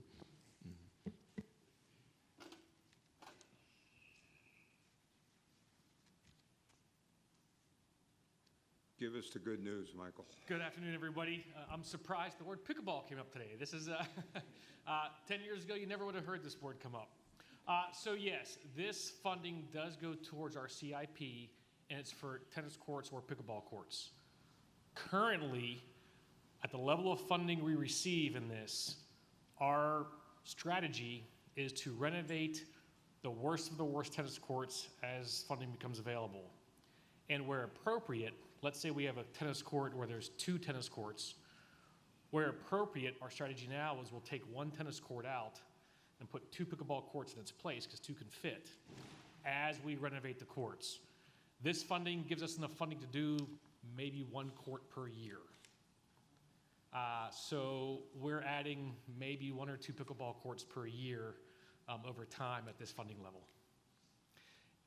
Additionally, I would say that most of our courts right now, due to our high water table, even when we resurface them, they're not lasting as long as we would like. What's truly needed is a true rebuild, and that's even more expensive than we can afford. Okay, I appreciate that. So there's room, there's opportunity for improvement there. Yes. Yes. Thank you. Thank you. But Thank you for Michael, that. let me ask you, there's a question of like getting organizations to privatize it and, maybe build their own facilities. There's certainly opportunities like that. Where I'm talking about redoing courts is in our neighborhood parks and community parks. So Okay. that's where these funds are going towards, the renovation of courts within the neighborhood and community parks. Okay, Patrick, and then Worth. Can I just have Okay. one more comment? So number 11, and looking at also where you can make reductions, I'm also looking, and this is a different one, number 11 is the Southeastern Tidewater Opportunity Project. I'm also looking at ways where, say for instance, programs that help our youth. And I know it's mentioned previously by Councilmember Rouse about, as we look at this budget cycle, we need to pay attention to those programs that enhance opportunities for our youth, because oftentimes we know that if they don't have enhanced programs or programs at all, then there is opportunity for doing things they should not be involved in. And that can be a myriad of things. And so I look at number 11 and I see the $25,380, but only $13,000 was awarded. Perhaps we can look at some of those programs where we haven't fully funded them and fully fund them, and then look at other areas as well in terms of our youth where we may be underfunding or not funding those programs at all, so that there are substantial amount of summer programs, because it looks like this is based on after-school summer programs, STEM programs, those sorts of things that are very important to the nourishment of our youth and would certainly help them and keep them out of trouble, so to speak. So I'm looking at those opportunities too. Okay, Patrick, and then Worth, and then Josh. Mr. Mayor, just to refocus council, the goal here, and we want the discussion because we want the feedback, but the goal right now is to see if there's any clarifying questions that we can clear up on regional grants, school funding formula, and your dedications, with the goal of then having the facilitator do a structured conversation on each of these items, right? So after we address your clarifying questions, then we'll do one on regional grants where council can go over these and we can talk about regional grants, and then we can talk about school funding formula, and then also the dedication. Okay, Worth. Thanks. Just a point of clarification on tennis courts and pickleball courts. I believe Parks and Rec also takes care of, maintains, and redoes tennis courts for our public schools. Is that not in this pot of money?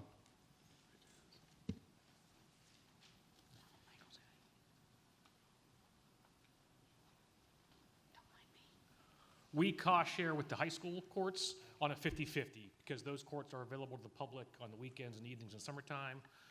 Because it's a cost share, schools are spending 100% of their tennis dollars on just high school courts. So we have not done any, there's a few elementary schools or middle school courts in a long time because the schools are not choosing to, but it's a 50-50 on the high schools. Okay, anyone else? Okay, Josh and then Chris.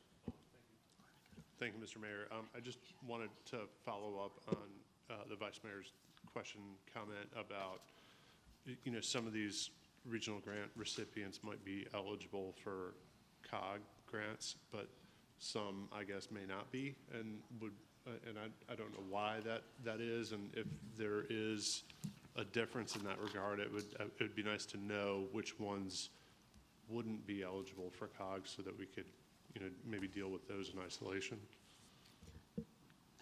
Sure. The ones that wouldn't be eligible for COG would be the ones that get funding from the Arts and Humanities Commission.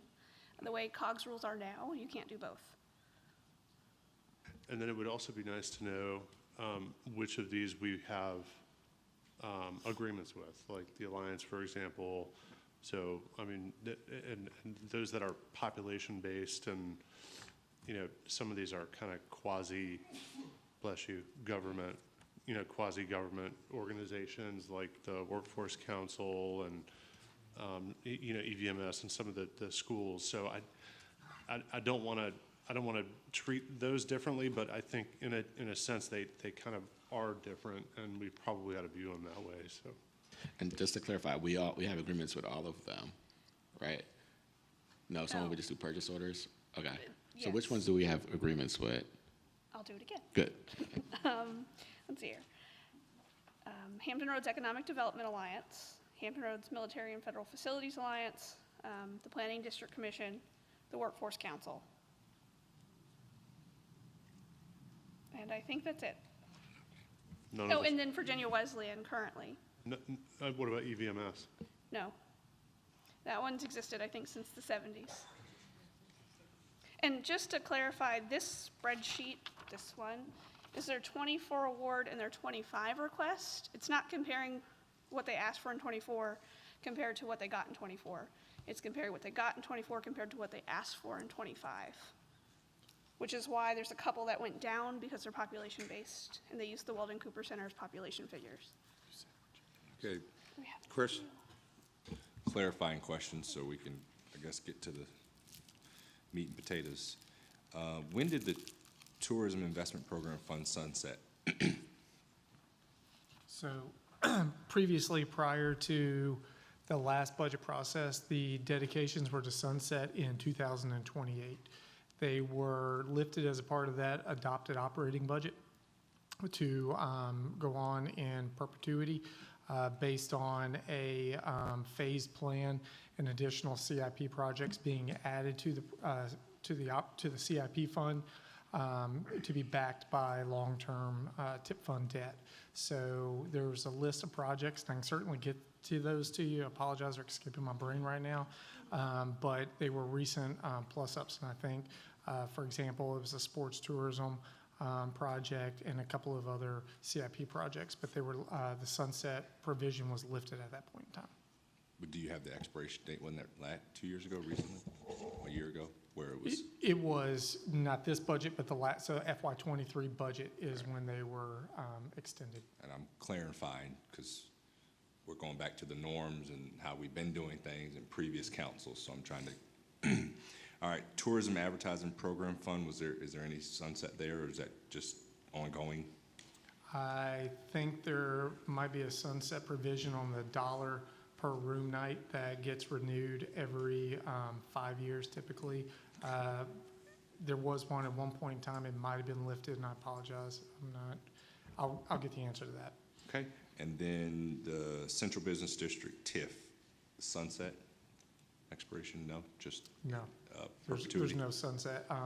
Whenever I was talking to City Council recently about the Town Center TIF, it's the only staff's recommendation would be to keep adequate funds at minimum in place long enough to meet the obligations of the fund. Okay, and then last clarifying, the tourism advertising program, similar to that light rail description, Does that have anything to do with our advertising budget with the CVB? I'm sorry, I missed that one. So I there's a think it line does. item in the CVB's advertising, I think I talked about it when we had the whole Odyssey discussion, it was maybe $12 million. Mhm. Is this in addition to that, or is it a part of it? That is the advertising That budget. is it. This tap? The tap dedication, yes, sir. Okay, so it's not 12 million, the budget, I think it was 12.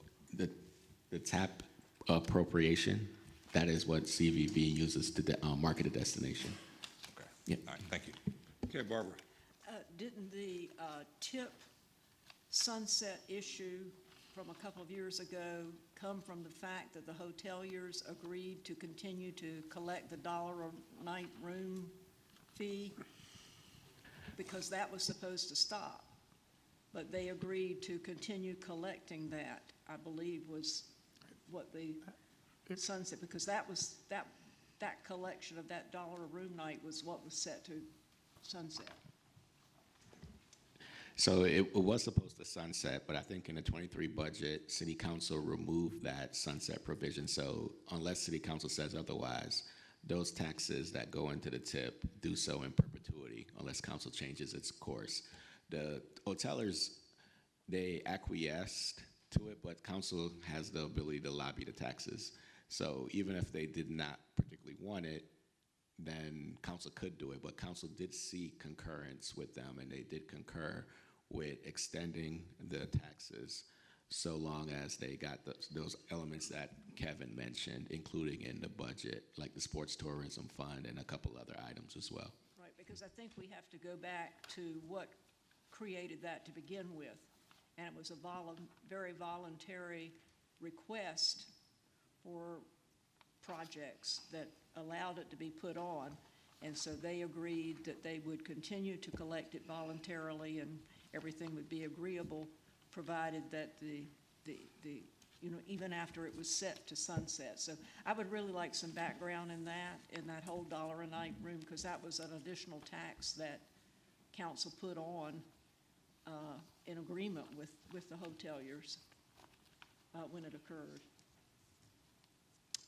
Okay, anyone else? I think that's true with several of these taxes, because I just remember, what do we call it, that when we had the major projects like building this facility in 2001 or whenever it was, that everybody came together in agreement for these increased taxes that we did at that time. And that's when we did the first open space program too, when it was agreed that we would increase the taxes because we were doing these specific projects. And so I think we really have to go back to the genesis of these taxes and what was promised and make sure those promises have been kept. I mean, if they've all been fulfilled and all, then okay, maybe it can go away. But if we've still got some element of that original agreement, then we may have an obligation to continue for a while. Okay, anyone else at this point? Okay. You might kill me, but I kind of think you guys need a break. Okay. I think you're not going to kill me. Yeah. Yeah, why don't we take a 10-minute? All right, 10-minute break, so 2:23. Mm-hmm.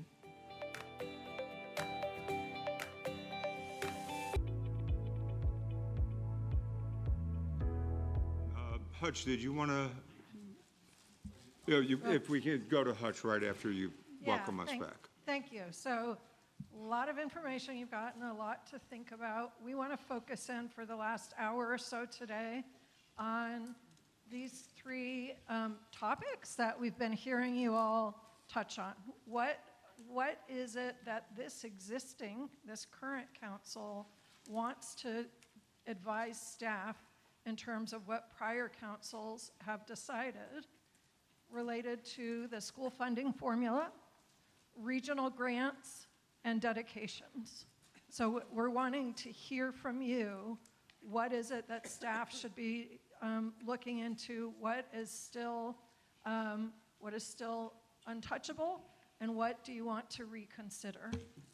And so I want to go one at a time, and I know that you wanted to speak first, to. Okay.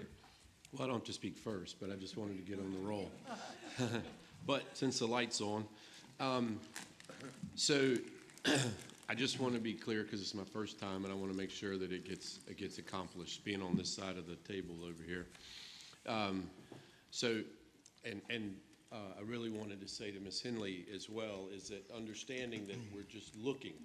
We got to seek to understand. Doing some Coveyism there for us old folks is that we got to figure out on some of these that I'm going to talk about is where they lie and what was the purpose and to make sure we do due diligence. I'm certainly not suggesting to shoot from the hip here, but some of these dedications, as you can see on the board, are from the 90s. And so they need to be relooked at. And if that takes us doing that in short order, however, that's what needs to happen because, it doesn't have to be all or nothing, but look, y'all, I'm just picking at, I'm not trying to say, my finger stopped right here at Central Business District TIF. 1999, do we look at that as far as bringing it up a few years, to adjust it to where we are now? Is that something we can do? Where are their fund balances? How much do they normally use a year? I know I'm getting in the weeds, but you know what I'm trying to say as far as what to look at. So and I say that because, again, if we're asking those folks over there to look at taking 7%, then we've got to look at everything. What we spent properly, what we didn't spend properly. And I was looking at Michael, and not to seem pessimistic, but there's a lot of money here. So to be optimistic, I hope we can find it here in the tune of millions of dollars that could help us ease the taxpayer's burden, right? And I think that's what we're supposed to be looking at. Now, one last thing is that when we start talking about looking at revenue, and again, I have to go to where my comfort is and where I'm from, and it's been on the docket for a long time, and we've had good reason to not do it, but I do think it's time to look at EMS billing. We have it there. We're not asking people to pay. We've said 100 times, it doesn't have to be where we're going after Mr. and Ms. Smith to make sure they pay. It could just be we bill the insurances, and what we get would be several $1 million a year. Am I wrong? No, you're correct, Councilmember Hutchison, and I think you're probably aware of it a little bit because of the conversations you're in that community as well. But the Rescue Council has commissioned a study to do an RFP for EMS billing, right. Compassionate EMS billing, and that has been socialized with council. And as they get more information back, they will share that with us for us to share with City Council, and then council ultimately would have to make that policy decision. But it is something, because of all the increased costs we're seeing, that the Rescue Council has opted to explore further. And I like the term, thank you, the compassionate billing. That's what I'm talking about. I'm certainly not taking anybody to court or anything like that. We're just talking compassionate billing. So, and then Kevin, as far as, I spoke to you at the break, so I just want to make sure I didn't state anything that was off of what we're saying. Like when we're looking, I'm just asking you to look at the balances, look at the percentages, what some of those look like, and bring them back to us so that we can kind of see where this lies with all of them. Is that fair? It is. I mean, we would refer to that, Councilmember, as stress testing the fund to make sure, if this were to be redirected, does it break? And if so, what breaks? And are we no longer able to accomplish the original intent of it? Not looking to do that. Yep, thank you. Thank you, sir. And thanks, Hutch, and I think just highlights the point, everything should be on the table for discussion. Mr. Mayor, and just since Mr. Hutchison started with dedications, let's focus, if appropriate with council, and if y'all are okay with it, let's focus it on dedications for the first part, and then we can go to regional grants or school funding formula, whoever wants to. Okay, and Worth was up, and then Josh.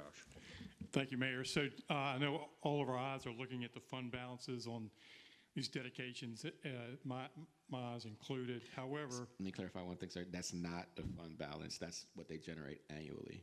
Right. Yep. So the fund balance is included in your packet as well.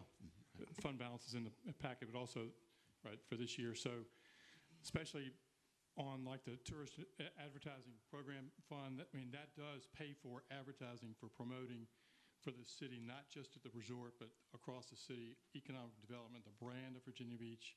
That does come from certain tax sources, sales tax, meals tax, real estate tax. The tip, of course, is a large number there, but that's already committed to pay for certain projects around the city that's in our budget, that's dedicated for paying off bonds that, like for this building, the bonds are almost paid off for the convention center, for example. Some other, of course, Atlantic Park is in that, Reimagine Atlantic Avenue, and there's some other sources around the center, the city. The amphitheater, for example, was a beneficiary of the TIP fund. The flood protection bond referendum, we as a city voted for that 2 years ago. That's in operation right now in implementation, engineering. So we really got to tread lightly on these funds and these dedicated funds. And I agree, I think we should be looking at every fund. Yeah, Barbara, oh, I'm sorry, Josh and Barbara. Thank you, Mr. Mayor. I've got a couple comments on some of these funds, and I mean, I've always been and am and will be a supporter of tourism because I understand the value that it brings to our economy, the reason why we have the best schools in the region, the reason why we have libraries and rec centers that are, you know, the envy of our neighboring cities. And, you know, the rationale that I've always used, because it was explained to me this way, is that the TIP fund is meant to approximate the tourism spend in Virginia Beach and the value add that tourism brings to our economy. And then I look at some of the composition of the fund, and you know, I just have some questions, and whether it actually truly does approximate the tourism spend in our economy. For instance, 100% of the amusement tax at $7.8 million a year. I took my kids to a birthday party just this past weekend at a kids' gym, basically a big padded room. I wish I had one of those at home, but you know, I was surprised to learn that the amusement tax was applicable to a kids' gym. I know amusement taxes are also applicable to bowling alleys and movie theaters and other forms of entertainment that I would argue are not necessarily predominantly used by tourists. And I would just question whether 100% of the amusement tax is an appropriate approximation of the tourism ad. In that same vein, I think 1.06% of meals taxes combined with the 0.5% of meals taxes for TAP equals about 40% of all meals taxes collected in the city of Virginia Beach. And I would probably guess that 4 out of every 10 people dining in our city are not tourists.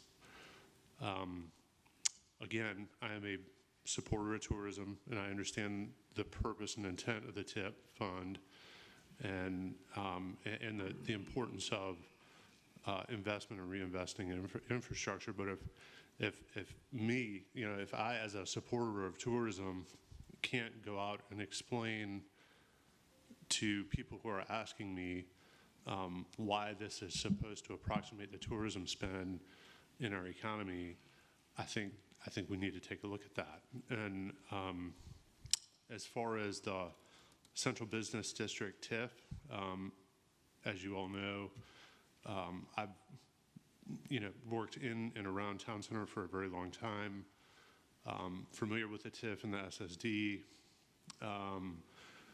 I know there is capacity there, but I also know what that capacity is meant to do. And Town Center has been tremendously successful. It's, you know, it went basically from a bunch of trees to our city's, you know, central business district. And There's room left to grow. It does, I think, contribute somewhere between $16 and $18 million a year to our general fund that wouldn't have existed otherwise. It employs about 5,000 people. And that fund balance and, that capacity is meant to grow the district. And when we look at Cleveland Street expansion, when we look at the additional opportunities that exist in the future, and we look at an SSD that is going to be upside down in a couple of years, I think we need to be careful there, because I wouldn't want us to, as somebody else put it, kind of choke our golden goose in a way, because it has been successful, and it does generate a return to our general fund. But that's not to say that there isn't capacity there to try and solve some of the other problems we have. And that's all I got. Hey, good points. Thank you. Everything's on the table. Barbara. Well, if you look at this paper that was passed around during the break, all of these things were reviewed in fiscal year 22-23. So it's not like they were passed in 1990 and haven't been looked at since then. It was all completely redone just a budget and a half ago. But for example, looking at the 5.5% of the tax that's meal tax, only 2% of this levy is divided with 1 600% of the tourism investment program, 0.05% to the tourism advertising program, and 0.44% funds the open space program, which was refunded at that time because it had been out of business for a few years and it was backed by popular demand. So the other 3.5% of the meal tax goes into the general fund, I'm assuming. So if you look at this paper back and forth, you see that all of this was reviewed, not last year, but the year before that. And so, and then that was the year that the self-imposed tax from the hoteliers was looked at, whereas various local tourism-related industries represented by the RAC and the Resort Investment Committee have identified needs totaling more than $212 million, with a willingness to extend the sunset provisions associated with self-imposed taxes in perpetuity. So these were self-imposed taxes with that $1 a year thing going. So they agreed that they would continue this tax, which had been self-imposed, knowing that it was going to go for the tourism-related industries in order to fund this $212 million. And so these things were carefully done and reviewed by, I think, pretty responsible people at that time, so I hope you'll look at it now. Okay, thank you. Oh, Dana. My apologies. We only had 5 copies at the moment, so we're working on getting enough copies for everybody. So for those that don't have one, they're coming soon. That's our apologies on that. Okay, thank you. Okay, anybody else at this point? Jennifer. Thank you, Mayor. And I think just as a follow-up to Ms. Henley's point, I think, so even if these dedications were reviewed, I don't think they were reviewed through this lens that we're talking about now, which is stress testing. So looking at if we have newer priorities, or we don't want to put, we don't want to cut services, we don't want to ask for an increase in taxes that residents will have to bear, could we tap on these dedications to help relieve other issues? So I think we haven't had that kind of framing, so that's what we're asking them to do. Yeah, alternative revenue sources are always a really good idea. Chris. Thank you, Mayor Dyer. I'm going to take a different vein. Everything's on the table, and I guess this is why we haven't been able to move forward, because when it comes time to this, we're going to justify if we have a special connection to something, it's a little bit more important. I'm not connected to any of it. We need to look at the TIP fund. And I want to talk to the people of Virginia Beach about the responsibility we have to be responsible with the investments that we make. And I wrote down a few. First thing we could do is we just signed an ordinance, or we approved staff to spend $4 million to design Rudy Loop. I've been tough on the PPE agreement, but there's no way right now we can fund the construction of the Park at Rudy Loop. So reverse that action, there's $4 million. And the public believed that the images and the designs that they saw in the media from Parks and Rec were real until they found out there were no designs. That's $4 million. We cannot afford the project at this time. We can revisit it like Capstone after the completion of Atlantic Park. And there's an opportunity to hear from a private developer down at Rudy about their opportunity that somehow we didn't have a chance to hear. We have $2.5 million that we have spent on Atlantic Park delays, dewatering, environmental issues, result of lack of due diligence. We have a $6 million sports center bailout that, again, we're talking about integrity of the previous councils. They ignored the Invictus advisors. They told them this doesn't make sense. This is the only respondent with this deal. There's $6 million, can't get back. PPEA, we'll leave that alone. We've dealt with that, but 15.4. So when you look at the tourism investment program, and Councilman Remick, whose district includes the oceanfront, is passionate about the tourism, but we're 70 million over for Atlantic Park. I believe it's coming out of the tip, not the general fund. Maybe I'm wrong. That's not a wise, responsible management of the people's resources. The TAP fund, because again, we can't have a motivation of fear for the public. When that was reviewed this year, there was a $3.5 million unexpended balance. So there is money there. We could take $2.5 million. They still have $1 million in the bank to do advertising. That's an opportunity. Open space. Sit on that board as a liaison with you, Barbara. I don't know how active we've been in the recent last 24 months in terms of acquiring open space. Clearly, as a council, we haven't discussed a lot of open space opportunities. And again, they're advisory. We've got a nice long list to look at now. We have one now. So we could look at that. Central Business District, again, what was the goal from the outset? Have we achieved the goal? I was shocked to see that we actually started reducing the tax rate as development was occurring. Had we left that tax rate at 57 cents instead of reducing, again, prior council's policies, that's 12 cents. There probably wouldn't be a deficit, but those were policy decisions. Now that we have to deal with those policy decisions, so I understand it's the golden goose. Family's been here, Josh, so used to drive past all those trees. But had previous councils not decided to reduce taxes while the growth was occurring, there'd probably be a nice fund balance there right now. So I'm willing to look at all this. And then when you look at the flood protection bond referendum, which I'm sure we'll discuss tomorrow, and the promise that the previous council made to the public, if it's now at $1 billion, where's the gap? How are we going to fill that gap? And so if I was, I know you're looking for constructive feedback, reduction to the tip, reduction or consideration to discuss with ARP. We have a representative here. That could go down. Open Space Fund on the table. TAP, $2.5 million. Central Business, maybe take $1 million, $2 million. Cancel Rudy. I mean, we're at 8 or 9 million. Moving forward. Thank you. And so just what we've captured so far, you're giving us some very specific suggestions.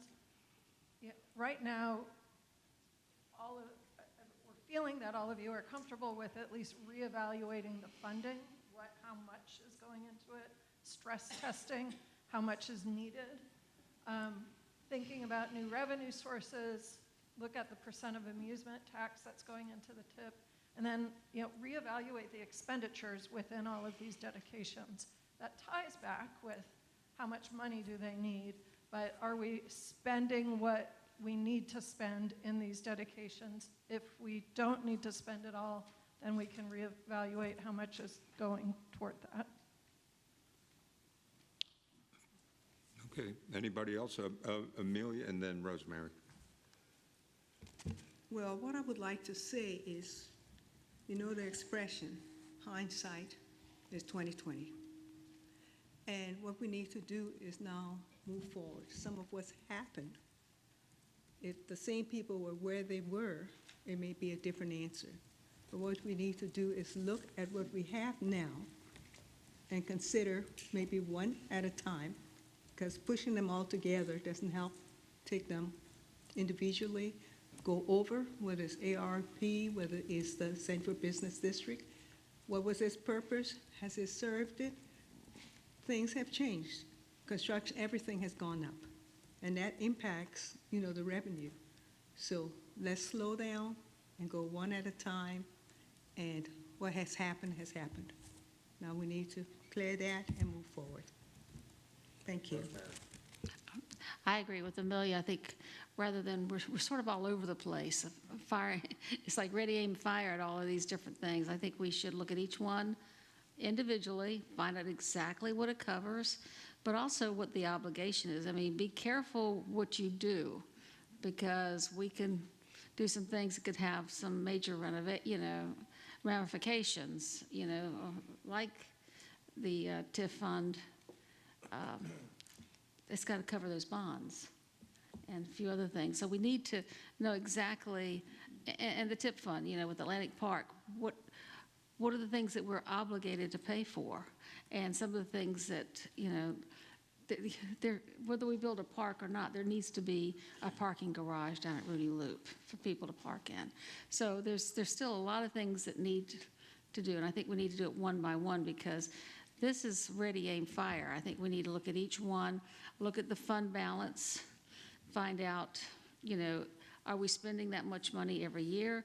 Is that the right amount? Maybe the amount needs to be adjusted, but we can't do that all over the place. We need to look at them individually, one by one.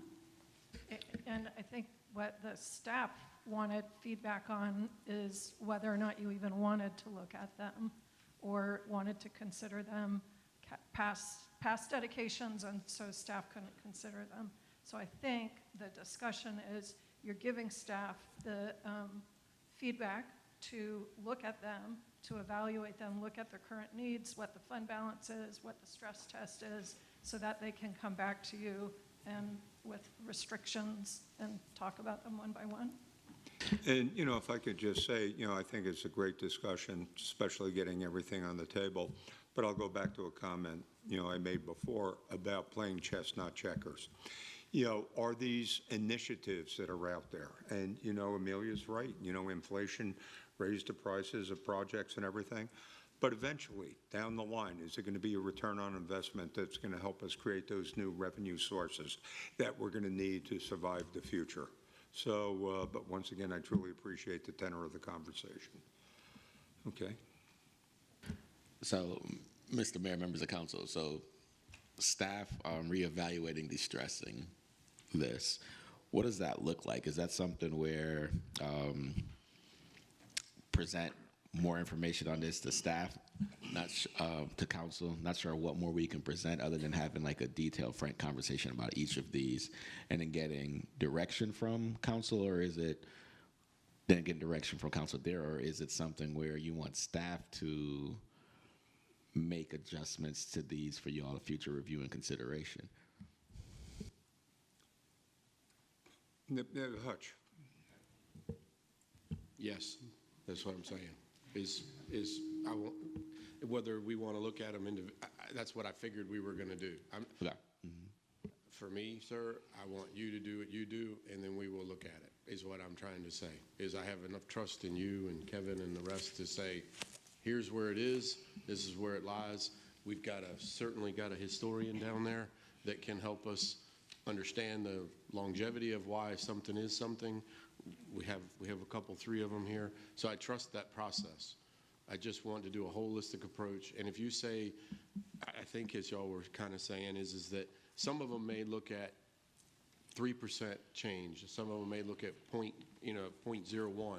It's whatever that looks like. Some of them may be like, hey, we may need to even increase, because that's something we haven't talked about is that, and I go to where a lot of my comfort is, but I know what the fire chief is asking for. He's not looking for a reduction. He's looking for more people. But we haven't even got there.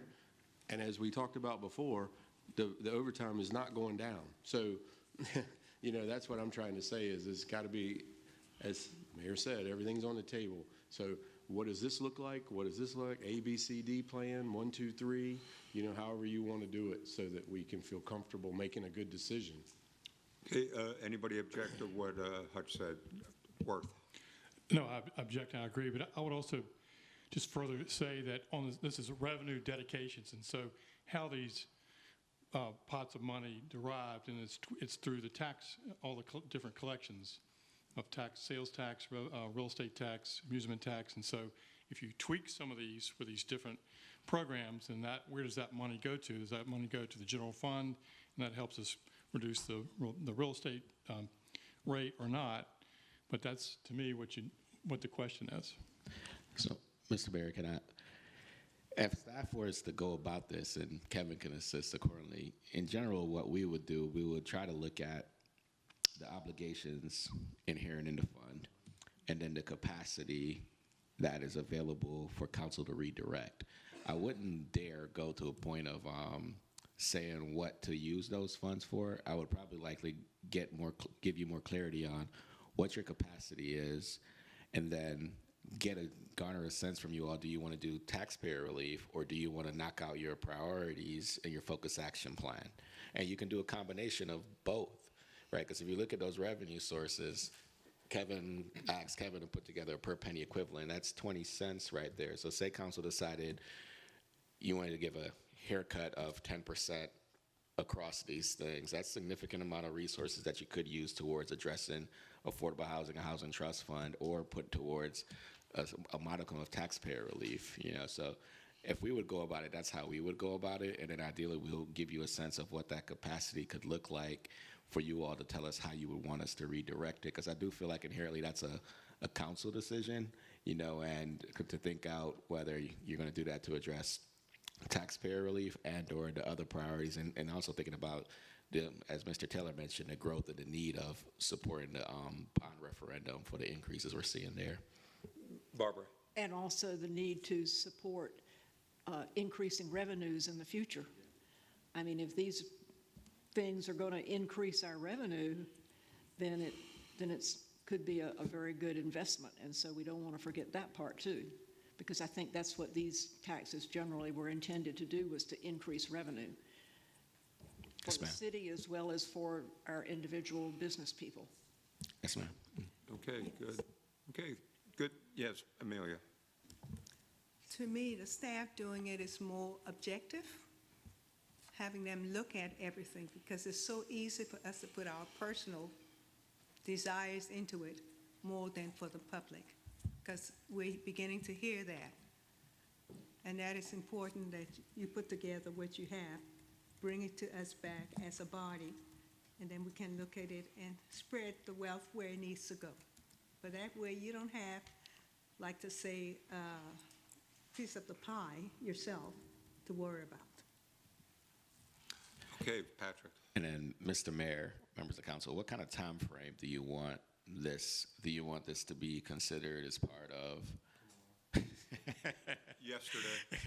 Do you want this to be considered as part of the budget process that you all will ultimately adopt in May? I think that's going to be essential, because we're going to have to make some. Let's just say we decide to go the rebate way. We have to know which direction we got to go.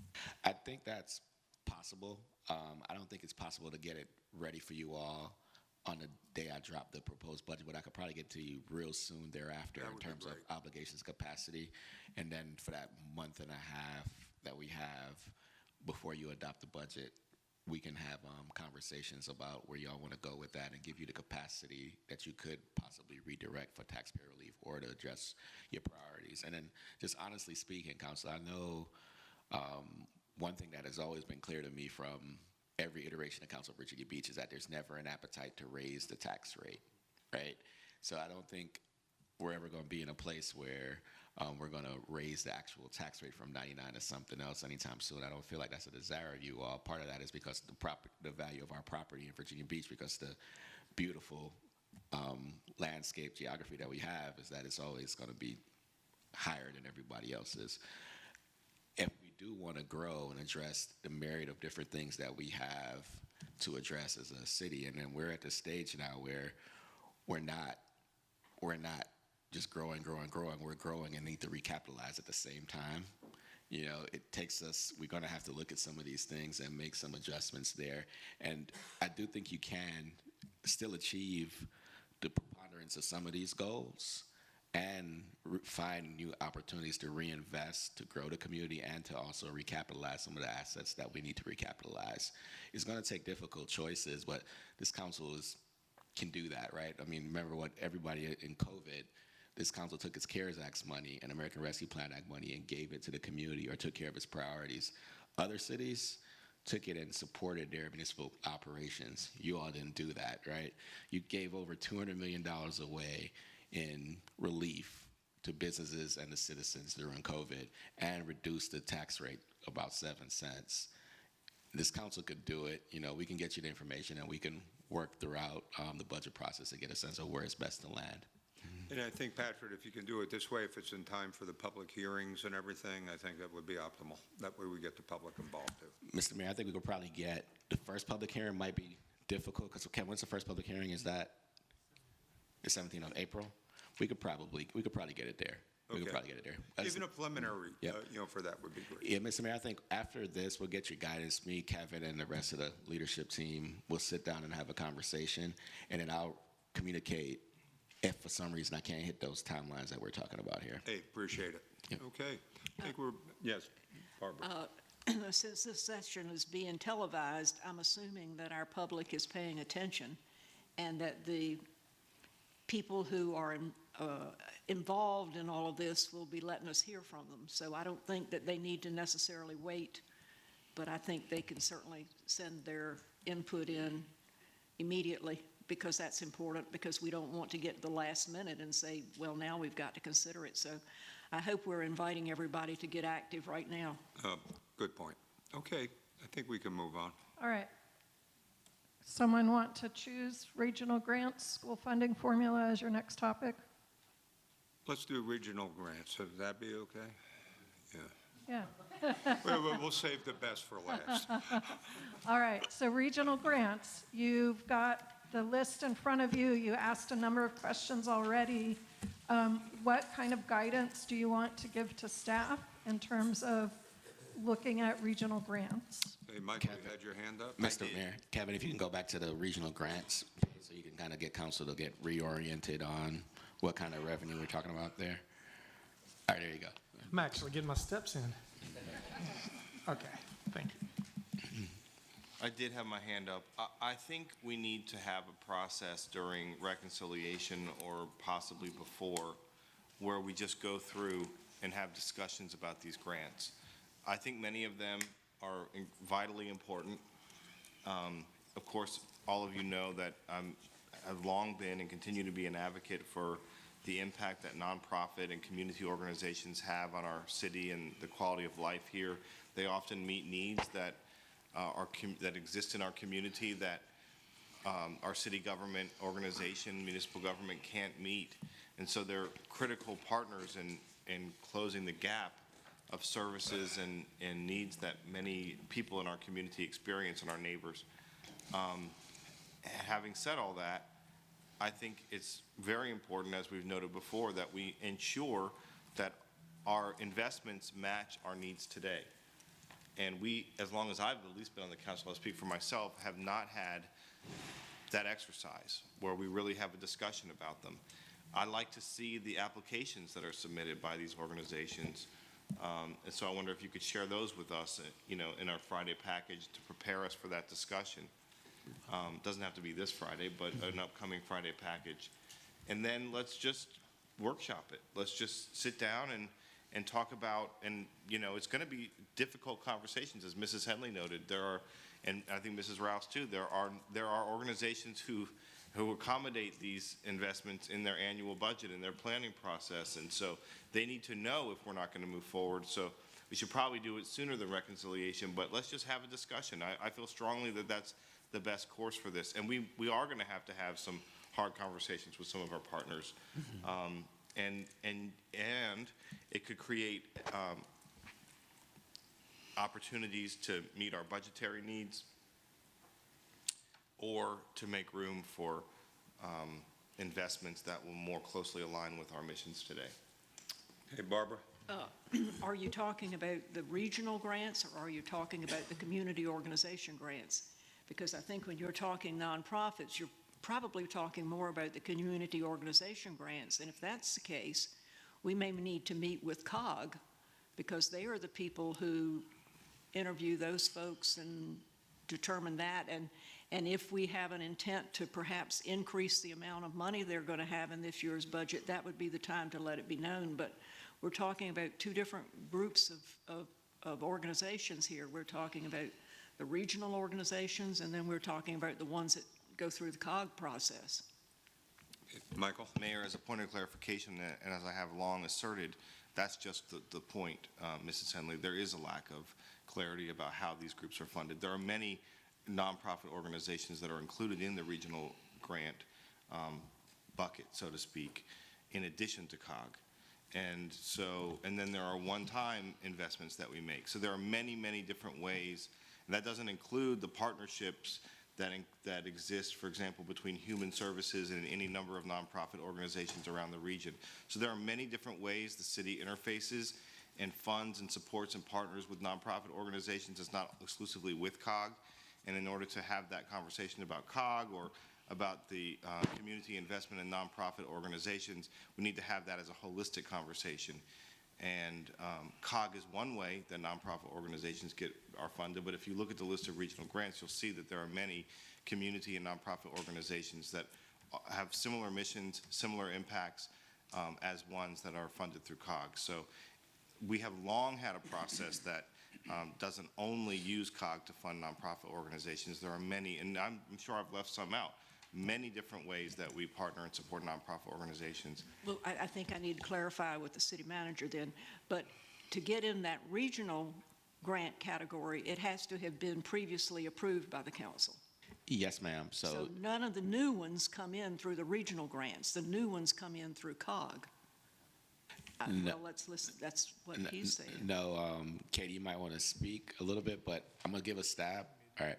So usually, sometimes, or usually, the new ones come in during the budget reconciliation process or through like a mid-year appropriation.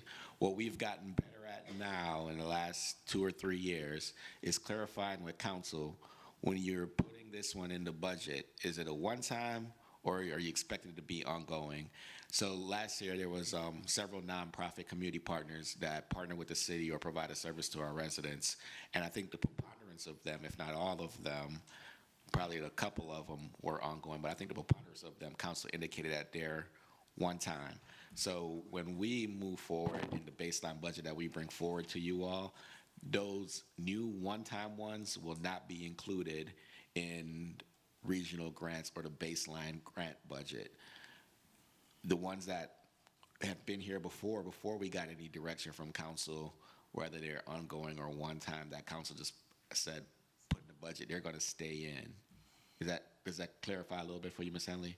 It helps, but I think we've still got some lack of clarification because we have those that want to just plain long come straight to the council.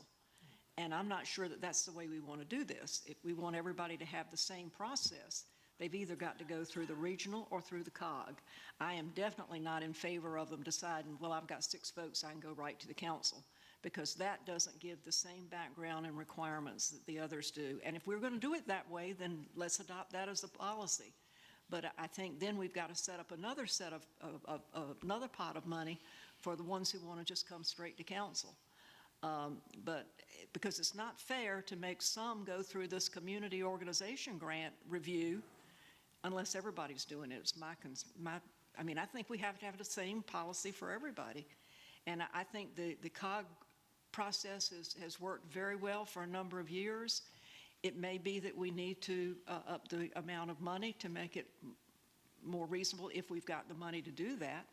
But I think we just have to come up with a process that everybody follows, and to just use a political process, who can get 6 votes, I don't think that's the way we spend the public money.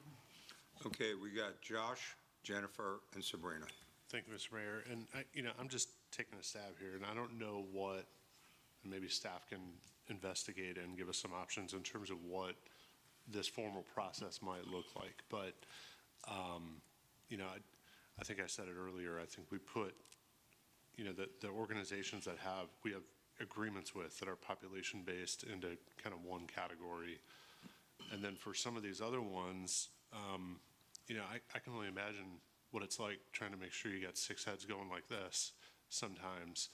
And, if we've got an organization, like a list of organization, their funding request, and then like a percentage kind of slide, and something that, complies with public meeting rules, where we give each of us a sheet with all of these asks on it, and, have us mark a percentage, whether it's 100% of their ask or, 75% of their ask, and then whether it's recurring or one time, and then you collect all those and you figure out, and they're subject for public review and all of that, and then you figure out what that average is for the ones that at least got, the support of 6 council members. I don't know if that's a good or a bad way of doing it, but I just wanted to throw it out there as something that might make a little bit of organization out of the chaos. That doesn't work with Jennifer. COG. Okay. That just goes straight to council. Jennifer. Thank you, Mr. Mayor. I have 2 clarifying questions, and they relate to sort of both of those. So for the regional grants, is that get to 6? So how, did these individuals get here because 6 council members said yeah? Yes. So usually how they get in, at least since I've been here, they get in through reconciliation, because usually anybody that asks me something, I say nope, right? Because to me, it's hard for staff to make a value position. That's not our job. It's council's job to make value positions on what your priorities are, right? Usually I say no. The one exception that I brought one forward to you all was the Volunteer Rescue Council's request for $775 last year. And that was because they weren't able to buy equipment, and they provide the preponderance of emergency medical transport. So I view them as a city department, more or less. But usually they come in through reconciliation or through a mid-year appropriation. I do think council has gotten better. It's still chaotic, but it's the process, right? And sometimes that's the public job. That's how things happen in local government. The council's now literally is saying one time, right? Versus not giving us any guidance on that, and then it just ends up in the baseline budget and continues, just like how some of the groups have been in there for since 1978 or 74 or something like that. Thank you. And then one more request. So I know we got verbally, and like I marked my notes, but can we have this retyped with just categorizing what are the groups that we have, obligations with, who can qualify for COG, like just break it out so we can have it in writing and have it organized that way. Thank you. Yes, ma'am, we could do that. Sabrina, and then Michael. Thank you. So just, I guess to follow up on the last point about how some of these organizations are getting on the list, but, to your point, City Manager, you mentioned there are some folks, some organizations that have been here 1970, 1960, and then when you look at the COGS process that we've had until we really started looking at who was being funded, what you see sometimes is perhaps the same type of organizations or the same organizations getting the same rewards.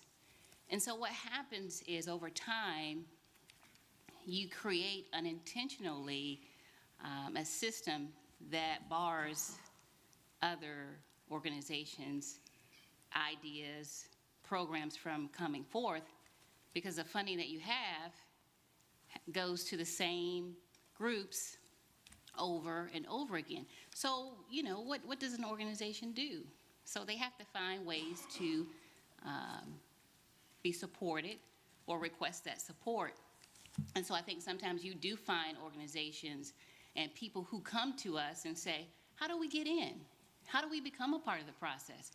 Because, for lack of a better word, they've been barred, unintentionally maybe, but they can't break through the system, the process, and it can be frustrating. And so people will reach out and say, how do I get something heard? How do I get a program supported? And so we have to make sure that as we do this, you know, this review and so forth, that we do create some type of process and procedure that is open for all, and where people don't feel that way. Organizations don't feel that way. And so I think that will be one of the benefits. The other item I would say, or what I would like to see from these groups, what are you spending the money on? Like we do with the festivals.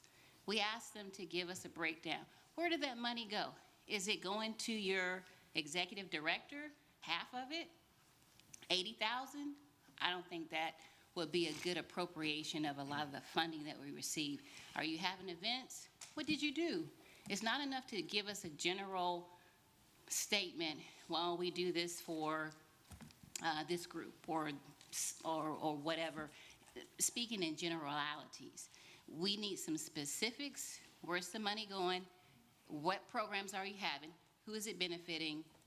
Because it provides accountability. And if folks are receiving funding year after year after year and there's no accountability, well, then that breeds other things that may be problematic in the system. Thank you. Michael. Thank you, Mayor. Well, I agree with what Councilmember Wooten just said, and I applaud her for stating it as well as she did. At the risk of trying to improve upon that sentiment, I would like to add a little bit to it. Because as many of you know who have been here for a long time and for a short time, I am personally incredibly passionate about this topic because I recognize the importance that these partnerships have for our community and for our citizens. And respectfully, I must say that I have a difference of perspective than Mrs. Henley has, and this is no commentary on COG or the committee collectively or individually, but I do think that these appropriations have unintentionally excluded sectors and individuals and organizations in our community for decades. And we've been stated many times and recognized that we now have the most diverse council that's ever existed within the city of Virginia Beach, and so it's a natural outcome that access and participation would be expanded under a council that has an expanded perspective and point of view on our community. And so this tension that we continue to have, and I don't know if this is like the third retreat that we've had this discussion and debate about these appropriations and partnerships. I call them partnerships because they're not philanthropic contributions. They are strategic partnerships that meet a critical need within our community. And the fact that we continue to have this debate over what really is a minuscule issue relative to all the other things that we have going on in our community, schools, flooding, public safety, meeting our other budgetary needs, affordability in our community, having affordable taxes, having affordable housing. Go down the list so if you continue to go on. Quality of life in Virginia Beach issues. We're debating about these partnerships that make life better in Virginia Beach better and experiencing tension and strife about more people pulling up a chair at the table.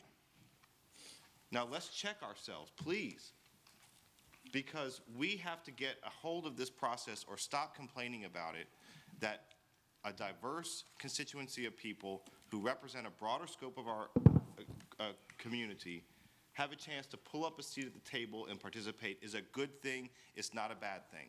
So I challenge this council to fundamentally shift our thinking about this debate. And if there's some issue with the process that we don't like, then put a proposal on the table to fix it, or stop complaining about the fact that if we have to use the process to get to 6, to pull up a chair for a group that's been intentionally or unintentionally excluded from participation with their city government, then let's do it. I feel very strongly about this. I'm incredibly frustrated with the exclusionary nature of the comments that I've heard here today and at the last retreat and at the retreat before that and during the budget cycle last year and at many meetings previously. So if someone has a better plan to do it, put it on the table, but until that time, let's not complain that a broader scope, more people have a chance to participate and engage with their city government. Thank you. Barbara? I guess you're directing it to me. I just counted 63 organizations that have got applications into COG. That's 63, not the regionals that have been there for years, but 63 that COG has considered in this budget year or are considering now. What's wrong with just asking everybody to make this application?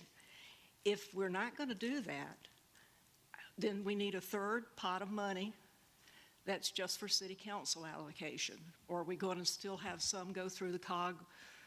I'm just saying if we're not going to have them do the COG, then we just need to put all of that money into this pot for city council to review. Do it one way or the other. But if we're going to require some to go through the COG, then that's what we ought to do. So if we don't want to do it this way anymore, then let's just all go to one pot of money and the city council reviews them all. Okay, Chris. Thank you. It's lively discussion. I like all the ideas. I just think the problem goes back to our culture and the norm. And the norm is, Ms. Caitlin mentioned earlier that if you get this fund, then you're not eligible over here. I think last month we just gave VMT $150,000 outside of the process. The manager told them when they asked, you're not eligible based on these rules.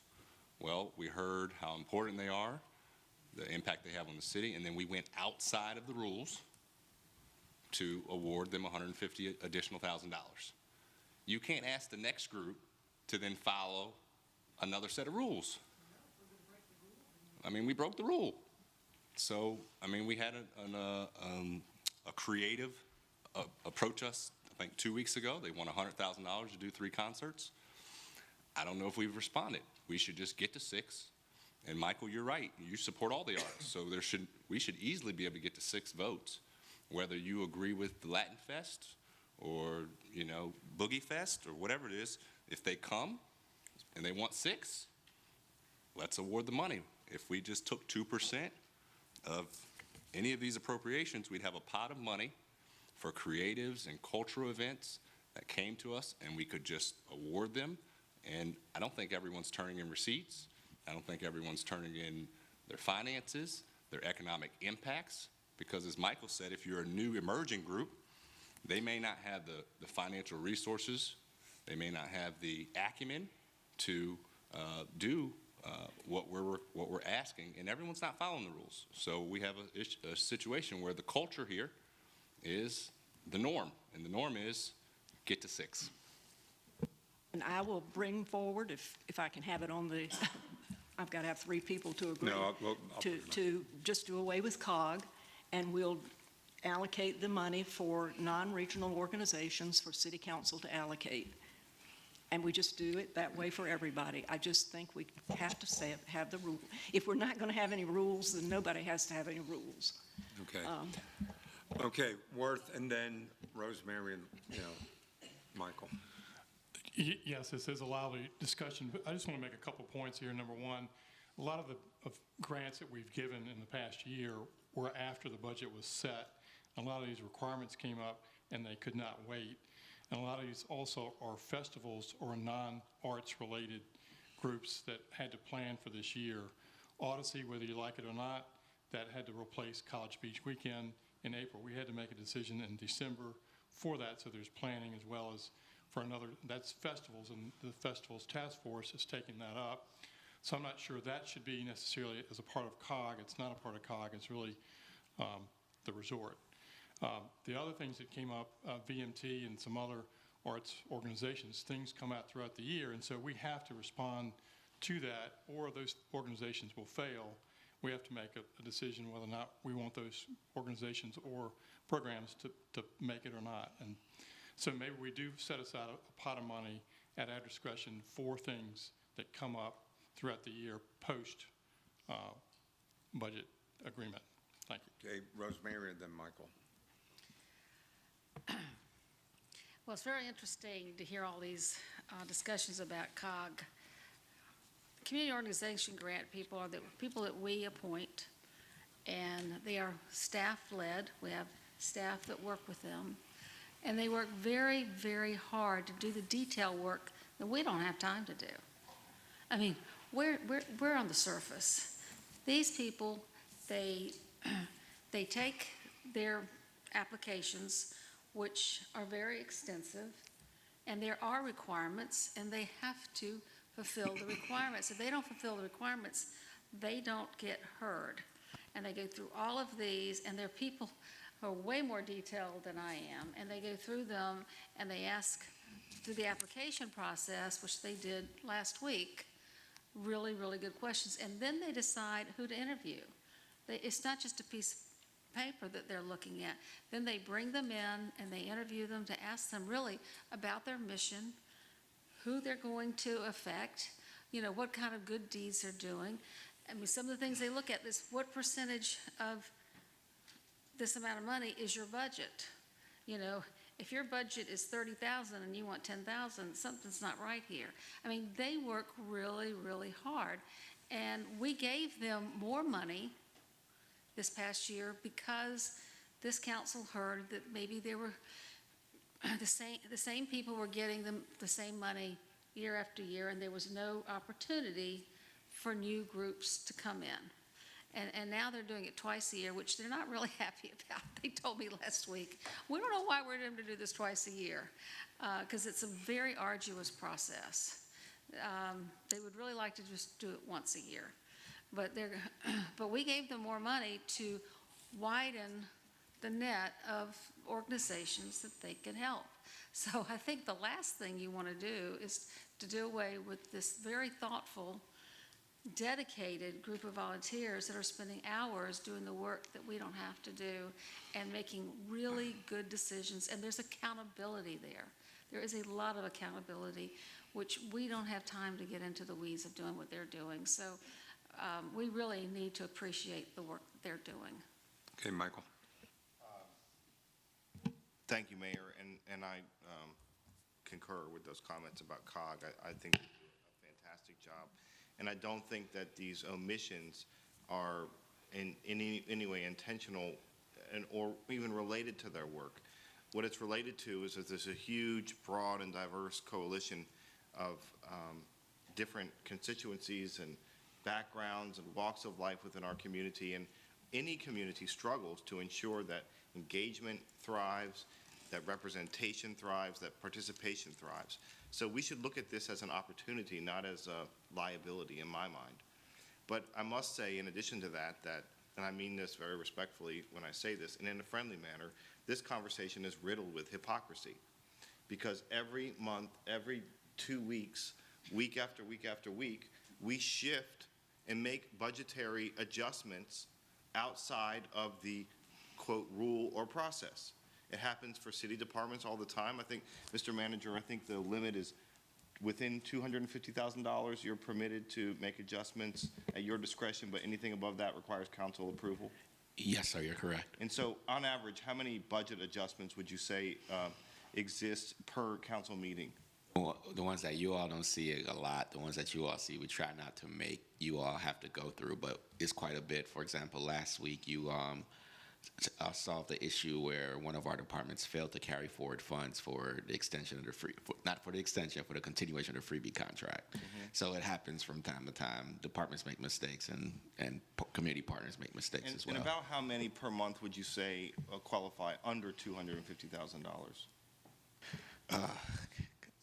There's some that Kevin does for me under 50. So Katie, Kevin, what do you think? Probably 20. So about 20 each month. And if you look at the 12 month, about 240. That doesn't get to you all. Yeah. Yeah. So how many, let's ballpark it. I'd say, I think we're under 20, or around maybe 20 or 30 appropriations that we've made with community organizations outside of the, I think 30 would be generous. I think it's less than 30. I think it's probably less than 20. So inside of that scope, let me just point out that this is not a crisis. These are adjustments that we are making to more efficiently serve the people that we are entrusted with the responsibility of serving. And so adjustments are necessary sometimes. Adjustments have to be made. And I don't see, I don't see it as some follow the rules and some don't. I see this as occasionally council is requested and sometimes entrusted with the responsibility of having to make a necessary adjustment to meet a need that exists in the community or that emerges that wasn't present during the budget process. So if you want to talk about the imposition of rules or following rules, then it could easily be turned around to say we shouldn't be making any adjustments. And I think we have one speaker who says that used to say that to us on a regular basis. We shouldn't be making any adjustments to the budget because we approved the budget and we have to stick to it. And just as we make many dozens, hundreds of adjustments per year to the budget in other areas, I don't think it's outside of the scope of reason to imagine that we would have to make similar adjustments to our relationship with community. In fact, that's one of the most important things that we really could do. So I definitely don't think we need to be talking about eliminating COG. I think we should be working on ways to help ensure that COG has the resources they need to match their investments and priorities with the ones that we've established based on the feedback that we've received. But I just have to say again, here we are spending an hour plus on this issue when we have so many outstanding large issues. I left off land use and all of these really pressing community needs and expectations, and we're debating why, because gay people, LGBTQ+, I'll say it, I'll call it out. People of color, LGBTQ+, and a diverse coalition of multicultural organizations have pulled up a seat at the table, and I guess that makes people uncomfortable. Okay, Barbara and then Hutch. I think you have misinterpreted everything, because any of those groups would be able to make application to COG. They are not prohibited from making applications through COG. And I think what you're talking about with the transfers that the city manager makes is within the budget. They are things that have been, monies that have been approved in the budget for that department that are just shifted for another use within the department. But I'm saying if we're going to create another pot of money that the city council is going to allocate, we just need to add another type of grant up there with a funded amount that city council has for city council approved grants. Whatever we want to say we want to have during a year, whether it's 100,000, and then we determine what is going to be the required process for that. How do we make sure that it has accountability? I'm just saying we need to have a process that makes sure that everybody follows a process and we don't just do something politically.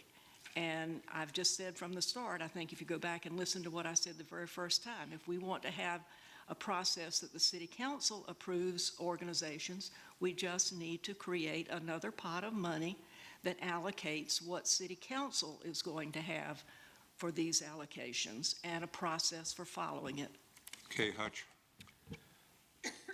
Well, just to help kind of maybe bring the temperature down a little bit is I don't think Ms. Henley was, I hope, not talking about getting rid of COG, because like what the vice mayor has said is there's no way we have the time or the people hours to look at that we have fine people that are doing it. So we certainly don't want to do that. I certainly want to be respectful to everything you said, as far as LGBTQ and minorities. We certainly have that. It's new. Again, I don't think that's what Ms. Henley was suggesting.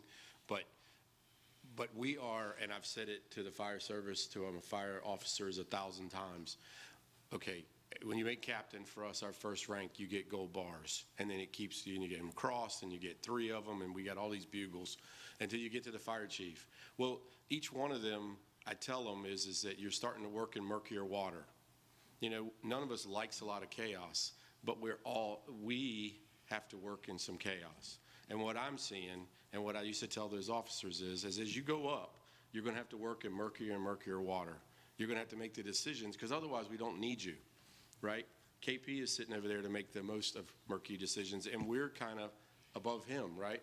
So we have to make those. So there are going to be those that come around COG or come around anything else that the manager is going to bring to us, and we're going to have to do. Maybe that is a pot of money, or maybe it's just we're either going to make it happen or we're not. But what I'm trying to say is that that's what we're here for, is to make those decisions that are in the murky area. That's just what it is. And I certainly I would stick a needle in my eye if I had to listen to every I'm not a dotter and a crosser, so that's not going to work for me. So that would be a magic code. Yeah, just saying, is there some people back there that can agree 100% on that? So that I just really believe we have to be able to work a little bit in the chaos and understand. And like Michael has said very clearly, it's not the ton of money that we're talking about in some of the other ones. It's a headache. It's a get to 6. It's not necessarily fun, but there's a process for 90% of them, and 10% we're going to have to deal with and make our best decision. And that's why we're here. Thank you. Jennifer? Thank you, Mayor. So I think if we go back to process and how to maybe move the conversation forward in terms of like application. So I think that this is really what Councilmember Berlucci's bringing up, is an issue of equity and inclusion, which are buzzwords, but they have real significance when put to practice. And if we hear from COG that it's overwhelming to do 2 rounds, then we need to address that issue. So what is it that is challenging, or why is it burdensome to do 2 rounds of applications, and can we do something to address that?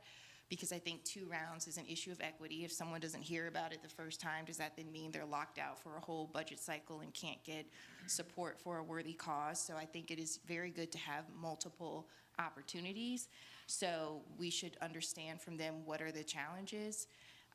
And then I think, is there something with the application that there can be tiered application? So if someone doesn't have the capital of, say, an established organization versus a new organization, should they be held to the same standard when they are applying, or can we vary the kind of information we'll accept from a new one, or does that already exist? Okay, Patrick, and then I'll do a capstone. Okay. Mr. Mayor, I'll just say council needs to give itself some grace on this. You all have been tinkering with this process for several years. At first, remember, council used to have, and Ms. Smooten brought it up to me a couple weeks ago, remember council used to have the council mini grant program, right? And then I think council got tired of looking at those. So then we took it last year and we put, and you all approved, moving the mini grant money into the COG to give them additional monies so that they can serve more people, and then bifurcated the COG meeting just for, as Mrs. Rouse mentioned, so that groups that heard about COG in the budget process wouldn't be left out, because COG already made their awards in February, so that they can get a chance for an August award, right? You all have been trying to fix this. I don't think you're ever going to find an easy button, because I think it's, as Mr. Hutchison said, that's the role that you guys are indoctrinated with. That's how you all are set up in the Dillon Rule state, right? Like, those choices are going to be yours when people feel like there are things that can't get adjudicated some other way. Their only recourse is you all, because sometimes we make the wrong choice as staff and say no to things, and sometimes your board and commissions make the wrong choice. And the only recourse they have left is the city council. How y'all choose to handle that is up to you all, but you all have tinkered with this. I think no choice on this is right. It's just council needs to kind of land in a place where it feels like the body is going to be okay with. Mm-hmm. Thank you. And if I could, Sabrina. Just real quick with the mini grants, and I appreciate you mentioning that, Mr. Duhaney. I noticed, though, with the mini grants, when there were several requests from certain groups, I would hear a lot of concern, and then next thing you know, we don't do it anymore. Prior to that, it's no issue. But I did notice when there were certain groups requesting certain things, the next thing you know, certainly there was some controversy, some comments, some things said, and then next thing you know, we don't have it anymore. So that's just, certainly disconcerting to me. Okay, thank you. And I'll tell you what, thank you for a robust conversation.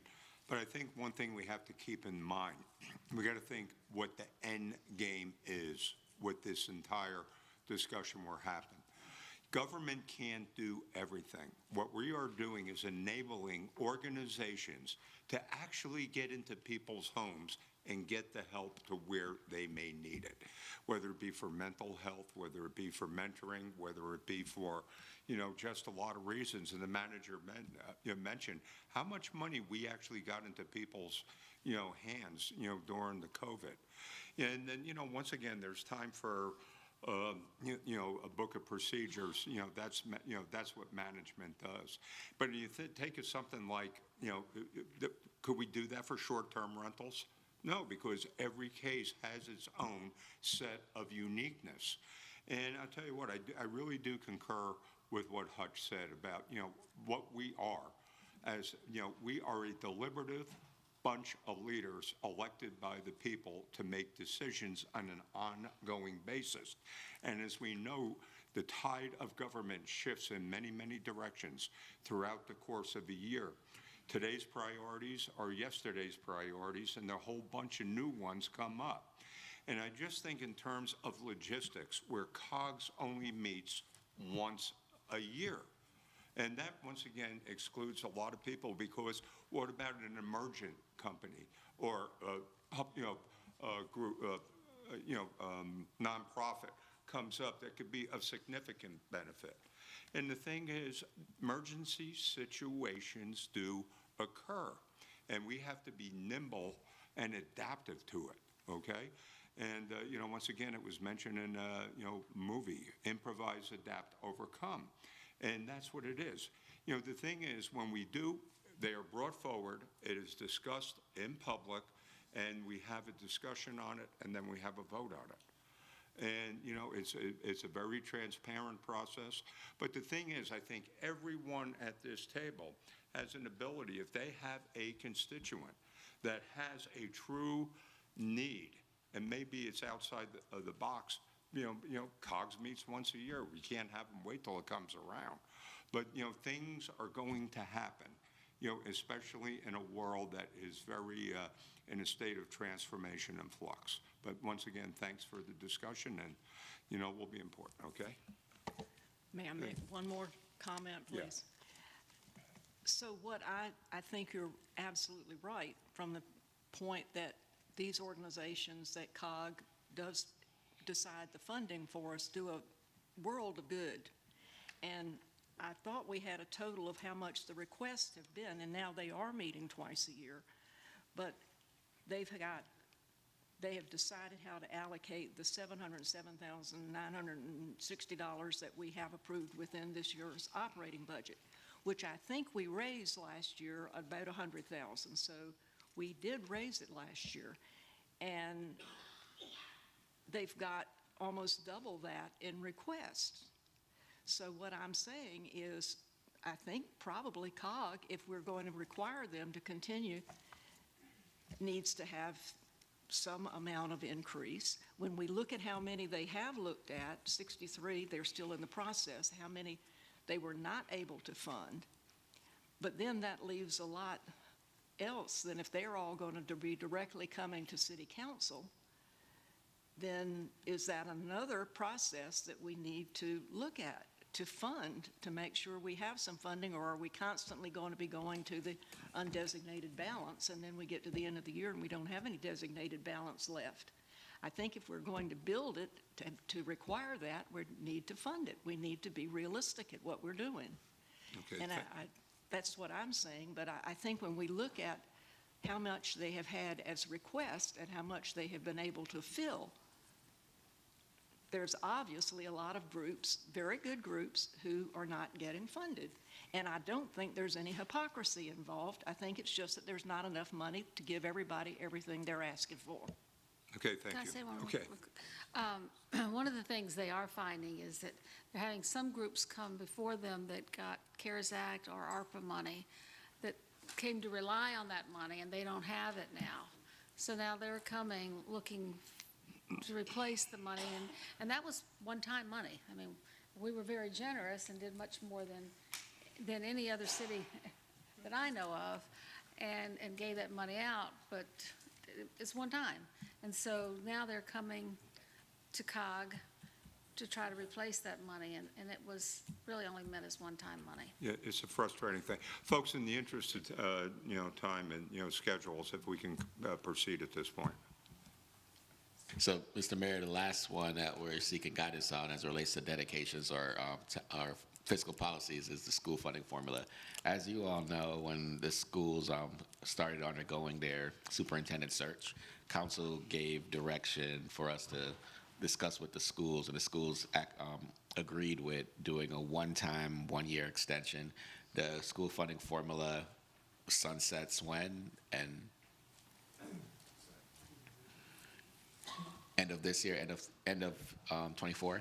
So December 31st, 2024. So it's not this budget where we need guidance for, but we probably need to start having conversations with the school's administration so that work can get done, so we can communicate to the council and the school board on what priorities you may want us to tackle or address in the future school funding formula, if council wants to continue with the school funding formula after this one expires. And in general, basically, the kind of guidance we need is, are we fine with it as is? Are we seeking an increase? Are we seeking a reduction, or anything else in between that council may feel they want us to have a conversation with schools for? Again, we don't need it for the budget that you're going to adopt on May 15th, but May 15, 2024, but we will need to get a sense of where council wants to be for May 15, 2025. Okay, any discussion? Or we can also, or council could say later on, not today, maybe in June, you could say continue with another extension. We could do that as well. Yeah, Jennifer. So I'm going to toss this to the Vice Mayor. Can you give us some context on why we have the formula to begin with? So I guess the experience of the previous councils and why this formula exists.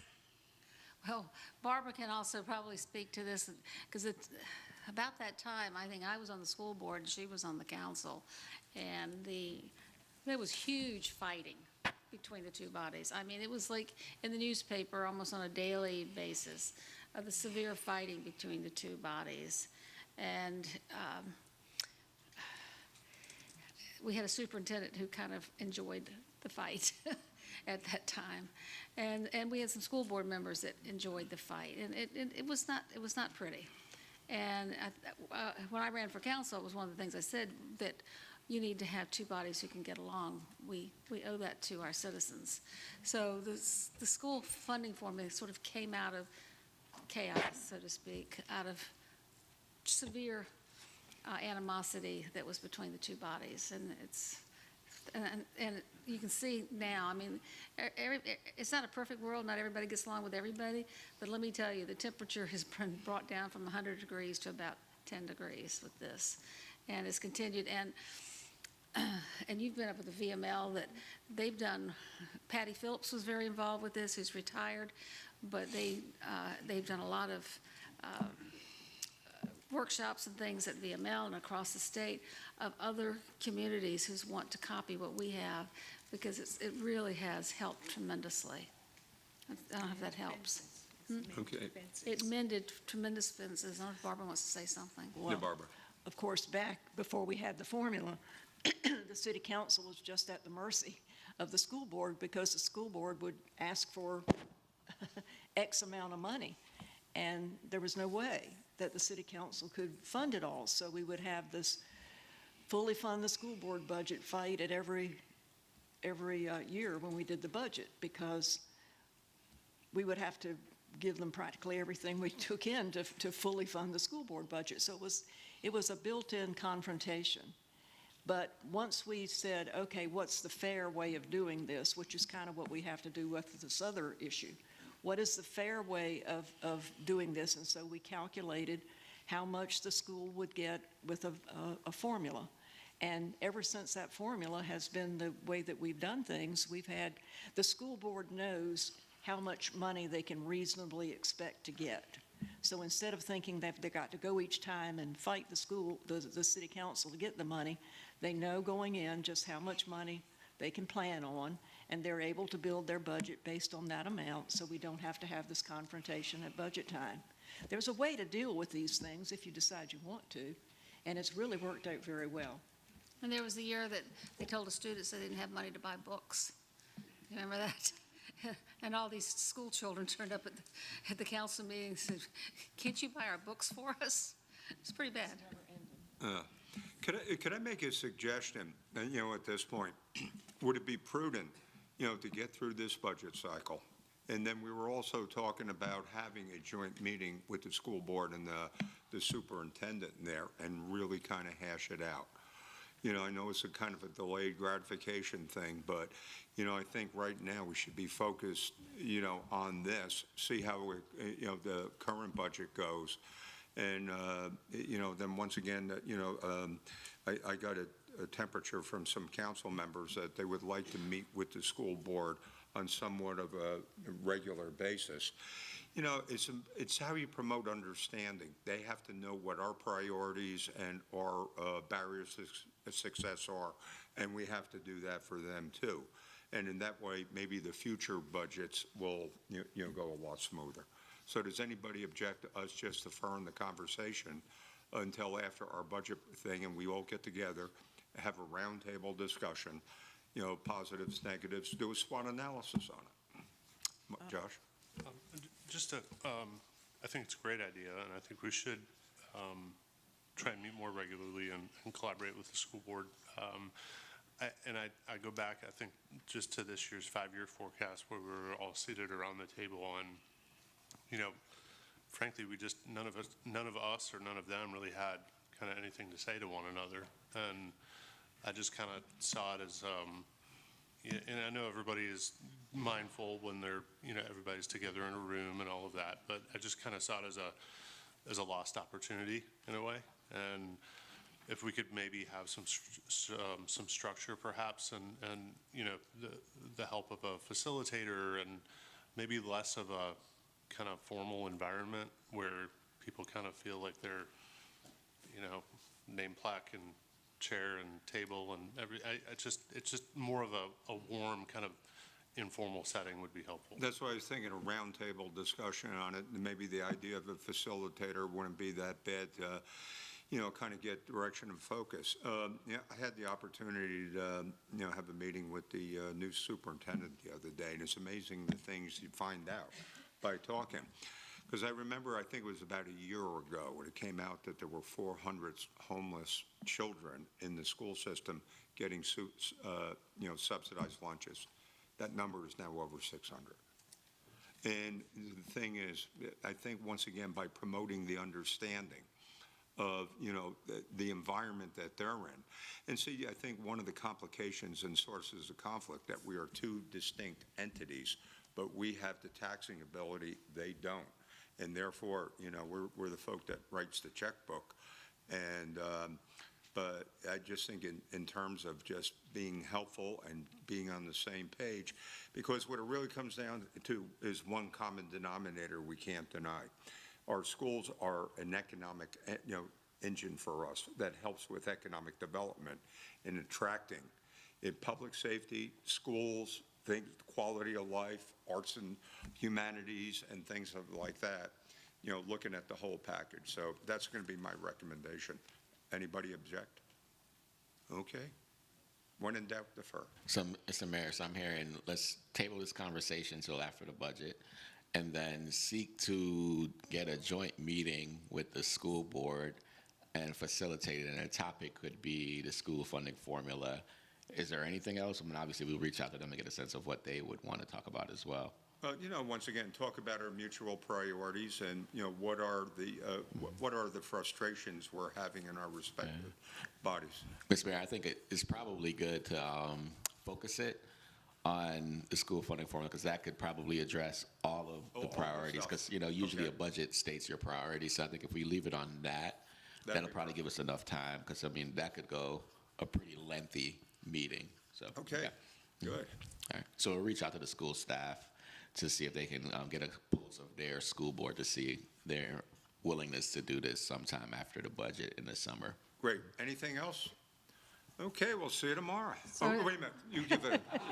Never mind. I'll let you leave. I just want to first thank you for the good conversations today. You got through a lot. It was a lot of information. It's very heavy. Thinking about the outcomes you're trying to achieve, getting a better understanding of the budget, and giving staff feedback on their priorities. I also want you to be thinking tomorrow we're going to be talking about CIP.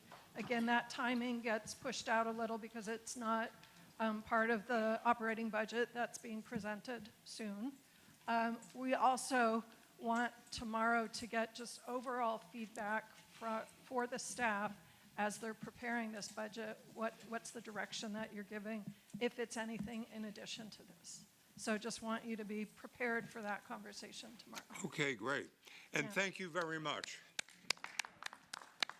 Okay, see you all tomorrow.